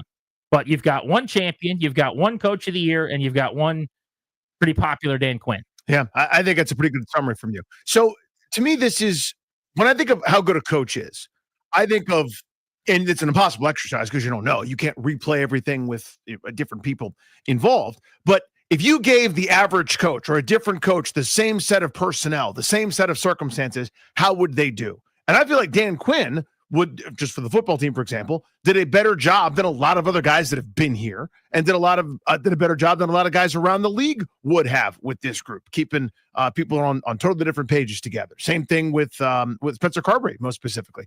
So for Davey Martinez, there are complaints, certainly. There are irritations where these young players never seem to learn how to run the bases effectively, always seem to make a bunch of fundamental errors, and it never gets cleaned up despite rhetoric to the contrary. You get guys that are, 4 or 5 years into this thing, like Keibert Ruiz, giving away at bats with runners in scoring position, swinging at garbage. Like those frustrating things for people that really follow it, don't materialize. But what's Davey Martinez been given to work with? When he called down to the bullpen for the first 2 months of the season, there were no good names. There was nobody there that he could call that would help him get out of an inning before getting to Kyle Finnegan, right? So is that a bad job by Davey Martinez? I don't think so. That's more organizational. Kind of same thing with Carbury and company. You're tasked to both keep a bunch of veterans on task, happy, competing for a Stanley Cup. And oh, by the way, while you're rebuilding, quote unquote, bring up a bunch of young players on the fly to fit into your team culture. Harder to do than advertised. Everybody's got kind of their own set of challenges, their own set of circumstances. So it's hard to compare them evenly across the sports because the teams are in different places. But do you want my vote yet, or should we wait? Well, yeah, we can give you our rankings, I think. Let's do it as soon as we come back. So we're going to rank our top 4. You guys don't need to do that. We just want your number 1. Is it Carbury, Quinn, Davey? I guess you could say Keith if you wanted to do that. You'll have to make the case pretty strong. Yeah, young players played well. But who is your number 1 coach in DC sports right now? And if it's different, who would you most want to play for? Maybe that's different because maybe the answer is not Dan Quinn for you, but you think it'd be pretty cool to be in that locker room with DQ. 800-636-1067 is how you can hop in. Let's talk coaches in DC sports on Grant and Danny.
I'm Toby Altizer with your sports update on the Fan. Mandatory minicamps getting underway around the National Football League. The Commanders getting underway today. Marshawn Lattimore and Laramie Tunsil were in attendance after missing voluntary OTAs. Terry McLaurin not in attendance as he works on a new deal. Bobby Wagner also not in attendance today. He was excused for a personal reason, will return later in minicamp. TJ Watt not at Steelers minicamp.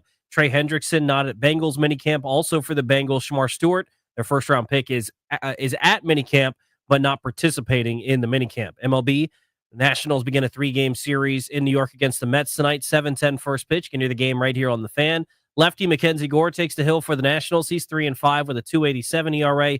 He'll take on Griffin Canning, who is 6-2 with a 2.90 ERA. Nats and Mets 7:10 right here on the Fan. Last night in hockey, Game 3 of the Stanley Cup Finals went the Panthers' way 6-1. They beat the Oilers to take a 2-1 series lead. Game 4 going to be on Thursday. From the Crop Metcalf 5-Star Sports Desk, I'm Toby Altizer on the Fan.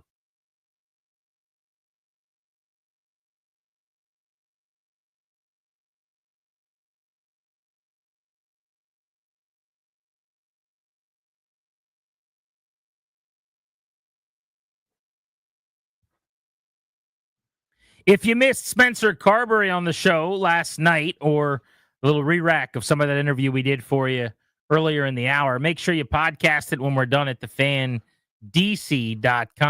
So here are my rankings, Danny, of the 4 coaches in DC sports right now.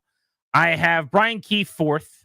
We'll have him pulling up the rear. I've got Davey Martinez 3rd. He is the only champion. That was a long time ago, 2019. He was actually exceptional during the 2019 postseason. Davey pulled a lot of the right strings and buttons were touched correctly. I think one of the things that really helped him was they had starters that went deep into those games. Mm-hmm. And then there weren't a whole lot of decisions to make in the bullpen. Hudson was going to get the 9th. Occasionally, if it was lefty heavy, that'd be Doolittle, and Hudson would set up for him. But interchangeably, those two guys mostly with the day off between games, the way that the baseball postseason generally works, or a couple of days in a row with a day off for travel in those series. They were going to get the last 6 outs and they were going to be rested. So it was way easier. The only question for him sometimes was like, do you throw Tanner Rainey or don't you? But can I get away with Rainey this inning if it's 7, 8, 9 coming exactly. up? Maybe, yeah. Strasburg would go 6 or 7. Max would go 6 or 7. Corbin would get pretty deep into those games. So I'm not saying it was an easy thing to manage, but he also did something brilliant. And whether this was on Davey or the front office, someone deserves a lot of credit. They used their starters out of the bullpen.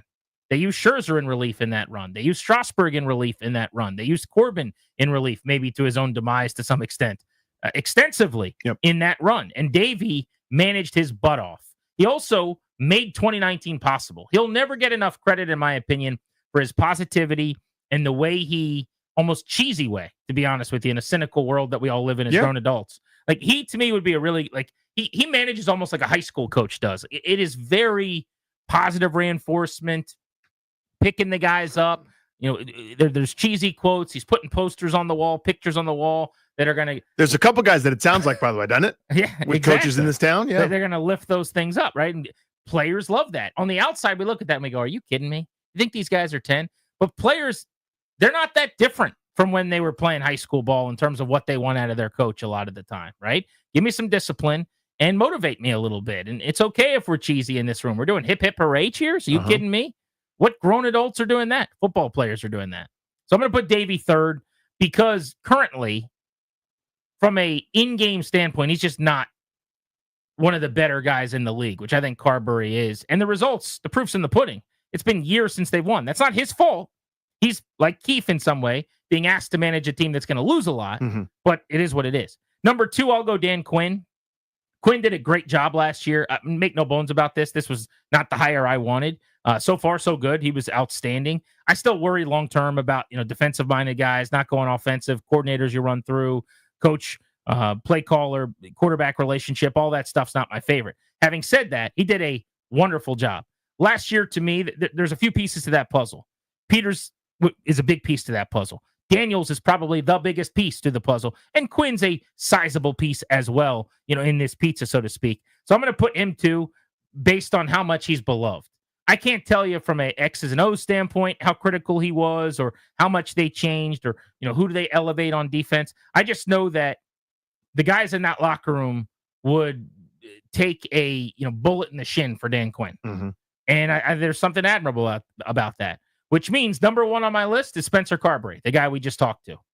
2 years in the league, 2 overachieving seasons for the Capitals. We squeezed way more out of them than there has been. And for me, the Carbs argument, Alexi Protis, rocket ship, Connor McMichael, rocket ship. Mm-hmm. He gets to guys, veterans that teams give up on one after another, like Pierre-Luc Dubois, Alex Ovechkin, who's butted heads with a couple of coaches. Great results, loves him. The veterans like John Carlson, TJ Oshie yesterday, sing his praises. The kids adore him. I'm not sure that I've seen one thing I don't like. I like how he handles himself. I think he outcoaches people all the time. I'm a big Carbs guy. So Carbury, Quinn, Davey, and Keefe in that order, 1 through 4. 1 and 4 the same for me. Just to echo you on Carbury.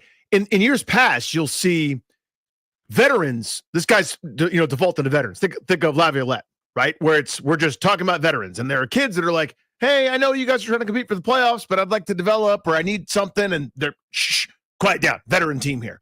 He did both. He's bringing guys along, getting career years and big leaps from McMichael and Protis, to your point, and also taking in quote-unquote malcontents or guys that underachieved elsewhere for whatever reason, fold them right in. Part of that's the organizational culture. They've done that in the past, non-Carbury division, but he did that. He walked the line the way other guys before him couldn't do or didn't do. Whether they could or couldn't, they didn't. So to me, he's number 1. Number 4, it's not fair to judge at this point for Brian Keefe.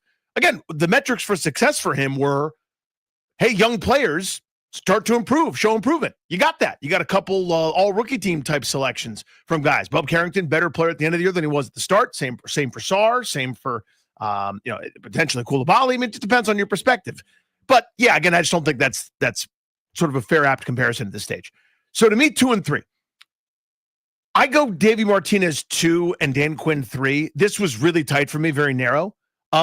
The reason I put Martinez up there is because of the championship and that run. I don't think anybody else does that. The 19 and 31 turned into the bumpy road, beautiful place that we all went to. His demeanor. Is that based on all-time resume, or is that right now, this moment, who you think's a better coach? Right now, ranked it that way. Right now, this minute, still really, so just because of that. 6 years ago, still looming large for you. It was the tipping point for me. So I look at Quinn. It's a smaller sample size, obviously here, right? Just sort of basing it on here. Track record too. I've gone into that, but for me, it's Quinn. I look at a defensive coach. Defense wasn't very good. People under his staff that he picked, defense again wasn't very good. And I think a lot of it was you got Jaden Daniels. He made a lot of these things correct. Now, again, this is not to belittle Dan Quinn. I think he's good. I'm a fan of the guy. Obviously, everyone loves him, but a lot of people have loved a lot of coaches. Right? I think people get along with a lot of guys. Like, you saw a lot of the dudes that think Ron Rivera is the best dude ever, right? Where you're giving him a hug when you find out that you made the Pro Bowl, or that you're the All-Pro representative on special teams, Jeremy Reeves, or, hey, these kinds of stories. That, to me, doesn't necessarily make it. We get more where we're squeezing more out of a roster for a couple straight seasons. I'll go, you know what? This guy deserves probably more credit than I'm giving him.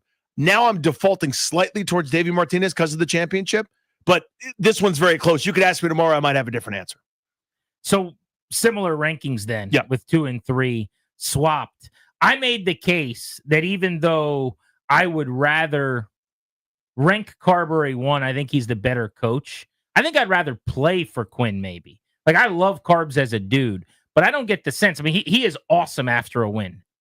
Post-victory, shouting guys out, tossing out hockey puck, Spencer Carbury's the best. But his demeanor in game, and hockey's just different. Yeah. There's snarl. There's a little more agitation. There's a little more shouting, might not be the right word. But like Dan Quinn just going full backwards hat, dapping guys up, bro hugging them, high-fiving. Like, I think he might be the guy that would be the most fun to play for. And I'm sure Carbury does some of this kind of stuff. We don't hear as much about it. But like some of the stuff Quinn does with people he's bringing in to give you speeches, and the SEAL Team 6 is hanging out with you and you're carrying logs, or you're watching movie clips in the team hotel before the game. It feels like high school football in a sense, with more resources. Like you have money and a little more pull, and you can do whatever you want. But, they're getting other stars and celebrities to come in and like lead the huddle. I think playing for Quinn might be the most fun, which is probably why he's most beloved. Yeah. And not coincidentally why he's had a lot of success. Indeed. The guy I would love to play for is Davey Martinez, because like you can mess up once, twice, 37 times, and you're still getting trotted out there. If I'm a ne'er-do-well, borderline, 4A major leaguer, I'll still hit second sometimes. See Alex call. You know what I mean? Like, I'd love to play for that guy. There's a lot of forgiveness. Though, but is there truth to that? There is. I mean, seriously, there's my college coach who's now at Wake Forest was sort of this way. Like, if you were one of the guys, you were allowed to feel like you could mess up. Not that you would want to mess up. You're not messing up on purpose. But you're not looking over your shoulder. But you look over your shoulder. Loyalty to you. There are coaches that I played for over the years where if you didn't hit the cutoff man, you weren't trying to miss the cutoff man. But you didn't hit the cutoff man. Come on in, son.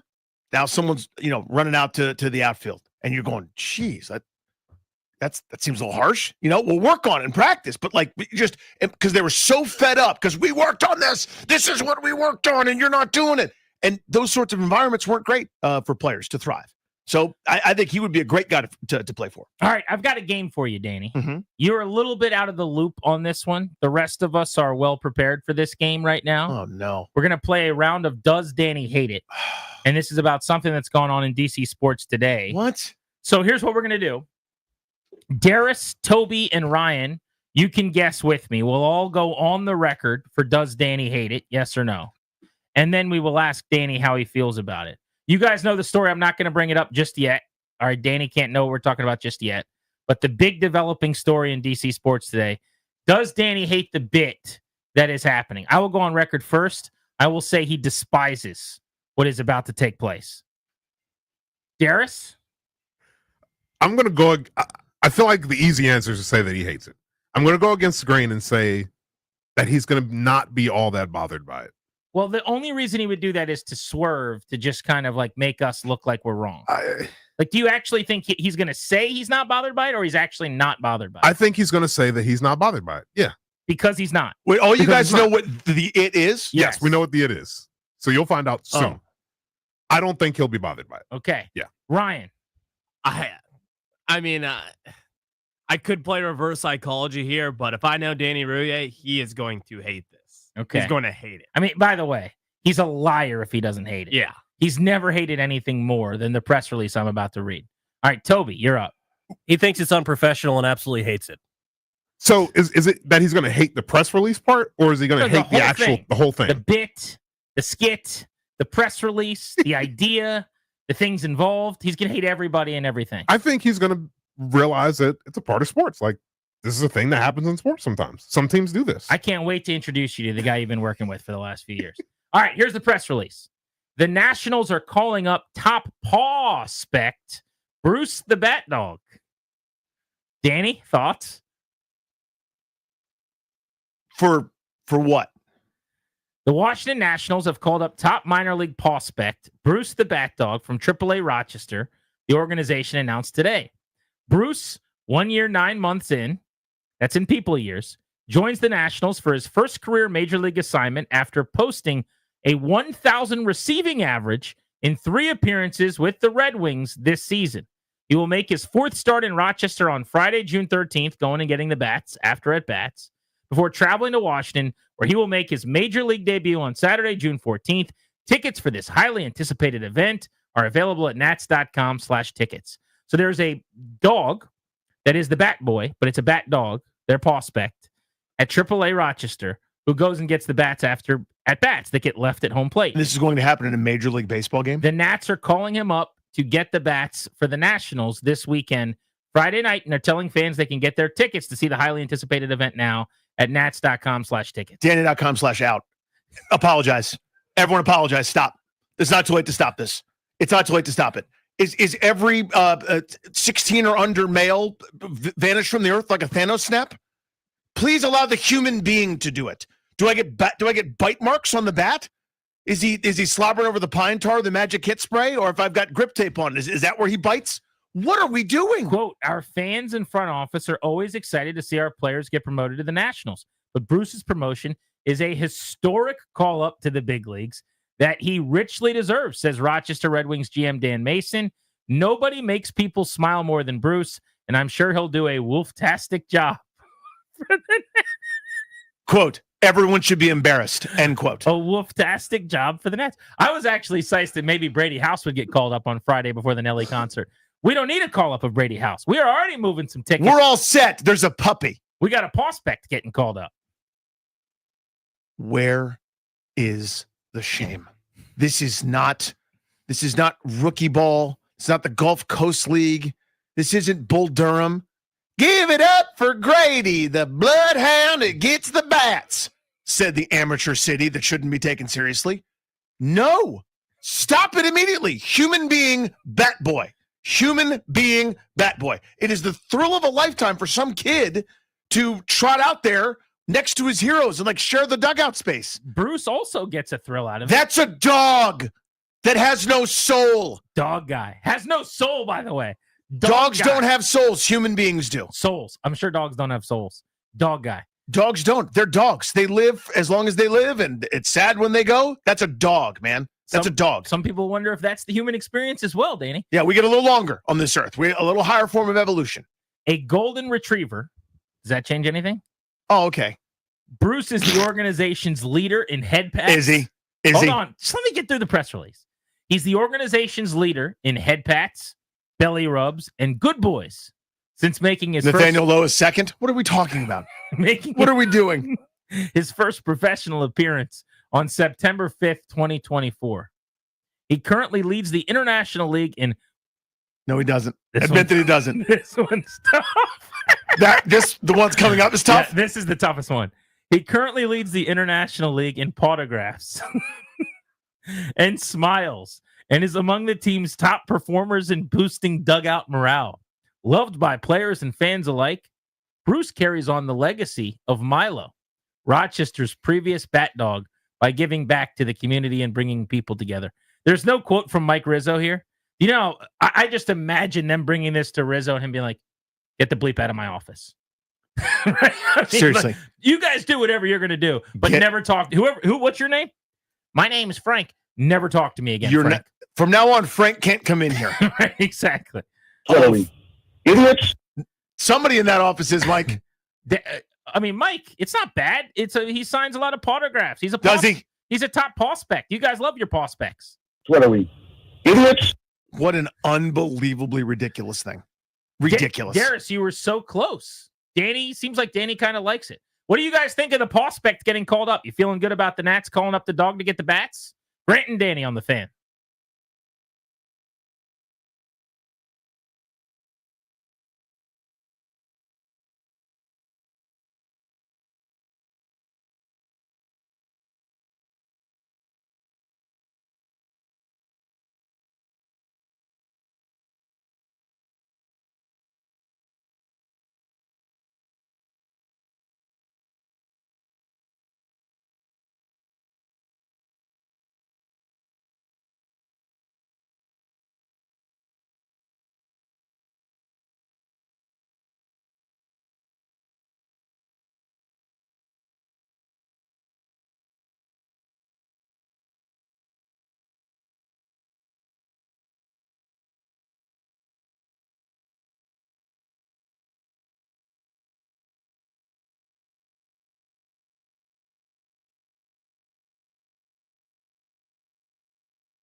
With Danny, I'm Grant. This is The Fan. You can go vote right now on our 106.7 The Fan Metropolitan Moving and Storage Poll of the Day. We're asking you who you think the best coach in DC sports is. Our double plays coming up, driven by your local Washington area Honda dealers. Now's the time for a great deal on the new Honda. Visit your local Washington area Honda dealers today. Let's go to Chuck, who's in Upperville on G&D. What's up, Chuck? How are you? Hey guys, thanks for taking my call. Hey Chuck. I'm a big time dog sport enthusiast, so I had a bias going into this segment, and my first instinct was, "Oh my God, this is great!" Then I thought about it, and there were a couple of very legitimate reasons to maybe consider not doing it. I don't know if any of y'all remember some years ago, somewhere in the world of tennis, they had a tournament going, and they had two border collies on either side of the net who was doing kind of the same thing. And it worked very well, at least according to the little, ESPN blurbs. And it looked very, very cool. And border collies, I own 3. They love tennis balls. They're good at fetching, yeah. But there's two objections. One is that I think for Major League Baseball, being a ball boy is just such a huge thing for kids of that age group that, to take that away from them for something sticky is probably not good. The second thought I had is many times ball boys have to be very alert because a foul off, line drive foul or something, they have to scamper away from that.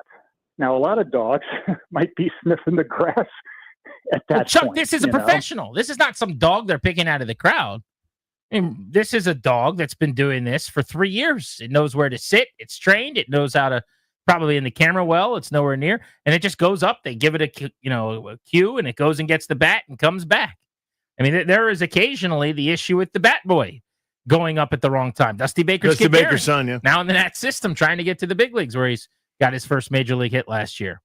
But no, this is look, Danny may think this is pathetic, but I think it's a very, very good thing. Oh, well, you Chief of DC had that one.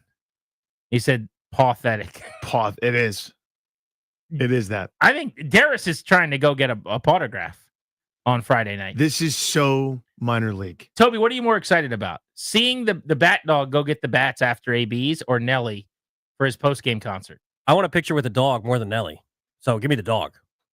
How much would we have to pay you, Danny, to get a picture with, what's the dog's name again? Bruce, the minor league dog. Bruce, the golden retriever.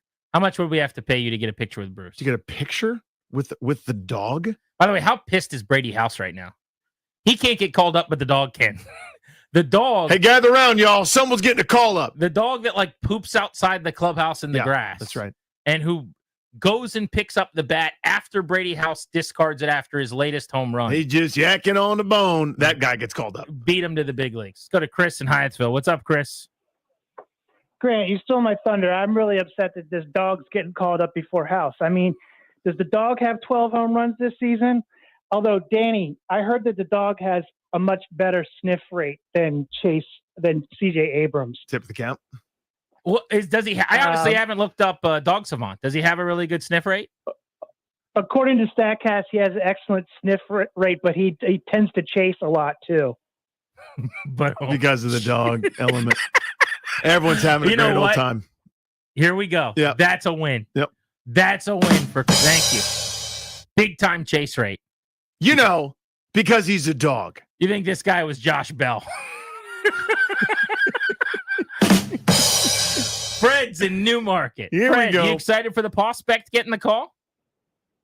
I am. Hey, it's good to hear you guys. I haven't listened in a while, but yeah, I love it. And I'll tell you why. I know some people are worried about, kids not having a chance, but it's one game. I love to have it against the Phillies, have them pick up our bat, run across the field, and proceed, take a dump in Bryce Harper's hat after that. Ooh, you know what? Little dog accident. Is he trained to do that? Bryce Harper's hat. You could probably train him. That hat right there, that's the one. Get out of here. Let's go to the bathroom over there, doggy. What happens if I'm not even asking questions. Is he coachable, this dog? I have no idea. I'm sure he is. The golden retrievers tend to be obedient, as dogs. Rizzo's on with the Junks at 9 a.m. tomorrow. Will they ask him about the goal? I can't remember this guy's Bruce. name. Thank you. It's burned into my brain, by the way, forever. That the dog. Bruce, the golden retriever. Yeah.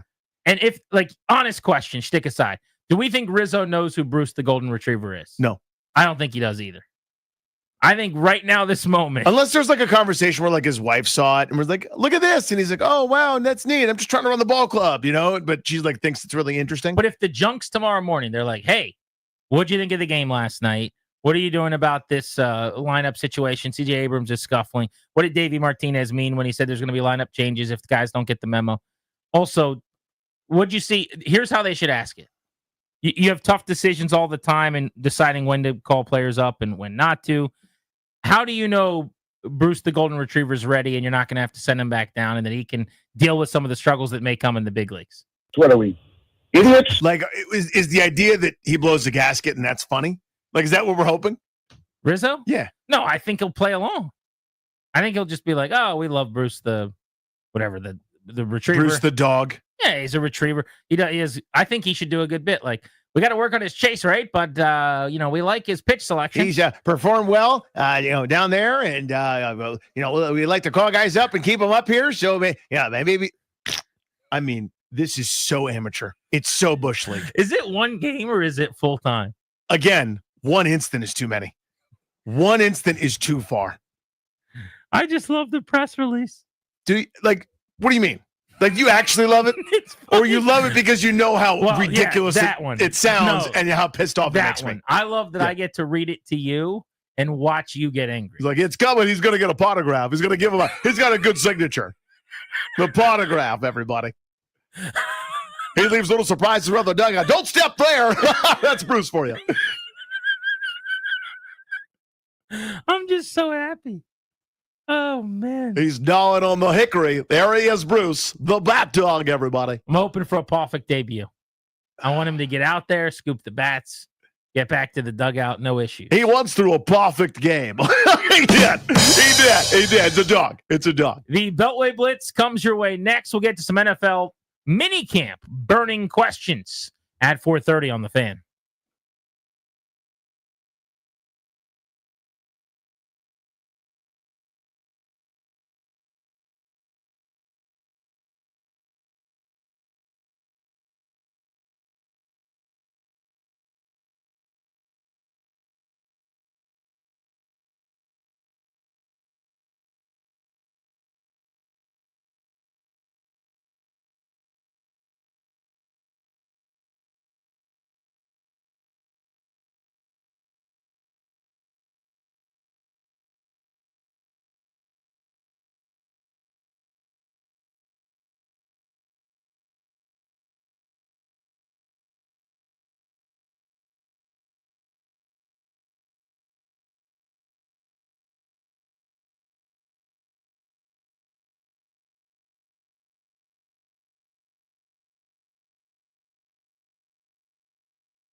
I'm Toby Altizer with your sports update on the Fan. The Chesapeake Bay Sox are going to be having the Nationals AA affiliate, the Harrisburg Senators, in town, so make sure you purchase your tickets at baysox.com.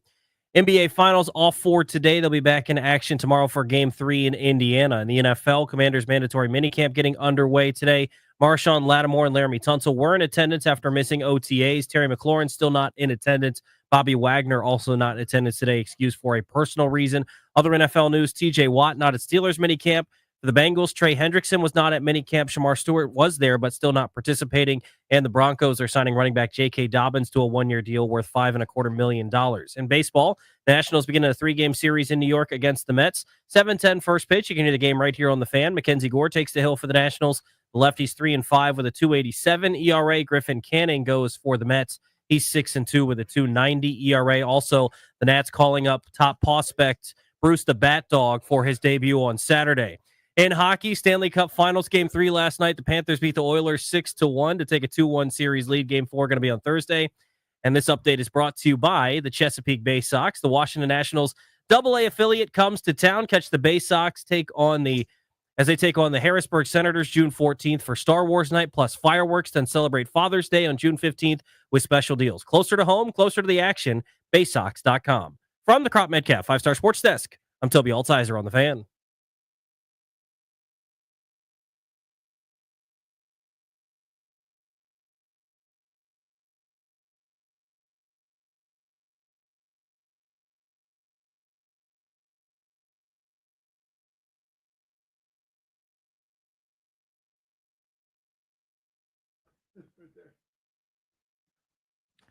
Beltway Blitz time on Grant and Danny, brought to you by the law firm Kandori and Murad.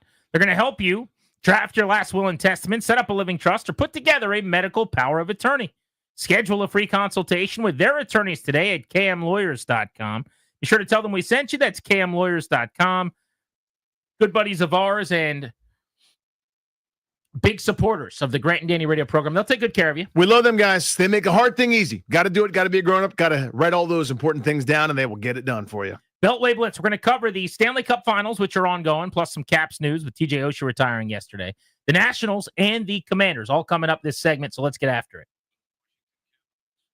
We start with Steve Wino of the Associated Press. Swino, what'd you make of the Oshie retirement announcement yesterday? Caps really rolled out the red carpet. I found myself wondering, Oshie well-deserving, but what are they going to do for Ovi if this many people are out here for Oshie?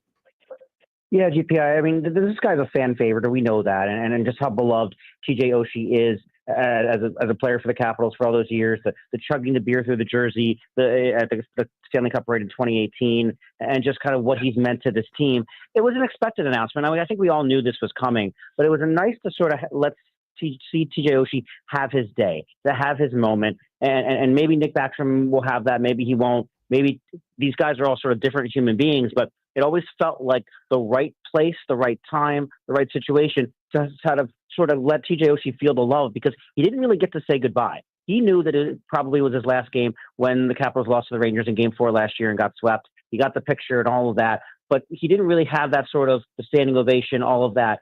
Maybe some fans knew, maybe it was just a guess, but it was nice to see him actually be able to sort of enjoy the spotlight and be able to say goodbye. It sounds like, speaking of Backstrom, he wants to keep playing for now in Sweden and isn't ready to hang him up. Is that fair? I'm not sure that's the case at all. I don't think Nick Backstrom's going to play in Sweden. I know that wasn't that out there? Wasn't that a report I saw at some point? There is, and I don't believe there's a whole lot of truth to that. Gotcha. I don't think. I don't think so. I could see a possibility of that he wants to sort of be involved with his kids hockey and that sort of thing, and maybe get back onto the ice. But it would be very tough. And correct me if I'm wrong if this changes, but I don't believe Nick Backstrom will be involved in competitive hockey when he goes back home. What did you make, Swan? I don't think we've talked to you about this. What did you make of the entire Ovechkin retiring, not retiring, translated interview sort of saga? It just felt to me like they were trying to put the toothpaste back in the tube there, that the word may have gotten out.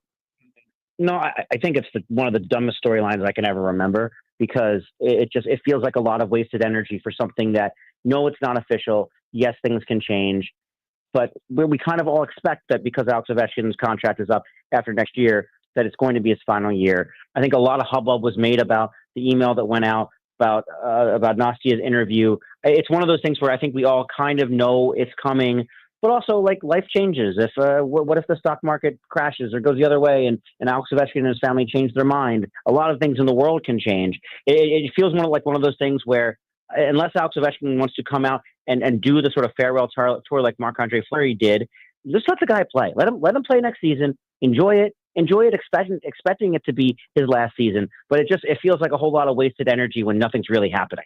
Spencer Carbury, Jack Adams Award winner, as Coach of the Year. What'd you think? It deserved, and a runaway winner, and he should be. This guy has done such a terrific job with this team, and I would argue his coaching job last year, in his first year, is better. It was even better than this one, and I think he got a little bit disrespected for what all the work he did to get the Capitals into the playoffs in his first season. But yeah, no, this is Dean Evison. If the Columbus Blue Jackets would have made the playoffs, may have been sort of in contention for that. But just the way Spencer Carbury was able to squeeze so much out of the group and all those other things, that it was a slam dunk that he was going to be Coach of the Year. So I know when Florida scored that touchdown last night, do you think they were going to go for two? No, you know what? It wouldn't have surprised me if they did, because they kicked the crap out of the Edmonton Oilers last night. It was almost one of those name your score sort of games. The Florida Panthers could score at will, even when they got that late power play. Paul Maurice kind of called the dogs off, and our old buddy Nate Schmidt was running the first power play unit. The Panthers were great. The Oilers were terrible. And in talking to everybody today, everybody around the series thinks it's going to be more like games 1 and 2 moving forward than the mess of a lopsided game that the game 3 was. Swino, thank you, buddy. We appreciate you. Thanks, guys. Talk to you soon. See you, buddy. Got it. Let's talk baseball. Nats finally getting some reinforcements. Mark, we track the minor leagues pretty closely on this show, and we've been waiting. AAA, dominant performance, big-time power. The call has finally come. How much will Bruce the Bat Dog help the boys moving forward? I can imagine, guys, that there's a few people wondering how Bruce the Bat Dog got called up before Brady House got called up. That's a little unfortunate. But maybe it's the first of many moves to come. They got Andres Chaparro up now, Bruce the Bat Dog, and maybe this weekend we'll also see Brady House. If not then, hopefully not too much longer. I got to believe we're getting close to that point, right? Position for Bruce the Bat Dog, and where in the order would you anticipate him hitting? Well, I've got to assume he can run well. So if he can get on base, let's make him the 9 guy and be sort of that second leadoff hitter. Ooh, maybe turn it over from the bottom. DJ. Yeah. How do you like that? How do you like that thing? Maybe go center field, gap to gap. He's like a Jacob Young profile. Hopefully, he hits a little more. Yeah, I was going to say hit about the same. Bark Zuckerman with us. Yeah, you guys have your fun. In all sincerity, they can't score. Remember Arizona when they scored like 9,000 runs per game, and now all of a sudden they can't hit? What's going on? Yeah, I vaguely remember that. It feels like it was only a week ago, 10 days ago, something like that. This has kind of been who this team is. It feels like within 2 innings every game, you have a sense, are they on tonight or are they off tonight? And they either crush the opposing starter or they don't have it and they have a hard time finding it. And I think some of that's inexperience, sure. Some of that's who they're facing. They had to go up against DeGrom the other day with the Rangers, so that's a tougher matchup, obviously. But you just want to see a more consistent approach. And I think the most common theme in these games where they're not scoring runs, they're really swing happy. They're not taking walks. They're chasing pitches way out of the zone. If you're not, in a good groove offensively, that's not going to be the case every night. At least have a good approach at the plate. Work the count, maybe drive the pitcher's count up a little bit, draw a walk, try to, send it to the next guy behind you. I think that's where they've been lacking. And I don't know if it's going to come together in New York against that pitching staff, but you would hope on the next homestand with the Marlins and Rockies, that's where it does start to come back together again for them. What did you take out of Davey's comments at the end of the homestand where he's like, hey, we'll make changes if this doesn't get through to them? It was anti-Davey. It was not very common. He's good for a couple of those a year, I guess. But to me, the mediocre team had a mediocre week and kind of crashed back down to earth after scoring 40 runs in 4 games. I didn't think much else of it. But he's kind of doing this like, we're ready to win and we can't have a week like this thing. What did you make of that? Well, I think there is some frustration with, as I was talking before, the approach of some, not all of their hitters, but of some of them who do have this tendency to just go up there and just swing before the pitchers even let the ball go, it feels like. And, we've seen it from TJ Abrams when he's in a slump. We see it consistently from Keibert Ruiz. Unfortunately, you sometimes see it from Luis Garcia. And I think the frustration is that it's kind of the same thing happening every night. And, we in the media keep asking them the same questions after these games where they score 1 or 2 runs and not much else. So I think that's where it came from. And yeah, look, whether the rest of the world believes this team's ready to win or not, I do think Davey Martinez believes that they should be better than they are, that they should have a chance to win most nights. You're going to do that when you have a more consistent offensive approach. And I think at some point you do say, if the players feel like, hey, if I keep doing this, if I keep swinging at breaking balls that almost hit me in the foot, but I'm going to play every day, then what's the problem with it? Maybe they need a little bit of a threat of a benching to finally get their act together, perhaps. Preview this weekend series for us at the Metropolitans. I mean, it's going to be tough. The Mets have great pitching. I think offensively, at least I haven't checked recently, but like a week ago, the Nats had actually scored more runs than the Mets this year, which I found shocking when I realized that. But they're going to have to work the count better. They're going to need big-time performances from Mackenzie Gore, Jake Irvin, Michael Soroka. The good news is they have but he's not till this weekend. He's not going to. Oh, my bad. Good point. Yeah. So they at least have their top 3 starters going, give them a chance like that. But like I said, I think you can tell within the first few innings, do they have something going offensively? And if they don't, can they figure it out along the way? That's a tough pitching staff, especially their bullpen, to figure it out late. So they've got to find a way to scratch together some runs early and then hope your 3 starting pitchers are on top of their game. Last thing, back to AAA and an actual guy that could be called up sometime, Brady House. 40-man's full, yeah? So what does that look like to get him to the big leagues if and when that happens? So, yeah, I was a little surprised they claimed a reliever off waivers today from the Dodgers, and that used up that 40-man spot. And I thought, if you were about to call up Brady House within the next few days, would you really make that move? Now, that said, look at their 40-man roster. There are other moves they can make. There's a few guys at AAA who could probably pass through waivers, and there's some guys on the IL that could be transferred to the 60-day. So I think they can make that move when they feel it's time. You guys know they tend to like their top prospects to debut at home. So that's why I didn't think it was going to happen on the road here. But you got 7 games coming up at home against the Marlins and the Rockies. That seems like a good time to throw the kid out there and see how he does. Maybe they won't. Maybe they wait until early July. But I think there's at least a chance that we see Brady House on this next homestand. Mark, thank you as always, buddy. Talk soon. All right. Thank you, guys. Hit that local 53 sounder, please. All right, Kevin Sheehan joins us to talk about that very football team. Kevin, you know the main headline, the big story. Terry McLaurin's not there. I know your team, it's not a big deal. What could make it a big deal potentially? He doesn't sign a deal, and he plays 2025 on the last year of his contract. I guess what could make it a big deal between now and then is like the unthinkable, which is things grow really contentious, and he says, trade me. I mean, it doesn't seem like a Terry move. I think this will get done, but worst case is that he plays, I think, in 2025 on the last year of his deal, and I think that's like a 10% probability. Kevin, we talk on the show all the time about the edge talent or lack thereof and where the pressure comes from. But to the Commanders' credit, one thing they did address, they got a lot bigger on the defensive line. Clearly, that was an emphasis to stop the run. How about the size they've put together? Even if it meant some guys maybe they don't get off to the quarterback very well, to try to stuff the run a little better in a division with Saquon Barkley and Philly. Yeah, I mean, they got much bigger. I mean, Kinlaw and Goldman and Wise. And, you know, they've said some really nice things about the biggest guy there, Deron Payne, you know, coming back. And really, like, I think in many ways, he's a massive key to 2025's defense, because that's the biggest question mark. That's the mystery, I think, for all of us is, you know, are they any better than they were defensively last year? If they're not, they're probably not going to go to the Super Bowl. They might not even get back to where they were last year in the NFC title game. But yeah, they've got to stop the run. They got bigger to match up with teams like Philly. Let's hope they got the right guys. I am not bullish on Marshawn Lattimore's year this coming season. What are you thinking? Yeah, I don't know, Danny. I mean, I hope that they got what they thought they were getting when they traded for him, but we didn't see it last year.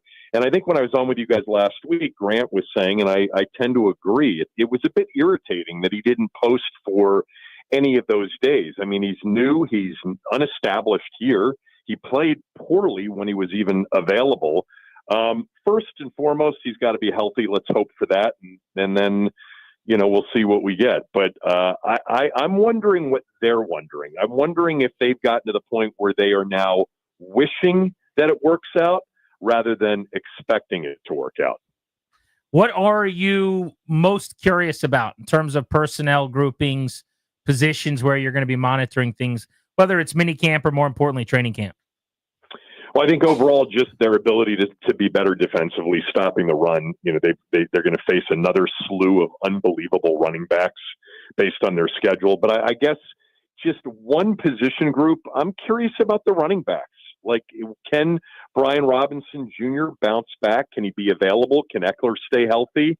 What does Chris Rodriguez bring him? Krosky merits a 7th-round pick. I don't have high expectations. I know many in the fan base do.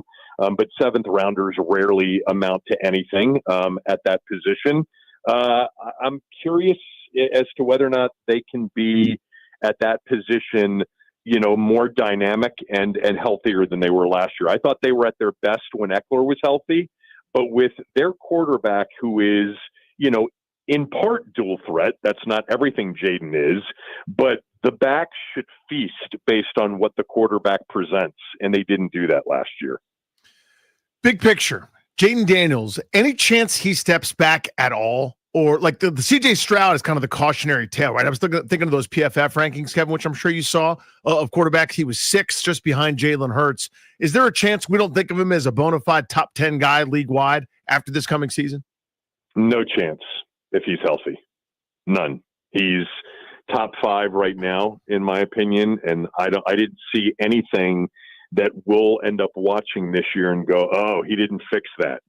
What is it that he needed to even fix? I mean, it wasn't obvious to the naked eye. I don't think there's any way if he stays upright and stays healthy for 17 games that we don't get to the end of 2025 and think of him at the very least what we think of him right now. Kevin, we appreciate you, buddy. Thank you. All right, boys. See you, man. That is your Beltway Blitz on Grant and Danny here on The Fan. I want to tell you guys about a hilarious ongoing story of a young guy that hit some bets and continues to not cash out on his winnings. And it may end up turning into the biggest mistake of his life. He's playing a little deal or no deal, and he's been losing here recently. Get to that next on The Fan.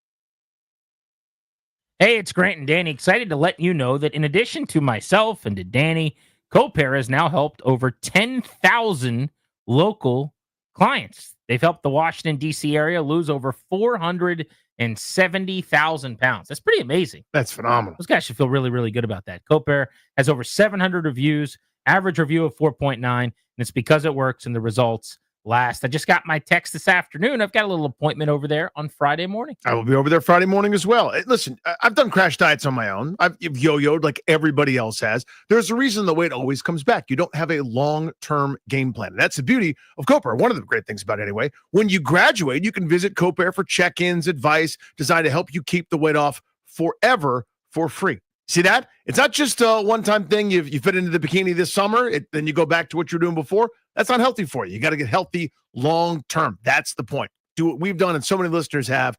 Hit up CoPair right now to get started.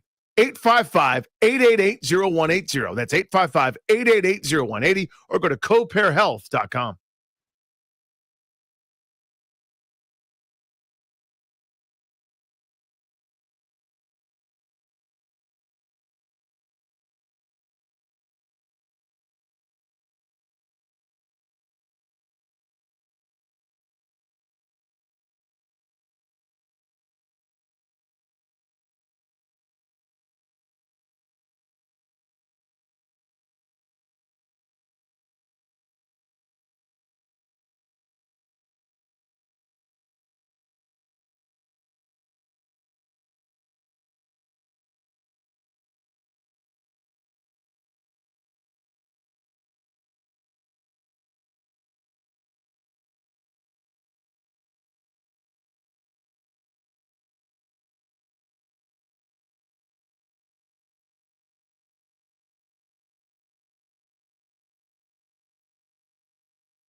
I'm Toby Altizer with your sports update on the Fan. This update is brought to you by Prince George's Community College. In the NFL, Commanders mandatory minicamp getting underway today. Marshawn Lattimore and Laramie Tunsil weren't in attendance for the OTAs. They're there for mandatory minicamp. Terry McLaurin still not in attendance. Bobby Wagner also not in attendance. Excused for a personal reason today. He'll be back tomorrow. Around the NFL, TJ Watt not at the Steelers minicamp. Trey Hendrickson not at the Bengals minicamp. Shamar Stewart was present but not participating, the first-round pick for the Bengals. Broncos are signing running back J.K. Dobbins to a one-year deal worth $5.25 million. And in baseball, the Nationals begin a 3-game series in New York against the Mets. 7:10 first pitch right here on the Fan. Mackenzie Gore takes on Griffin Canning. Ready to level up your skills? PGCC offers over 500 courses, job training, personal enrichment, and workforce development. Register now at pgcc.edu. From the Crop Metcalf 5-Star Sports Desk, I'm Toby Altizer on the Fan.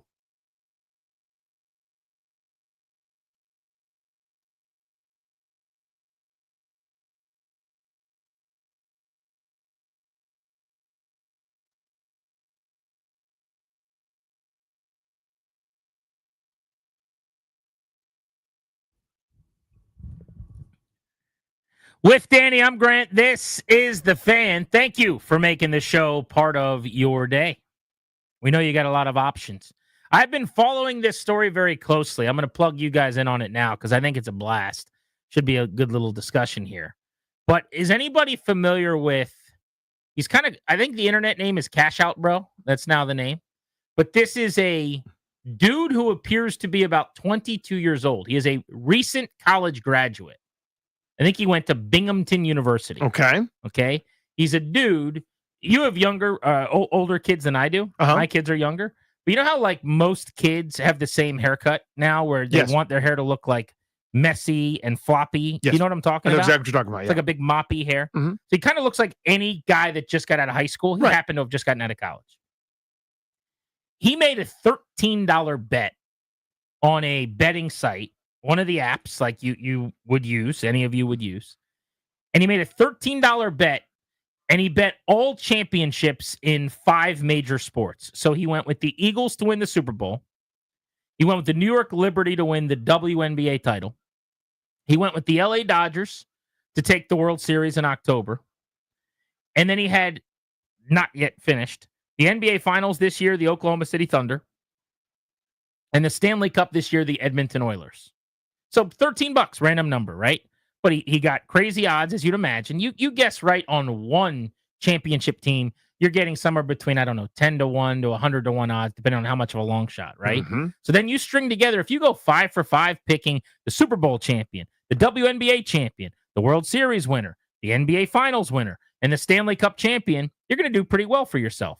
So he got the Eagles bet in February. He had already gotten the Liberty bet and the Dodgers to win the World Series. So he was 3 for 3. And then he was waiting on the Thunder and the Oilers. And lo and behold, the Thunder have the best regular season in the NBA. And the Oilers are one of the best teams in the West. And now they're both in their championship series. So this $13 bet, Danny, for this random kid who just got out of college, this young man, would have netted him $270,000 and still could. He needs the Thunder and the Oilers to win in the NBA and NHL finals. And a $13 bet turns into $270K. My God. Right before the start of the series is the way this works for those of you that don't bet on the apps, when you are looking pretty, whether it's in a one-off bet on a game, I got the Commanders beating the Eagles, covering 3, and the game's about to start, and all of a sudden the Commanders, get their first drive and they go down and score, I get a cash out offer. So instead of my $1 to win 4, like they may offer me $3.23. And it's just a deal or no deal. Basically, if you're familiar with the TV show, it's calculated. There's math involved, but they just offer you something to entice you to take a payout, and it's saving their bacon because you're likely to win the bet. Yeah, they'll pay you something, but not the full thing. So this dude, Cash Out Bro, who stands to win $270,000 if the Thunder, who are going to win the finals, win, and the Oilers win the Stanley Cup, and that's the risk to me. Now, I say that as they're down 2-1 in the series, but even before the series started, the Panthers were the narrow favorites in the Stanley Cup final. The cash-out offer was $123,000. I know what you would do, Danny. You're not really a bettor. You're not and I don't even mean a sports bettor, although that too, but like you're not a gambler. You're not you get 123,000 on $13. You're plus 123,000. Where does Danny sign up? Immediately, yeah. So when we had something similar like this before, and I remember this specific circumstances, I referenced one of my best buddies who, when we don't go all the time, but when we go gambling, when we go play blackjack or whatever, grind at the table, if he bets I bet the minimum. I just want to sit there and grind out hands. Right. He has to bet the table maximum, because if he bet $50 a hand and he wins, he immediately goes, I just lost $900 because I didn't bet the other 450 to get to the table maximum, and I would have doubled it had I done that. He can't live with the loss. Whereas to me, profit is profit, right? Like I think it's just how you're wired. So think about this. Mm-hmm. So he's offered $123,000 on a $13 bet. It's the biggest win ever. Yeah. But I understand this. You were just referencing this. If I take the $123,000 and then the Thunder, who I know are going to win the finals, and the Oilers, who probably have, before it starts, basically a 50-50 shot at winning the Stanley Cup final. They win the thing, and now I'm out $147,000. Mm-hmm. To me, that is way more painful than the excitement, maybe, of the $123,000 on $13. And you could find a way to be okay with it. Because if you are him, you either take that money and you could put a down payment on a house, depending on where you're living. You could take that money and you could, not have to work for a year. You do a lot of things. You could take a sabbatical. Yeah. You could buy yourself the nicest car you've ever wanted. Whatever it is, if you want to put it into a market right away and try to turn it around, put it in crypto. I don't know. Do what you want to do. You cash out, bro. You get the world's your oyster. But he got this offer for $123K, and he said, no, I'm going to let it ride. Well, now you got the Thunder. After losing game one, they've bounced back here. It's a 1-1 series. They're going to be in a fine spot, I think. In the Stanley Cup Finals, though, the Oilers are down 2-1. They just got annihilated by Florida. So after he turned down the 123 before the series started, the offer before the most recent game yesterday was down to $107,000. So the deal or no deal, they're going to, as it looks less likely to happen. Sure. If Edmonton, easy for me to say, goes down 3-1, then you might not get anything at all. Well, and that's the key, by the way. You don't know when they're going to stop offering you. Like I do this all the time where I go, I don't like this cash out, but I might take the next one. And then there is no next one. Mm-hmm. They're just saying, you know what? We feel okay about the risk now. They have it all done mathematically in their layer. Yeah, they know more than you. But 107, it's not like, all right, just take the 86 so you don't lose out. There's not going to be an 86,000 offer probably. So he did not accept 107 either. And he keeps saying he is going to roll this thing until the end. And basically, as he's being interviewed, people are asking him about it. Like, dude, it was $13. Take your 100,000. And he's saying no. So the question he was asked, Darius, I sent you this audio if you want to grab it out of your off your Twitter. But basically, they were asking him, the second video I sent you, like, what is the number that you need? This is what he had to say. Is there a certain target number that you would want for a cash out? Yeah, I got a number in mind, and that number is 270. We're going the distance. I keep saying it. 100K is way in the past. 270 is the number.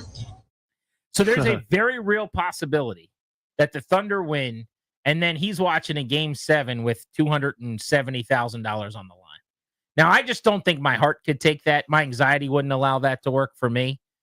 To say that that's life-changing money is obviously an understatement for a 22-year-old guy fresh out of college.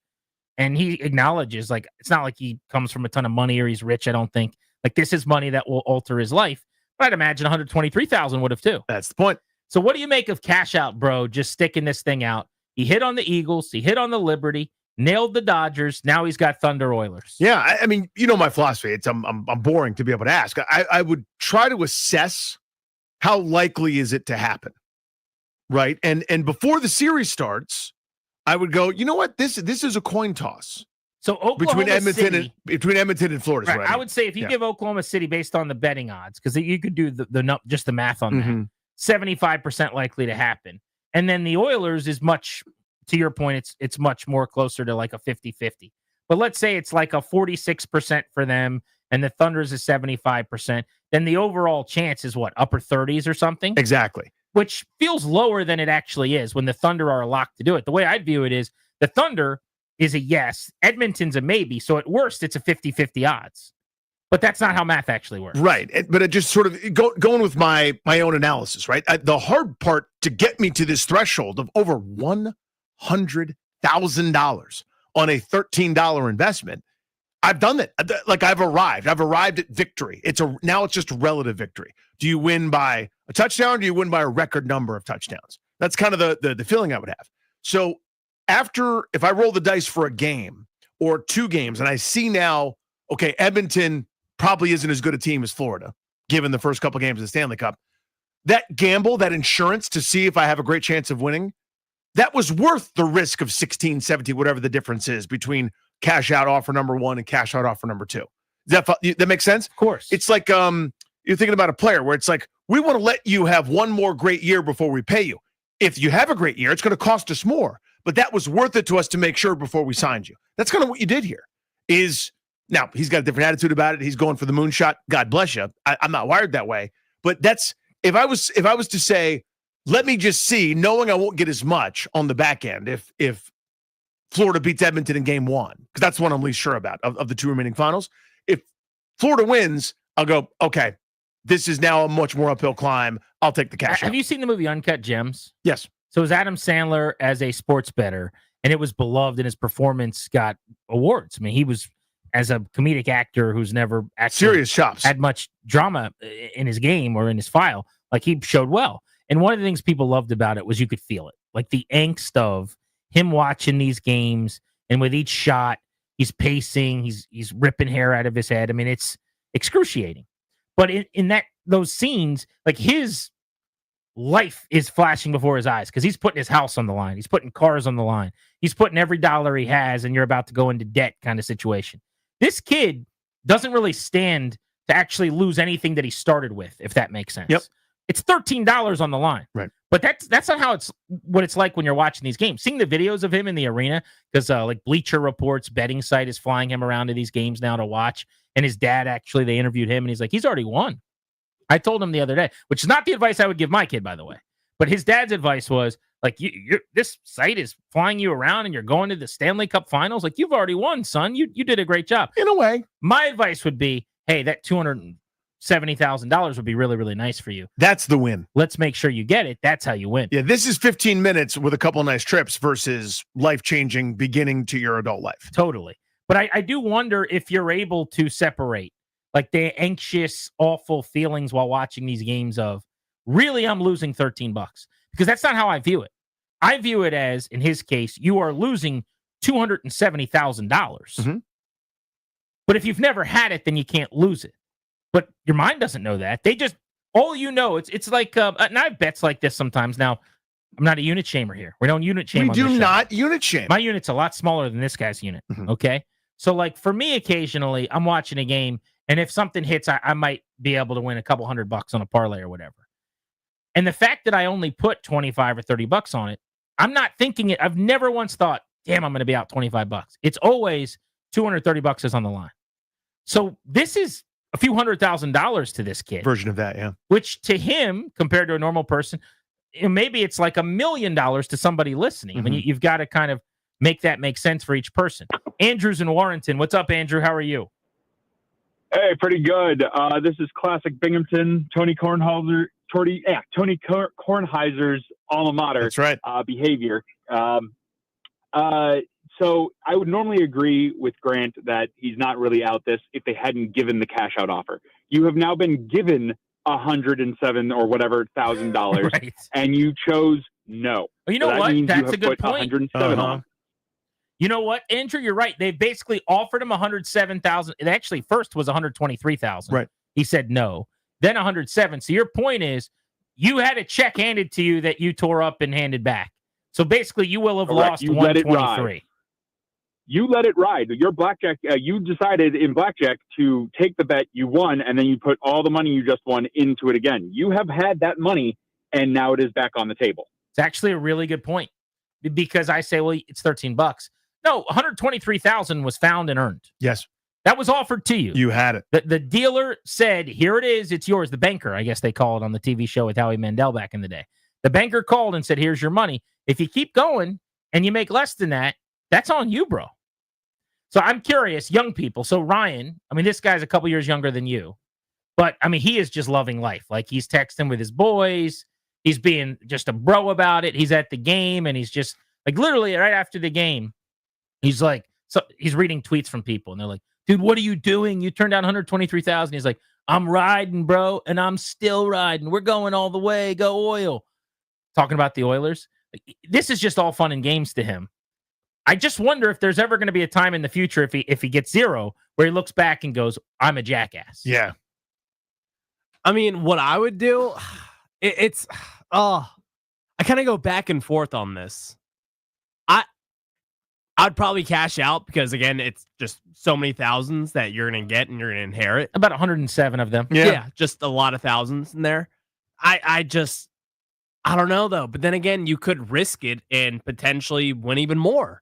And then I think you'll be kicking yourself if, let's say, the Oilers and the Thunder do actually win the finals, and all of a sudden, that's the killer. That's where I'm different than everybody else. Like I wouldn't think about it ever again. Oh, no chance. You 100% would. Not for a single second. You just cost yourself another $140,000. I didn't. I made a educated, smart decision based on information. Sure. But if you did nothing, you would have made 140,000 more. So yes, but again, not that you made a bad decision. The offer is handed to me. Yeah. That's now in hand. That's the old analogy about the bird in the hand versus whacking around in the bush. I'm just saying, working back from the results with the ticket that you tore up when you took that money, that ticket was a $270,000 ticket that you then turned into a $127,000 ticket. Now, I'm not saying it's not a good decision. Right. In fact, with kids, there's no doubt what I would have done. Yeah, it's to me like it's the informed decision where the instant you found a profit of $126,987 profit.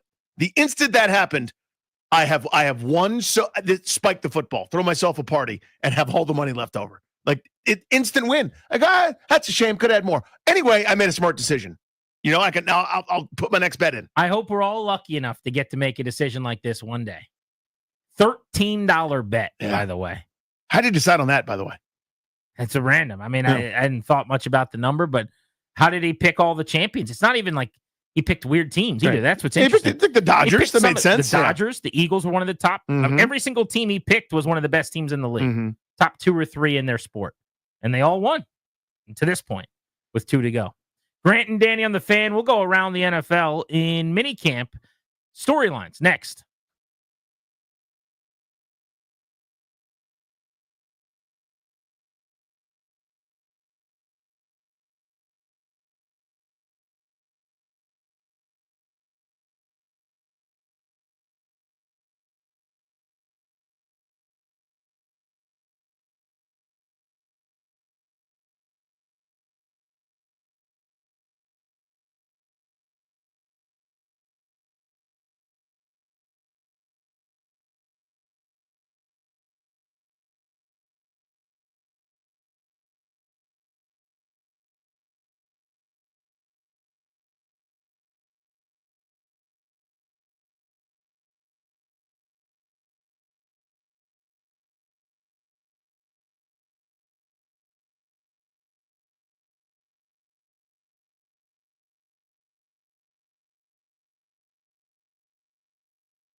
We'll go around the NFL at the top of the hour coming up at 5. Clinton Portis, remember, is on the show at 5:30 today. We're Grant and Danny. You're listening to The Fan. Phones are full at 800-636-1067. People want to hop in on Cash Out Bro. So this kid makes a $13 bet. He's got a chance to win over $250,000 because he hit on the first 3 legs. He bet on champions. He bet the Eagles to win the Super Bowl, the Dodgers to win the World Series, the Liberty to win the WNBA Finals. All of it happened. And now he's got the Thunder in the NBA Finals and the Oilers in the Stanley Cup. 3 checks. The Thunder are on their way maybe to a 4th check. The big question is the Oilers. So before the series starts and his chance to go win over $250,000, the app that he's using offers him $123,000 as a cash out. He says no. Then after a couple of the games are played in the 2 series, didn't go great for him, didn't go terribly just yet. He's offered $107,000. He says, no, I'm letting it ride. Well, since then, the Oilers got blown out by Florida, so they're now down 2-1 and just got completely worked over, and things are looking bleaker than they have. I just wouldn't want to have to be him living through it. Like, even if you win, the ride to get there is going to be excruciating. Yeah. People want to hop in. Let's go to Jake in Richmond on Grant and Danny. What's up, buddy? How are you? I'm good, guys. How are y'all? Good, buddy. I cannot help but see the comps between this scenario and the show with Howie Mandel back in the day. It was Deal or No Deal. That's exactly right, yeah. I feel like this is the point in the game where $1 million is up for grabs, and there comes a point where you have to make a decision on whether or not you're going to be frustrated with only making a little bit or having made nothing. And because it was $1 million, this kid could get $250,000. I'd say he's somewhere around, like, let's call it $500,000 in Deal or No Deal. It's kind of like where he's at. It's about half of what he could have made. He's got 2 choices. He could either walk away and be frustrated that he missed out on a little bit, or leave with nothing. You're going to be frustrated either way. You might as well leave right now, hit that button, take your money, and get out of there. Well, you didn't mention the possibility of winning it all, though, necessarily, right? I mean, getting half of what you wanted or leaving with nothing, those are 2 of the possibilities. It's not really half. It's 107 instead of 250, whatever. Right. But there is a third possibility, which is you get all of it. And you get the fame and the fun and the 15 minutes, and you get to go to the Stanley Cup and the NBA Finals because Bleacher Report's flying you around. And then you also cash in for your $265,000 or whatever. That's pretty fun. That's pretty great, too. But again, it's about making an educated decision or making an emotional one. I think that the point you made is perfect, which is the way people view what he should do speaks to just the general philosophy of, I would look at that and I'd go, I couldn't deal with the possibility that I got burned for that other $140,000. That would kick me for a long, long time, especially if it was 107, by the way. Right. Now we're talking about that's what 35-40% of the 270 yes, total. I'm leaving 60,000 on the table. I mean, that's a 160,000. That's the nicest car I could ever drive. That I would never buy myself. That is, maybe the difference between being able to afford a house or not afford a house on a down payment. That is 2-3 years in state for a kid going to college. I mean, that's a lot of money that you left on the table. 107,000. Don't get me wrong, life-changing money. But whereas someone said, dude, you started at 13, just take the winnings. I'm going, I started at 13. This is all found money anyway. If I get nothing, then I haven't lost it. Although the last caller made a good point, which is as soon as they offer you 107, then you have or lost. 123,000, right? You have actually lost money now. It may not have been in your bank account, but it was yours if you wanted it, and you said you didn't want it. John's in Leesburg. What's up, John? Hey guys, what's up, buddy? I have a relevant experience in my own life. I'll give you the short version. I bought a bottle of whiskey as part of a collection that I bought from a friend. Tried not to take advantage of him. Gave him what I thought was a fair price for the whole thing, but turns out that one of the bottles was pretty special, and I put it on a couple of websites and offered it up for sale. Long and short of it, the same evening I sold it for $10,000 in cash to the owner of the Jack Rose down in D.C. And there's a sports theme here too, because the bottle was actually made by the Wirtz family who own the Chicago Blackhawks. and it's labeled and it's known to whiskey collectors as a Black Hawk edition, a very, very old Fitzgerald. So I sold it for 10 grand. And, I went through the emotions of, wow, this is great. I felt wonderful. I basically bought the whole collection for less than that. I have whiskey for life. Hey, all's great. Until I found out that it's now for sale online at DuPont Liquors for $179,000. Oh man! Yeah, there's the analogy from the story from the Social Network. I don't know if it's a real story or not, but Justin Timberlake's character tells Mark Zuckerberg where it's like he sold Victoria's Secret for $1 million, whatever, $2 million, retired, everyone's happy, right? Well, a couple years later, it goes public and it's worth X number of billion, and he jumped off the Golden Gate Bridge. Yeah. So, like, some people can't think of the money that they lost had they not done, or had they done X. That's a great story. Thanks for the call. Charles Warrington, you're on the Fan. What's up? Yeah, hey guys, just a thought, and I don't know if you can do this or not, but something crossed my mind. If he took the 123, could he then just not place a second bet with, say, 23 of it and roll it into the last two legs? Yes, you can definitely hedge there you your go. bets. And win-win. Yeah, so that's generally what you do. Now, there's some issues maybe on the same app with them allowing you because they know you're kind of gaming it a little bit, but generally that's what you're taught to do. There's a math equation involved where you basically have to hedge your bets as best as possible, but you are still lowering the ceiling, so to speak, right, when you do that. But yeah, you could, when you say win-win, you could make sure that you're not losing badly. You're just losing a little So bit. if you took the initial offer, say 127, and then went, just for the sake of argument, or actually be 107, take $7,000 and put it on Panthers Thunder. Correct. Because that's not what you initially put, and that's more likely to win, and now you could win 1.5 times. Part of the problem with that is you need someone to back your cash. I mean, to make that bet, in other words, you need that cash available. Right. So like if he was going to go put 10 grand on another app, does he have 10 grand sitting around? It doesn't sound like when he talked about this, he just did, yeah. So somebody, maybe they would have to front you the cash, and then you'd have to basically hand that cash over and go bet at a sports book or whatever. So it is harder and more complicated, especially if you're 22 years old and don't just have tens of thousands of dollars sitting around. But fascinating to see how this plays out. We'll monitor it. We will track it for you. And I'm watching all the videos this kid puts out on social. Hoping now. there's a name besides Cash Out, bro. I just like to not say that. Well, that's just, I came up with that. I mean, that's just, he's a bro. Oh, he's not branding himself that? No. That makes you feel better then. Yeah. I'm just telling him to cash out, and he's bro. In fact, I didn't come up with, my buddy that I do radio with on the weekends calls him Cash Out Bro.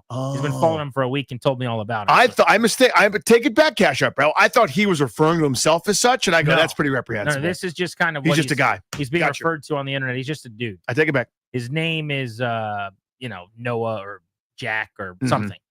But yeah, he's just posting videos. Some of his videos after losses, though, he's down bad. Yeah. I mean, it's just like, you could tell the stress is starting to get to him. We got Clinton Portis of the Redskins at 5:30, one of the greats for the old iteration. And then John Keim joins us, the report from minicamp after Terry McLaurin was a no-show today at 6. You're listening to The Fan.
I'm Toby Altizer with your sports update on the Fan. This update is brought to you by Door Pro America Garage Door Service. Go with the pros at Door Pro America. Baseball tonight. Nationals beginning a 3-game series in New York against the Mets.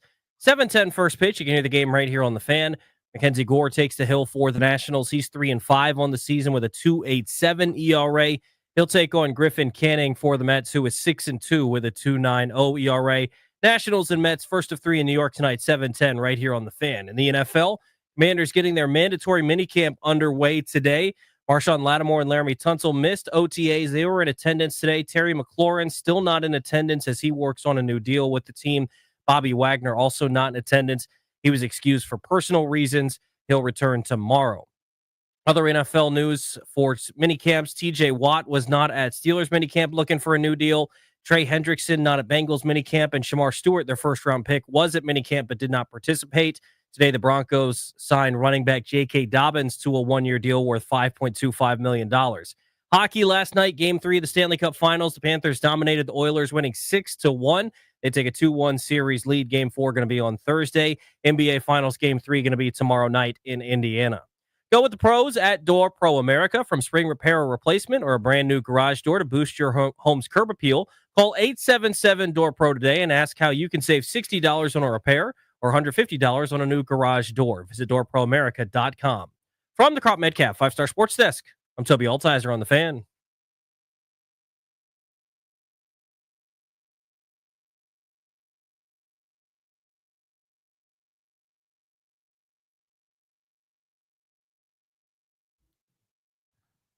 Clinton Portis is on the show in a little over 25 minutes. Thanks to Toby for the update. We're Grant and Danny. Welcome back to 106.7 The Fan. We are exclusively sponsored by the law firm of Condori and Morad. Estate planning, elder law, real estate transactions, probate administration.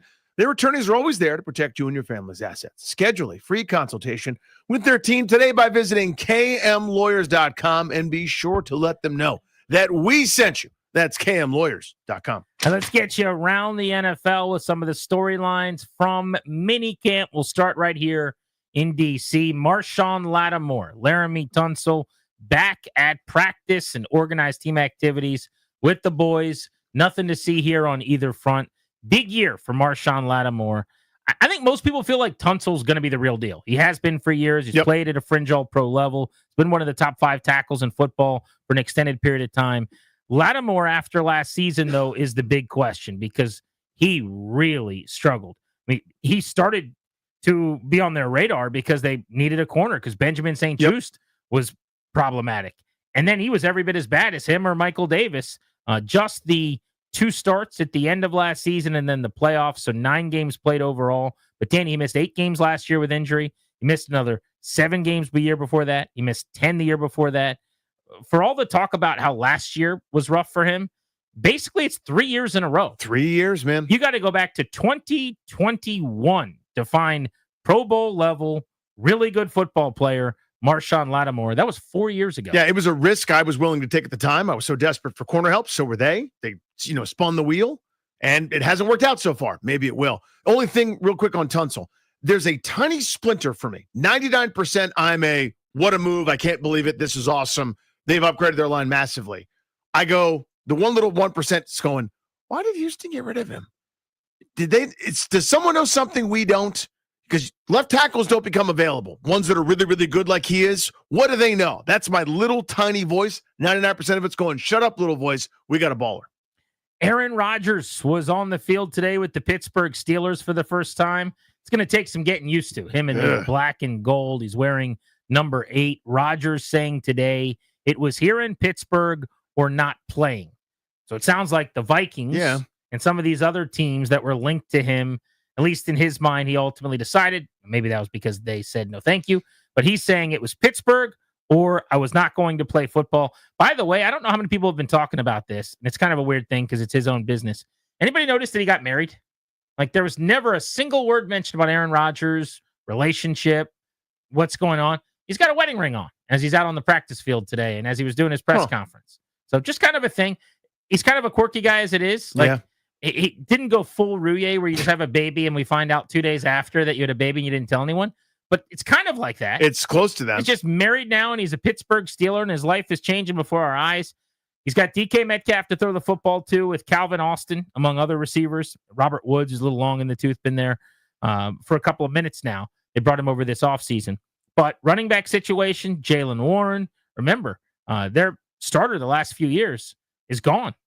No more Najee Harris is in L.A. with the Chargers. So Caleb Johnson, they drafted in the third round, is going to get a lot of carries. But it's an okay situation if their line plays pretty well. It's a really, really good defense. Probably a playoff team. I just have a hard time believing Rodgers and the Steelers make a run of any type. I don't see him as the guy to take them over the top, right? I mean, right now, you could use sort of a game managing, let's let the defense win this game for us. Let's not lose it on offense. Just make a couple plays here and there. That's the right formula. But this isn't like check down Charlie. This is now like center of the universe, blogosphere every week on Pat McAfee saying off the wall stuff, center of attention. I need Nathaniel Hackett close by type dude. So to me, that's no longer worth it, but certainly was to Pittsburgh. J.K. Dobbins has found a home. He is signing with the Denver Broncos. Remember, this is the running back who's only 26 years old, which is stunning. He's been through so many injuries over the years, but he was drafted very, very young by the Baltimore Ravens. Dobbins, who last season played some of his best football of the last few years, is somebody I thought would be an upgrade over Brian Robinson. Maybe you bring him in here, get him to compete. Well, now I know why Washington didn't bring him in. He signs today with Denver, 1 year, $5.25 million. That's a pretty penny. Yep. That's a little chunk of money for a guy that's available in June and didn't seem to have a huge market. Went for 900 yards in 13 games last season. Had a $153 as a receiver with 6 receiving touchdowns as well. And that was despite missing 4 games. So he could have easily caught 8 or 9 touchdowns last season out of the backfield. I think he's going to be their starter. Now, they did draft R.J. Harvey in the second round. They have Audric Estime as well. But I think Dobbins and Harvey as a 1-2 punch are going to get most of the work. So I totally understand why they gave him $5 million to help out Bo Nix, their young quarterback, with Cortland Sutton, Marvin Mims, and the rest of that receiving core. They are sneaky on the rise, this Denver Broncos team. I don't know how that's all going to shake out. You spend a second rounder, then you add in Dobbins. I mean, Jaleel McLaughlin was pretty decent as a change of pace back last year. Gone? I think he's still there. Okay. He's just, the guy that was gone is Javonte Williams. I find him fun. 2 years ago, like when they played Washington in week 2 and Sam Howell was starting, that was right when he was a rookie. And he was like the talk of camp. Everyone said this guy's going to be a stud. Since then, his stock has really fallen off. But I do think he is a very nice, shifty speed guy as a change of pace. And he'll get some work. But they obviously don't think that highly of him. It's a new regime. Right. Year 2 of Sean Payton coming in there. I guess it's year 3 of Sean Payton. But they have now supplanted him with not 1, but 2 running backs. Yeah, so clearly not love, but it's a good little supplemental piece. A defense that was sneaky, really good last year, one of the best units against the run. A couple stars in defensively in the pass game. Enter Hafunga at safety from San Francisco to help them out. Now, again, you're in the division with the biggest bully of all the bullies, Kansas City Chiefs. No one's going to pay attention to them. We're going to look up in November, and they're going to be a playoff caliber team. They are building something there. Let's talk Atlanta Falcons and Kirk Cousins. He did a press conference today. Kirk just says all the right things. I don't know how much of this he actually thinks or means, but basically said, look, this is the situation I'm in now. I'm happy to be here. I'm going to try to win a Super Bowl in whatever role that means.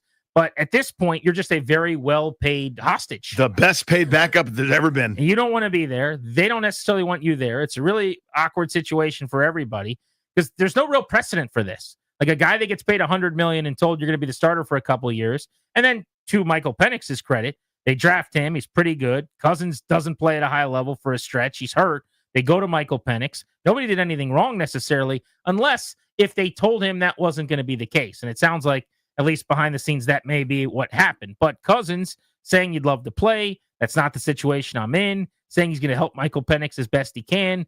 Videos of him and Penix hanging out and chatting with each other during practice. You know he's going to be a good soldier, but there's no landing spot now. With Rodgers going to Pittsburgh, that was like the last team available, last seat to sit in. Cousins is 36 years old. My guess is now with Kirk Cousins that you sit and you wait for an injury. This is where I was going to go. And if it doesn't happen, then you just have to basically be redshirted for a year in Atlanta. You get paid really, really well. And then at 37 next year, you try to get one more crack somewhere where you could go work your way into a starting role for a couple of seasons. But that's probably the only path forward. If not for an injury, where then a team that is competitive I don't want to throw a team out there because that means you lost your quarterback for the year. But a team that thinks they can get to the playoffs this year loses their guy, and then they call up the Falcons and go, hey, we'll give you a 3 or a 4, and you're going to pay a bunch of Cousins' salary because we don't have the cap space to do it. But we'll give you the pick as a wash for the cap space that you're eating, and we'll take Cousins. I think that's probably the only path to him not being a backup with the Falcons. That's the way it seems to me, right? I mean, like you go to, again, you're not wishing any ill will on anybody, but just bear with me. Sam Darnold tears his ACL in training camp, and they're 10-7 last year. They think they're going to be decent. Seattle Year 2, Mike McDonald. where he is. So maybe Seattle, right? So maybe that's the thing that you do. I don't know if it would happen in Tampa Bay, for example, in the division, but you see the point. There's not much there. There's not much available at this stage. The musical chairs all kind of stopped. Cousins led the league in interceptions last year, coming off that Achilles injury. He just didn't look the same, trying to drive the football and stepping into it. So I'm sure that's on teams' minds at this point. So, yeah, this is a weird situation for sure. Yeah, I mean, it's just the age, the injury history, and then the performance. Like, there was a stretch where he was playing really well, and then for 5 or 6 weeks in a row, it was bad. Turning the ball over a couple of times a week, and they made the move, and now you're trying to get an opportunity on a pretty big price tag. And the Falcons have to help you do it, and they don't seem to have any interest in doing that. Still no Trey Hendrickson, Cincinnati Bengals. He is at odds with Cincinnati. In fact, both of their defensive ends are no-shows this week. No Shamar Stewart either. And I'm not a contracts expert. I don't pretend to be. But there's this term that it gets thrown around by people that are experts or pretend to be experts called offset language. And it's something that's a big deal for guys usually in the second or third rounds in kind of this way the CBA has worked, where it can be a sticking point, right? Where they want the security, teams don't want to give it to them. Apparently, that's the holdup for Shamar Stewart, the first rounder. Usually, it's just a Mad Libs. All you have to do is change the name and the date of the first rounder who's slotted in. It's all kind of taken care of for you. And somehow, it hasn't happened yet. People instinctively, and again, I understand this because the track record, are blaming the Bengals and not the player.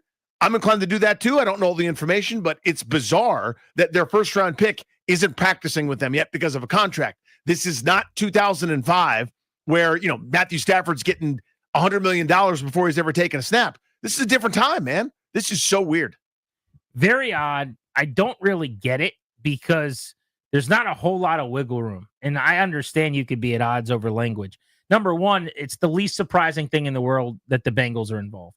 I said this with Trey Hendrickson, but when it's Cincinnati, I just give a little bit more credence, or I'm a little more open to the possibility that the player and the agent aren't completely crazy, because the Bengals just seem to be a gigantic pain in the butt to deal with.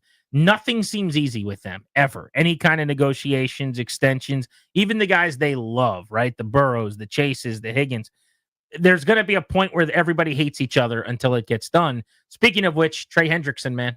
Yep. Still very angry, very upset. Doesn't seem like anything's imminent. I am open to the possibility, I guess, that the reason they are cutting one of their leading tacklers last year, their number one tackler and top 10 in the NFL, a starting linebacker to save several $1 million, is to clear up space for something. I would think that might be a Trey Hendrickson deal, but based on the way he's talking, it doesn't sound like they're close. I should bring that example up sometimes when we talk about Terry too. Yep. Everyone keeps saying, like, why are you so sure McLaurin is going to get something done if there's some acrimony or if he's upset? Because it doesn't sound like when Trey Hendrickson talks. You don't see Terry McLaurin, who doesn't have this bone in his body, jumping on IG Live to tell you how the Commanders are liars. You know what I mean? He's not sitting there dogging Adam Peters or saying Dan Quinn lied to him. There isn't any of that. And you get that with Trey Hendrickson, who has actually called out his head coach, not a GM, not a team president. Right. We're talking about practice. Talking about practice. Not the game that I love. Dude, he's calling out his head coach as lying to him. That's as bad as it gets. Pivoting to the Indianapolis Colts, Anthony Richardson went to Los Angeles to have his AC joint rechecked with the doctor that performed the surgery on it. There's no timetable for his return. That was the update today from Shane Steichen. Don't look now, but it looks like Daniel Jones is going to be a starting quarterback in the NFL again. This is where agents can make you a lot of money, man. Jones and his agent looking around, considering where to go. They went to Indianapolis to compete with Anthony Richardson, and I don't think they knew that Richardson wouldn't be able to play. But it's now Daniel Jones, 6th-round pick Riley Leonard out of Notre Dame, and nobody else. They brought in Desmond Ridder for a tryout today. This looks like it's Jones's job. This is about as fortuitous a situation as he could have found coming off of last year with the Giants. A decent little team in a pretty bad division, to be honest with you, or a non-special division, I would say. They were frisky last year with the quarterback goat rodeo. Daniel Jones is actually not a terrible option for them. Again, don't screw it up. We're talented around you, so not asking him to go play hero ball, which he was used to in New York. This is one of those things where you're right. The situation kind of fits. It was smart by his agent. A lot of slow motion quarterbacks throwing passes videos today on the NFL. Oh, yeah, the best. Like everyone gets angry because it's or makes the same jokes about quarterbacks because this guy's checking the ball down or whatever. But like, just the idea is, hey, we want you to see the guy in our jersey. So the team puts it out and they know it'll get some traction. Like Aaron Rodgers just throwing a 5-yard pass in front of him in a Steelers jersey is like the most shared thing on the internet today. The NFL don't miss. No, they know. They're powerful. They're good at this. They know what they're doing. Clinton Portis was a great NFL back, was a awesome Redskin. He carried the team to the playoffs a few times under the old name. We'll talk to CP next here on Grant and Danny on the Fan.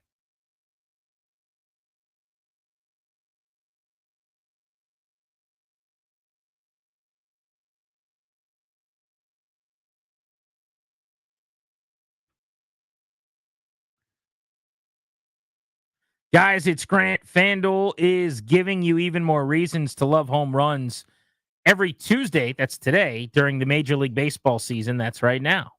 Dinger Tuesdays. Today is a Dinger Tuesday. FanDuel customers get a home run profit boost on this Dinger Tuesday. That means when you bet on moonshots, you can take your winnings to new heights. So whether it's a big blast or an oppo taco, FanDuel is going to be your home for betting home runs. FanDuel.com/GP. Promo code GP. FanDuel.com/GP to gear up to go yard all season long. FanDuel.com/GP. Must be 21, present in Virginia. Opt-in required. Bonus issued, non-withdrawable. Profit boost tokens. Restrictions apply. And includes any token expiration or max wager amount. See terms at sportsbook.fanduel.com. Gambling problem, 1-800-GAMBLER.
I'm Toby Altizer with your sports update on The Fan. This update is brought to you by thewindowman.com, the educational window company. In the NFL, Commanders' mandatory minicamp getting underway today. Terry McLaurin not in attendance as he works on a new deal. Around the NFL, TJ Watt not at Steelers minicamp looking for a new deal. Trey Hendrickson also not at Bengals minicamp looking for a deal. Shamar Stewart, their first-round pick, was in attendance but not participating in minicamp.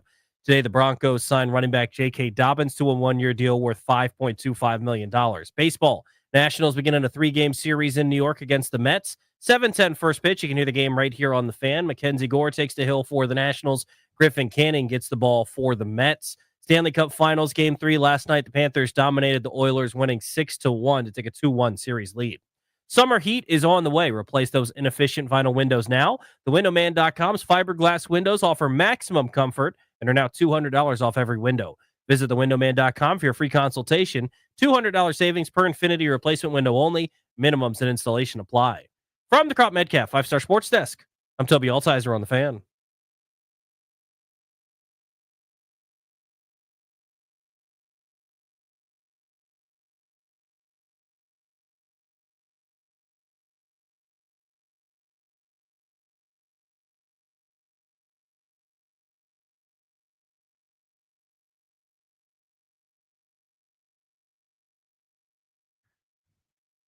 We're going to catch up with Clinton Portis in the next few minutes here on Grant and Danny, an event he's taking part in the DMV that we want to ask him about with Hall of Famer Marshall Faulk, Santana Moss, Warren Sapp, and others. Pretty cool opportunity to talk to Clinton Portis. Always like getting him on the program. What are they up to, Danny? This is a really cool charity. The Eapen Open, EAPEN. It's at Whiskey Creek Golf Course in Iamsville, Maryland. So it's up the road a little bit, actually not far from where my father-in-law lives. But it's a wonderful charity in honor of this guy's dad who passed away from leukemia. A whole bunch of celebrity guests, Marshall Faulk, Clinton Portis, Santana Moss, Warren Sapp, and a bunch of others will be there for it. It's a great cause, but it's this weekend, Friday the 13th, in fact, at Whiskey Creek Golf Course. That's a Miami-heavy influence with CP, Tana, Warren Sapp. The U is well represented. Then you get the Hall of Famer, Marshall Faulk. Let's talk to Clinton Portis. Back on with us here on Grant and Danny here on The Fan. CP, great to talk to you again. How are you? I'm good, man. How are you all? We're great, buddy. Very, very well. So before we get into all things football and how everything's going for you, tell us a little bit about your involvement with the Eapen Open. I know you've been there in the past. Yeah, I think I've been doing it for about 10 years. Great cause, good turnout, nice benefit. You know, all the proceeds go to the cancer research. So it's just something I partnered with about 10 years ago, and we always have a good time and, you know, a good turnout. So keep it going. Yeah, it's supported over $100,000 to date to help support youth with disabilities and advanced blood cancer research. www.eapenopen.com for tickets and sponsorship opportunities. Who's your favorite person to play golf with? Oh, it's some degenerates on this event. it's some real degenerates on this event. So, man, you know, it's really a good time. You know, I think when you talk to Marshall, he's always serious about golf, and like he comes to win the tournament. B. Mitch, you know, those guys come out to win the tournament. Me, I come out to make sure we play my shot every hole. We got to play at least one of my shots, and that's just, you know, like my real shot. I'm like, we're gonna use my shot, and I'm gonna have the best shot at some point. So, for me, it's just like everybody, because you got a lot of business people that's out there and first time experience.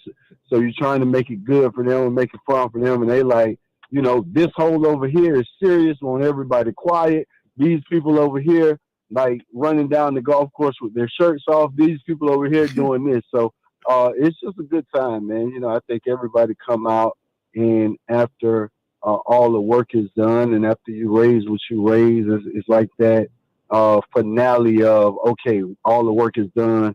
Let your hair down. Clinton Portis on Grant and Danny. Last time we talked to you a couple of months back, you had just taken over as the running backs coach on the Deshaun Jackson coaching staff. He is the head coach at Delaware State. You're going to be coaching RBs. I've seen you have been posting about things, so the camps that you guys have had as kids are trying to get offers and things like that. So where are you guys at in your prep for the season, and how deep into the coaching career are you now as you come up on your first summer? Man, it's been awesome actually. Especially the on the field work, the hands on with the guys. That's always a great time. I think the adjustment to college sports where you have that only so many hours you could deal with the kids, especially when you get going and you're on a hot streak or you're rolling, and then it's like, we're trying to finish, make sure we're an hour or two short so nothing happens. But the on the field work, it's just like reading or riding a bike. Like you think you lost it, and once you get back to it, it's like, I got it. Like, now I remember how to walk this bike, or I remember how to do these tricks. So it's a good, it's been good, and the kids are really receptive. They want to get better. They want to win. They want to change the culture. So being a part of that shift has been great, and then in the portal, I think we won in the portal. We got a lot of kids that could have went bigger schools, that could have went elsewhere, that bought into what we were preaching and giving us the opportunity or helping us grow with them. So that's been dope. So, on the 23rd, we get to get everybody in for the first time. The kids we got out of the portal, the kids we signed from high school, everybody will be here at one time, like the workouts, everything. And you get to see your full, everything in motion. So up to this point, we haven't. It's just been kind of what we were, dealt. And the development of those kids have been so exciting and so enjoyable that we're looking forward to our first class. Clinton Portis with us here on Grant and Danny. So I picked 10 years, kind of a nice round number. Clinton, I went back, and there were 10 players 10 years ago, 10 running backs who accumulated 900-plus rushing yards. 10. So I picked 900 because it's like a regular starter who might have missed a game or two, something like that. It's like a pretty big number, 1,000-yard type back, but there were 10 guys. This past year, there were 22. All of a sudden, it seems like the running game is not only back, but it's big back. It's like everybody's doing it again to counter maybe what defense are doing. What have you seen big picture in the NFL over the last decade, and why is that, do you think? Well, I think the realization of how important the running back position always has been is just kind of back. Then you see the teams that go and win the Super Bowls. You look at Kansas City, you look at the Eagles this year, the backs that they've had, the people that compete in the later months, in the football months, all have a running back. And the teams that's normally throwing the ball around and put up all these stats are sitting home watching TV. So the realization of the Saquon Barkley of the world and how effective he was makes everybody. It's always a copycat league. And when you look at it, the Chiefs started something, and then it was like, Patrick Mahomes don't have the receivers, so they won with the running back. But Patrick Mahomes did everything he could possibly do to help that running back out. And now when you look at the shift, you look at the Eagles and them having a running back, carry them to that point. So it's just one of those, the attention is finally back on the running back position. You realize, okay, these quarterbacks, maybe it's a good 10 quarterbacks in the league, but all 32 of us don't have top tier quarterbacks. So you're starting to play team ball again. And it's exciting because you want to see the running back position. You want to see the tight end position. I wish more teams would get a fullback, and that's what I'm shooting for here. Like, I need a fullback. I came from a fullback era, and I want to see what this collision is going to be like when a linebacker is 205 or 220, and I got a fullback that's coming downhill. You're going to get tired of filling that hole when we're running power, So I think that would be a major advantage for us to have, and hopefully one of our guys pop up and we could actually use it. Clinton Portis, one of the best backs of his era, helped carry the then Redskins to the playoffs on multiple occasions, joins us on Grant and Danny. What have you thought about Brian Robinson to this point? There were a lot of folks, I think, early on, because he had such a great first training camp in preseason, that thought maybe he'd be a bell cow for years to come. And he's got the average now up over 4 yards per carry. But 3 years in, A lot of us are kind of ready to see something else, some speed, somebody who can hit home runs. What's your take on B-Rob and maybe why he hasn't been able to become a real impact guy? I mean, the way I look at B-Rob is just maybe the wear and tear from college, or looking at him last year, the short yardage, and he's always kind of like turning his shoulders. You know, his shoulders are to the sideline. Most backs, the top backs that you see, the Derrick Henrys, the Saquon Barkleys, those guys are going to finish, you know, facing the goal line. His shoulders are always going to be going towards the goal line. So for B-Rob, you know, I think it's like the mentality of a big play, but you're not really making the big plays. You know, every play you want to be a home run, and you got to get down on those, you know, 3rd and 7, and you pick up 6 yards instead of putting your shoulder down and just bulldozing over. You know, I think he has to get that part of his game correct.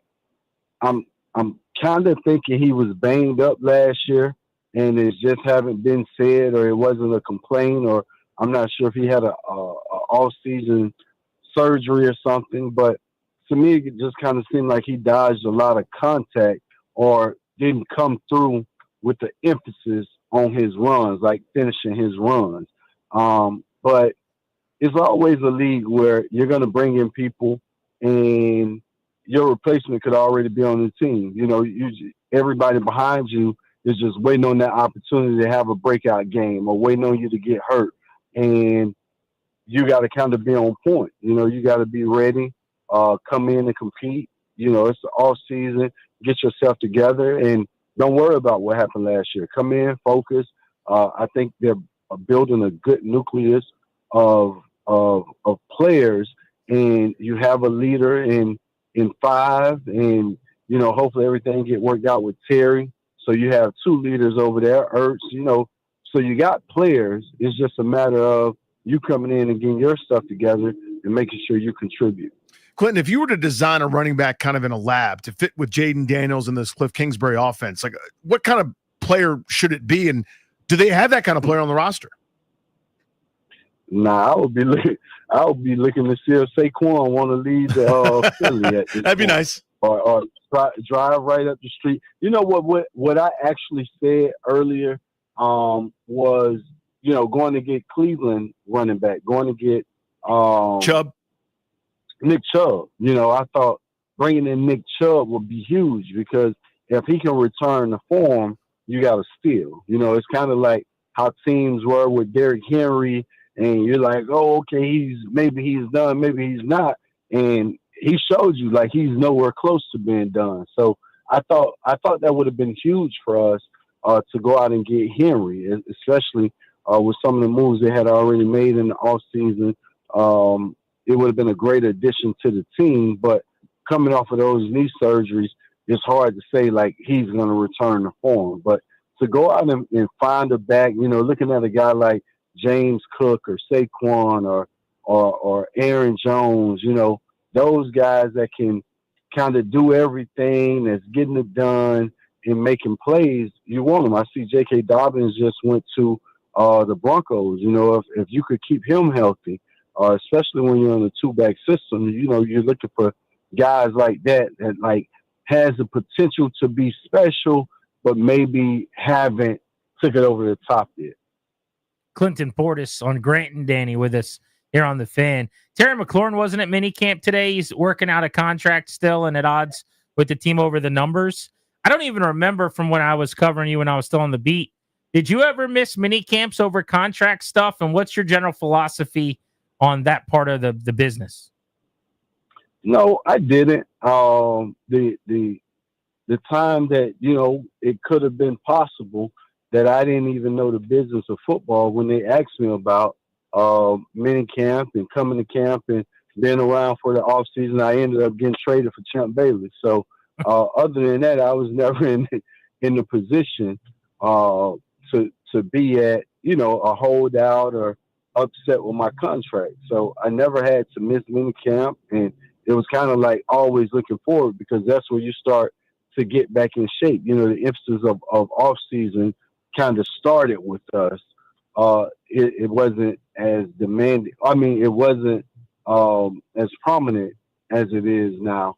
It kind of started with us, and you know, guys were coming in shape. But that's where you use, and we always had a new OC, so we were learning. You know, it was hard to get repeat offense, so we were always learning. So we had to be around for training camp and mini camp.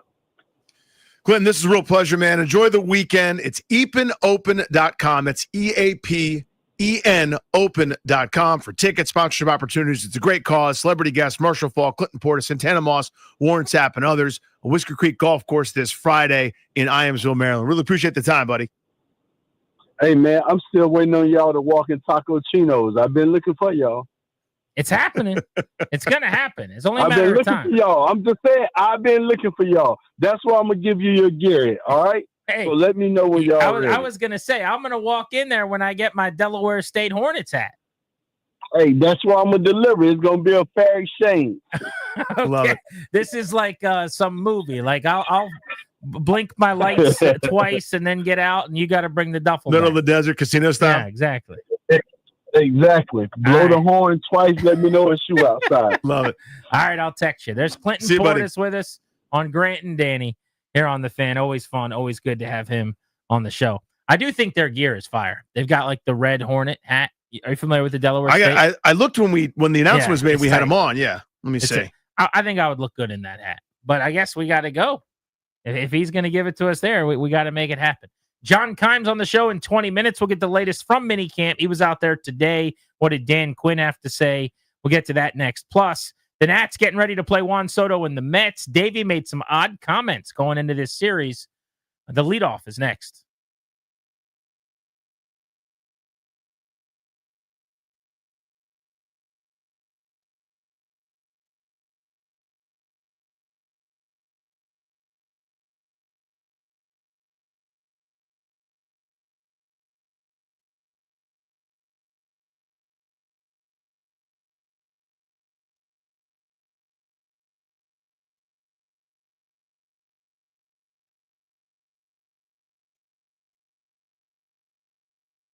What's up, guys? Danny Rouillet here. For my friends and my realtors, that's Debbie, Sarah, and Reynolds, a power home team with Keller Williams.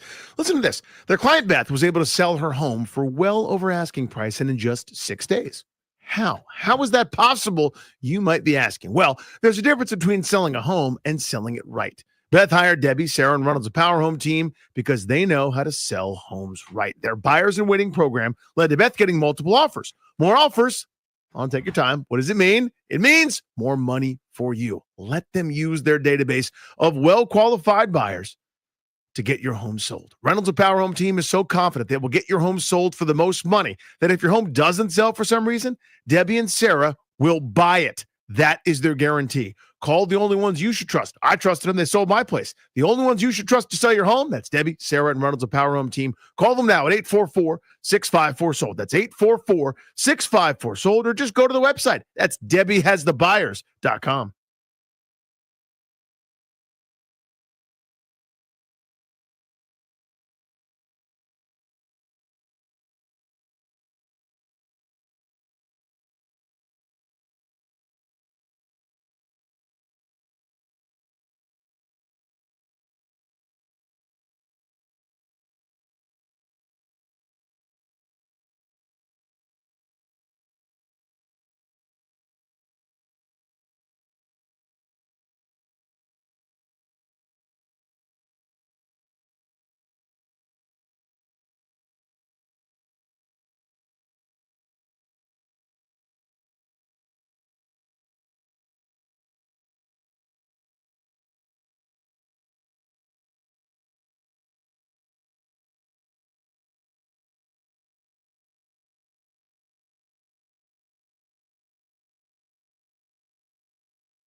Grant and Danny on the Fan. John Keim joins the show coming up in 12 minutes at 6 o'clock. Want to hear from him on Marshawn Lattimore's return to practice with the team at minicamp. Mandatory minicamp today.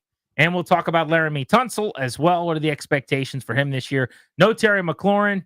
What needs to get done for this contract to happen, and when should people start to worry? Are you with me, or at least are you okay with my logic here?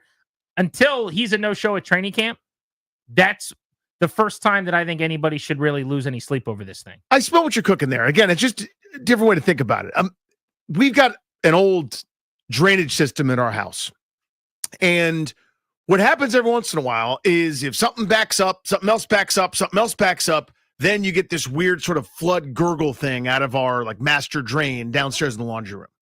So that's 3 months down the line. If you don't do the bit that we have to do, which is pour this chemical thing and run hot water for X number of minutes once every 3 months, it can lead to that. And my point is, after a week, I'm not panicked yet. But I acknowledge that if we don't do anything, we get that 3 months. That makes sense? I know it's a long way to go. But, my point is we are now on the track to where that could happen. All I'm saying is I'd rather have it done than not, and acknowledge that we have left the station on they're arguing and they don't see it eye to eye right now. But I understand your point. Yeah, I think that's, if we're just going to state the obvious that he has not been re-signed yet, while it's not time that you have to be re-signed by. It's like saying the deadline to re-sign somebody, really there isn't one, but in this hypothetical is, July, the final day of July, and it's June 10th, and we're going, it hasn't happened yet. If that's the whole point, that we just have to keep saying it hasn't happened yet, true, it has not happened yet. And my point to that is and ... like the ellipses after that means, so last time he hadn't signed yet either. This is kind of how it's gone. This is how it goes more often than not. Ask Trey Hendrickson and so many of the other guys like Jalen Ramsey around the NFL that are at odds. All right, let's get you the Nats leadoff, brought to you by the Window Man. Since 1989, the Window Man's been the educational window company. Get your free in-home estimate or visit thewindowman.com's all-new Fairfax showroom. We'll give you the leadoff man. They'll lead off a little bit early today from the Window Man. Opposite Griffin Canning, Mackenzie Gore's on the mound. Leading off, batting shortstop. Jake Abrams batting second in left field. That's James Wood. He's batting third. He's playing first. Nathaniel Lowe. Batting fourth, your DH, Josh Bell. Batting fifth at second base, Luis Garcia Jr. Hitting sixth in right field, Alex Call. Batting seventh in center field, Robert Hassel the third. Batting eighth, catcher, Caber Ruiz. And hitting ninth, playing third base, Jose Tena. CJ Abrams got the day mostly off on Sunday against the Rangers, but Friday and Saturday took an 0 for 8 with 2 strikeouts, so he's now 0 for 9 in that Rangers series. 4 for his last 25 over 7 games, hitting 160. Over his last 15 games, 7 for 56. That's a 125 average. So his slump has now extended to a little over 3 weeks. I'm really worried we're doing last year again. We're coming up on a month. Last year, for people that forget, to Danny's point, was really good month, really bad month. Really good month, really bad month. And he ended up having 2 exceptional top 5 player in the sport months and then 4 really bad ones. And because of that, his numbers overall were just pretty good. And he was actually an all-star because 2 of those months happened in the first 3 months of the year. But then it was a really slow finish. I'm hoping this is just a really bad stretch, but he is one of the streakiest hitters on the team. The 24-year-old shortstop got the day on Sunday mostly, then had the full day Monday. So now there's no rest concerns here. You should be mentally and physically locked back in. There's no fatigue. You're hitting 260 on the year. It was less than a month ago that you were hitting 315. OPS was better than James Woods. It was over 900. Now it's 783. He has really crashed back down to earth here in a way where he's gone from he's making the All-Star game to probably not going to. But he's got to get it together. He's got to get something going. There's no question. Again, you look at last year, half his home run totals came over 2 months, April and June. Half of his, counting stats and some of the big numbers. OPS is almost 1,000 in April and 1.127 in June of last year. The other months were dreadful. We're kind of doing that again this year. You're hoping for growth where slumps happen. That's baseball. You're going to go 0 for. You're going to go 0 for 20, and you don't really notice it. It's limiting those valleys. Where's your drag bunt for a base hit? Where's your, take 2 and smack one the opposite way to beat out a ground ball in the hole? It just seems like I'm content to go up there and try to yank one out of here poolside. Not a lot of adjusting. James Wood, by the way, for the first time really since coming to the major leagues, has been in a bit of a funk too. He's 2 for his last 22. In that Texas series, he went 1 for 10 at the plate. He struck out 5 times in that series. 2 strikeouts in back-to-back games with an 0 for 7 along the way there Saturday and Sunday. But he's 2 for his last 22, which is an 0.91 average in a week. And he's 11 for his last 55, which is a 200 average over 15 games. So this is really the first time we've seen this. Now, the numbers for the season are pretty unbelievable. He's almost certainly going to be an all-star, hitting 270. OPS is right at 900, 16 home runs. But this is now a 2-week stretch where those numbers have all fallen. I'm excited for the day off for him. They needed some rest. And now you get it going at Citi Field. And in a series head-to-head with Juan Soto, you get to show off your 22-year-old. But hopefully he can get back going again. Unlike CJ Abrams, there's been no real sign that he goes into these long stretches. This is very, very rare, but he's generally able to snap out of it pretty quickly because the bat speed, the exit velocities, how hard he hits the ball. You know, more often really than not, good approach every your time. batting average balls in play is going to be a little bit higher. Yeah, and remember, this slump, quote unquote, started with 8 BBs basically against Chicago that were all caught. Yeah, and he's hitting the ball 110 miles an hour at him, a bunch of times, and couldn't wait for them to leave town. That's how slumps start, and sort of the bad luck and regression of baseball. It's mean, it's cruel, it's unfair. So this to me is a little different look than CJ Abrams at this point. Mackenzie Gore's first start since a signature outing against maybe the best lineup in the National League he's going to face this year. The Chicago Cubs, he went 7 scoreless with 7 strikeouts at Nats Park.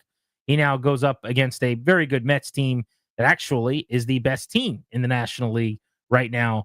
Gore pitching to a 2.87 ERA, the major league leader until just the last couple of days with 108 strikeouts, but the guy that passed him, Garrett Crochet, has made 1 more start. So he's effectively the big league leader in strikeouts with a sub-3 ERA. That's how you make an all-star team. Juan Soto versus 4 of the guys he was traded for today. Yeah, that's right. the Juan Soto Bowl. Abrams, Hassel, Gore, and Wood. Too bad Harleen Susana's not healthy and able to help them out. Is Luke Voigt available? Can he come back? Next on Grant and Danny, we'll talk to John Keim. We'll get a mini camp report. Most of you coming home from work today. The Commanders were working hard at the facility. Let's figure out what we missed next.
I'm Toby Altizer with your sports update on the Fan. This update is brought to you by I-66 Express Lanes. Baseball tonight, the Nationals begin a 3-game series at Citi Field in New York, taking on the Mets. 7:10 first pitch. You can hear the game right here on the Fan. Mackenzie Gore takes the hill for the Nationals. The lefty is 3-5 on the season with a 2.87 ERA.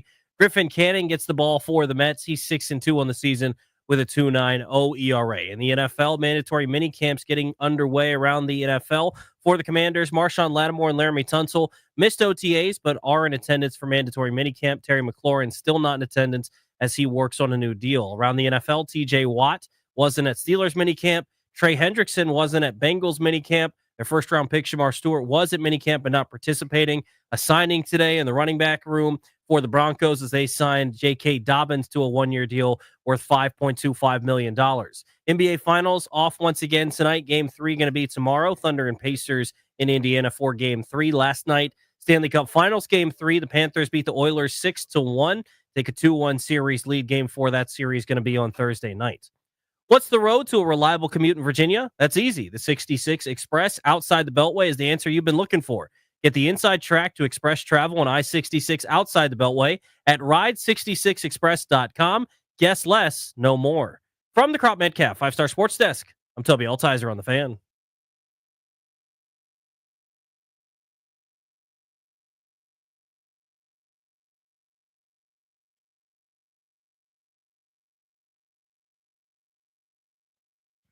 What are you doing to protect your family's assets? The exclusive sponsor of Grant and Danny, the law firm Condori and Murad, would like to help you to draft a last will and testament, set up a living trust, or put together a medical power of attorney. Schedule a free consultation with their attorneys today at kmlawyers.com.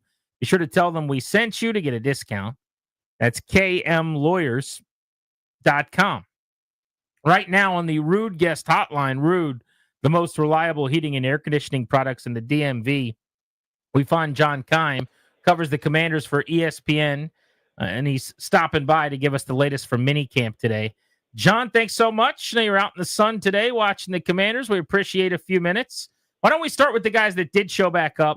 Laramie Tunsil, we knew he was going to be there based on him being involved in social stuff yesterday. And then Marshawn Lattimore. I guess no surprise, but this is a good sign on both fronts, huh? For sure. And like you said, no surprise because they both had a history of missing OTAs with their former teams, but also attending the mandatory mini camps.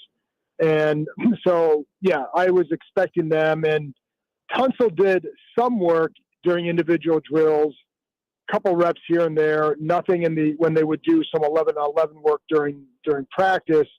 But Lattimore looked like he was doing everything. So, which is a good sign. Special teams warm-up drills, tip drills, things like that, all the DB warm-up drills, 7-on-7, 11-on-11, all of that.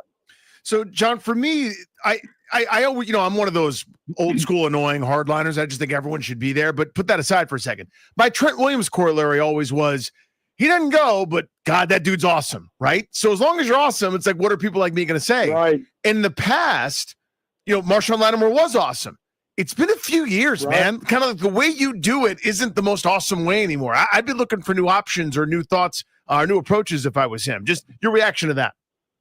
Yeah, by the way, you cut off real quick there, so I want to make sure I'm reacting to the right stuff. Can you repeat the last part? Oh, no sweat. Yeah, I mean, so the way Marshawn Lattimore has done it his whole career, several years ago would have been great. The last 3 years have not gone great. I'd be open to new ideas, which would include maybe attending this thing. But just a thought there, your reaction. I don't think that that's an inaccurate statement. I always fall back on it is voluntary. That means they have the option. Guys, guys do become wedded to what they do. I don't know if what he's doing in the offseason is contributing to, let's say, the hamstring issues, because he's had those. I mean, you can go back to certainly early in college, maybe even high school. That's been an issue for him.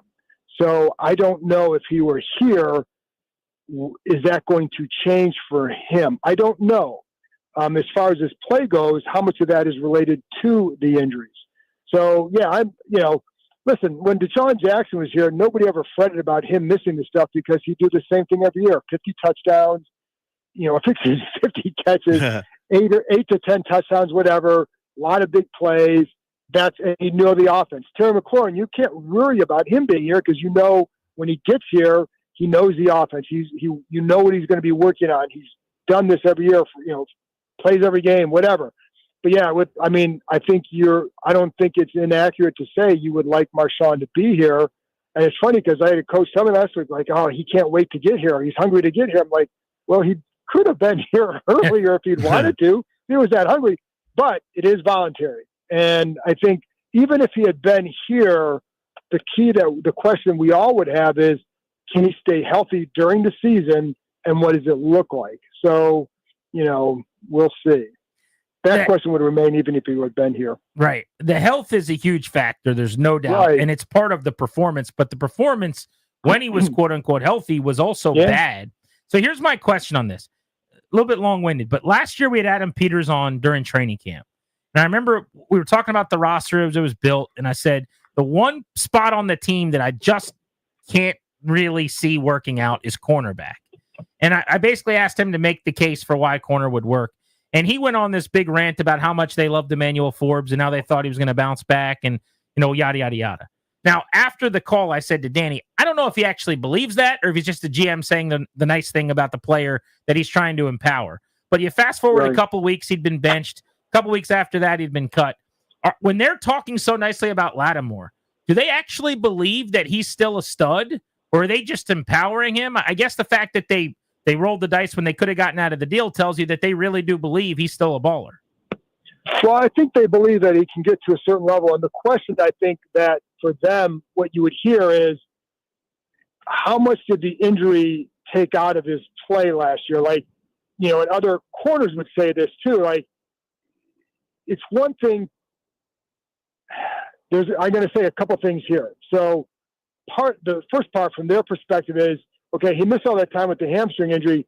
When you come back, even though you're healthy, you're not at exactly 100% playing performance, right?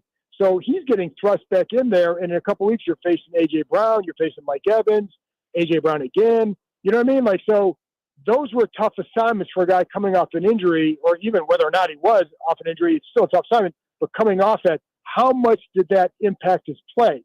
It's really hard for me to say, right? And I think from their perspective, they're looking at okay, that's what they're kind of clinging to a little bit. I did talk to someone else who knew his game well too, and said, well, that's how he was playing before the injury. So we'll see. But I do think there's an element of that, can still get back to a certain level just by being healthy. And when he had, even the first A.J. Brown game against the Eagles, he had some plays that were really good. And then it was very mixed, right? But then in the playoffs, it was not what you wanted, what they hoped for. So yeah, I think it's whatever they're saying. To me, it's still a wait and see. What level, if he stays healthy, what level can he get to? And if he stays healthy, he's played, is it 26 games combined the last 3 years? That's an if that we got to see. It's a big if. John, what's our Terry timeline? I don't know on this one. Last time I felt really good that they would get something done. This one feels trickier, at least for right now, right? For June 10th, it's trickier because the age of Terry is going to be 30, an age where receivers typically start to go down.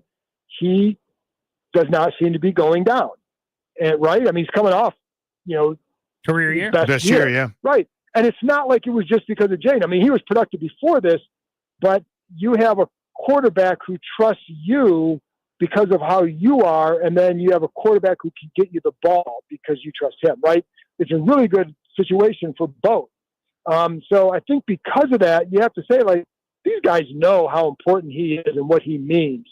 But I think that age thing is what's the real comp here? And, I bring up a lot DK Metcalf, but he's 2 years younger, but he got you get 30 per year with 60 guaranteed. The production over their career is the same, and they're the same draft class, but he's 2 years younger. But then you look at Mike Evans, who got 2 years and 42, wasn't like a year ago, but he was 30 or 31, which is Terry's age, but he'd been in the league for 3 years more. So you have more wear and tear. You're further along your career. How much more do you have? Whereas Terry, you could rightly look at it and say, like, yeah, could you see him have another 3 good years? Well, yeah. So that's where the tricky part is, but there's that age thing, and then there's also where he's at in his career. I don't know that there's a great comp for him necessarily, which I think makes it a little bit dicey, or not trickier, I would say, to navigate. And don't forget, like, Adam Peters was in San Francisco when you had a couple guys holding out who got signed later in camp. So I don't know that means he's comfortable with it, but it's like he's got experience with it. But I don't know. Like this one, I don't know what the real, the timeline is. And again, when we get closer to camp, that's when you start to, I think, get a little bit more, I don't know, concerned is the right word, but maybe concerned about where it's going to go, right? But there's still a long way to go. He missed it the last time he had the extension. He missed minicamp the last time he had the extension, and he has turned out okay. So right now, you don't freak out, but I don't know the timeline because I just don't know that. Like, I think it's just a little bit of a trickier one than last time. Makes Not sense. that it can't get done. It certainly can get done. Right. It's just a little bit different situation. Well, he's also coming off a career year and a contract year, Yeah. which is also petrifying from a team standpoint in a lot of ways. Correct. For obvious right. reasons. And the team's going to look at it and say, like, listen, he is going to turn 30, and historically receivers do this after that age. But does that apply to him? Because, like, where are they? How many years have those guys been playing in the league? Is that a factor too? Because again, you have more wear and tear, and like that's something else to look at as well. But the other thing is, like, you could look at it and say, listen, man, if he had Jaden Daniels for a couple of years in a row, what would his numbers look like? My concern level is probably a 0 out of 10. So I'll just get that out of the way before I ask this. But that having been said, it is tricky. And I just find it interesting. Like, I don't think they have much of a choice, honestly. And here's what I mean by that. When you preach culture like they do and identity like they do and the commander tag in every video that comes out from the draft, like Johnny Newton is a commander label and Tyler Biotish is Mr. Commander. And if you cut Josh Connerly open, a commander falls out. What the hell is Terry McLaurin then? Right. So with all due respect, I mean, all these guys are Mr. Commander. The actual Mr. Commander is putting his hand out going, whenever you're ready. Well, yes. And here's the thing about with Terry. I mean, first of all, he lived through a lot of nonsense here, and he always maintained the same level of professionalism, right? Whether it's dealing with us, whether it's his approach to the job and his position. And one of the things Dan Quinn talked about today was just like how often, like how much he works in the details of that position. And every year, there's always something. What are you going to improve on? What are you going to work on this offseason? Contested catches. It's, catches away from your body, and at the top of your route, how do you separate? There's always something that he's working on to get better, so he's going to continue doing that. So that's exactly what you want in that room, and he's productive. He's very good, and he does he plays the way you want him to. He's not a guy who's going to whine and complain. So you know what I mean. It's just so yeah, you're right. There's a lot, but the other part too, Grant, is what are your options if he's not here? Right. Like, I mean, I think they have some good complementary guys. Like, I like Noah Brown if he stays healthy. I think Debo can help. But you don't have that guy without him. And I've also said too, like, for McLaurin, I do believe like this is the market for him. Like, this is, he's rather popular here, and he should be. Because he was the one guy during some dark years that fans could point to and say, like, that's my guy, right? So, like, that matters here. Now, if he was somewhere else, is he going to be that same guy? Well, no, it's really hard to be that guy somewhere else, but he is here. And how much is, so I think both sides together work very well. Like, they both matter to each other. But on the field, like, do you think Jaden would rather have him there or not? Like, yeah, of course. So I think that eventually is what you have to come back to. Like, they need him out there. Ben Sinnott didn't do a ton in year one. I think a couple reasons. One, Zach Ertz was healthy for the first time in a long time and kind of had his own renaissance year. Plus, John Bates is such a good, almost like an extra lineman there as a blocker. Almost like he couldn't get in and sort of fit in anywhere. And it can be a slower adjustment sometimes for tight ends at this level. What do you think his prognosis is this year, maybe even going forward? Good question. I think, one thing that you always, especially with not every player develops at the same pace. And I think physically there's a lot of good things that he offers. And sometimes you just have to, your game just has to mature, right? And I think that's part of it. And you also know, like you said, Ertz playing a lot, but his reps, Sinnott's reps down the stretch decreased after that New Orleans game. And in the playoffs, I think the one game, against the Eagles, he played 3 snaps. So, and some of that is just packages, whatever, but there was a definite reduction in play time. So, is it just because of those guys' presence? To a degree, because, if you're not using a lot of 3 receiver sets, or 3 tight end sets, but what else in your game do you have to improve on? And that's and again, that maturation is as far as just learning more about all aspects of the job, whether it's, from how you run certain routes, like watching Ertz warm up, or just, in practice, how much that guy works on his footwork going through with the tight ends coach during special teams drills, and watching him going over footwork on various routes, or how he comes off the line, or could be a block or whatever. Those are the little things that can help you improve. And so does he, will some of that stuff, if he's doing it, will that enhance his game in year 2? And then does he get more chances? So, and then if so, what does he do with them? But I will say, even in training camp last year, it's not like he was jumping out and you're saying oh boy, they just got to find some. And not that it was terrible, it's just that it wasn't jumping out. So, you would like to see a little bit more from him in that regard. But again, I think the same thing could be said of McCaffrey. Not everybody develops at the same rate. So sometimes it may take a guy a year or two to learn how to play at this level. John Keim, you can read his work at ESPN.com. Last one for me, Cakes. Brian Robinson's still the guy in the backfield. Yep. Is that because that's what they wanted, or just the way it worked out? Oh, I think it's maybe a combo of both. I know running back was on the list going into the draft. But I think if they really, really wanted to, if they were really had their design, sight set on replacing him, well, they could have drafted somebody in the first round or maybe even the second round, right? So I think they're comfortable with him, but they definitely wanted to add somebody, and that's how you get Krosky Merritt in the 7th round, and you have Robinson here, and clearly a big emphasis was improving that offensive line, and whoever they were going to bring in at running back, whoever is running the ball, you needed better work up front. And so I think that's why, there was, you're going to have three new starters this year. Coleman I would put as a new starter because he'll be at left guard, but so you'd have new starters at 3 spots. That says a lot what they thought, right? So I think with Robinson is if they have some better blocking up front, then he can be fine, right? But I think you still needed someone with a little bit more juice out of the backfield. And I think that's what, if Krosky Merritt hits, that's what he can provide. But, he's got to hit. And the one thing we know, GP, is in June, a lot of running backs can look really good because you're not getting hit. It's when the pads come on, right? No doubt. You've got to see it and just having that. But I think he's an intriguing guy because of that.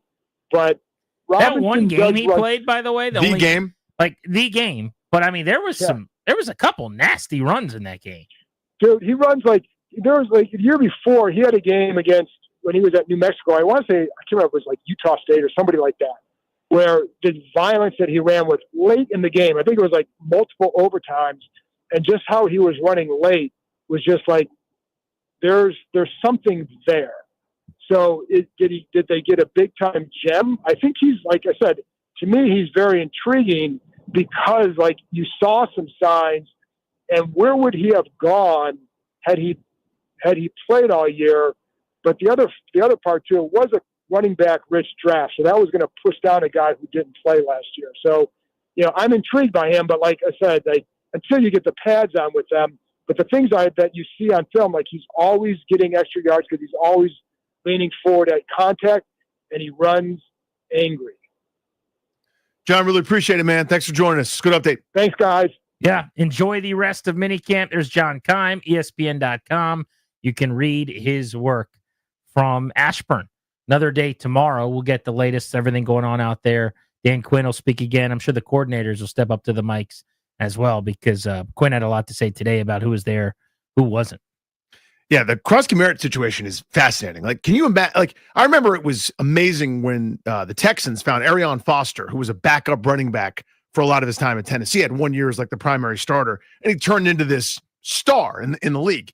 If Ja'Cory Krosky Merritt somehow turns into like a bell cow running back after playing one game in 2024 because of eligibility issues, like the scouting staff should just walk in with their hand out and a plane ticket to a tropical destination where they can put their feet up. Well, he should go first overall in the prediction draft of who's going to take over the fan base. Oh, 100%. Who everyone's It's already started to happen, by the way. Oh, I know, but he's your 1-1. Who's the receiver this year that's going to be that guy? Maybe Jalen Lane, or get all the love at training camp. Maybe, I mean, Kaz Allen is a 2-time champion there. A defending 2-time champion. He's still around. Does he get another opportunity? I'm not sure. But yeah, is it Michael Gallup because of what he was 4 years ago? It's possible. Normally, it's a guy who hasn't had a chance to stink yet. Mm-hmm. Like Gallup, for a few years, has proven he doesn't have anything left with the Cowboys. But normally, it's a guy that you haven't seen yet, so he hasn't had a chance to show that he just can't do it. Like Kane Medrano at linebacker. People are in love. The speed, talent, speed. Yeah. Like Logan Paulson's preaching him. I get it. 6th round pick, but that's the kind of guy it is. Where this is going to be the next great player for the Commanders, because we just haven't seen him yet. So you can say whatever you want at this point. That's right. It's my biggest corollary. The guy that hasn't had a chance to stink yet is the most admired player. Tomorrow on the show, we will talk to Hall of Famer Marshall Faulk at 4:30. We're excited for that conversation. We can continue our discussion we had with Clinton Portis on just how much things are changing in the NFL as far as running backs getting more work and more carries, and the fact that teams are shifting in that direction. Also want to get you an update on the process to build a football stadium in D.C., RFK 2.0. Got a little development there today. So we'll see if that means a whole lot moving forward. I'm sure a lot of reporting will be done between now and then. So we're back at 2 o'clock. You want to be with us from 2 to 6:30 tomorrow. Thanks much for listening to the program. Pre-game of Nats baseball in 15 minutes, and first pitch at Citi Field against the Mets at 7:10 tonight. Thanks to Darius, Toby, and Ryan. Grant and Danny saying so long. Thank you for coming.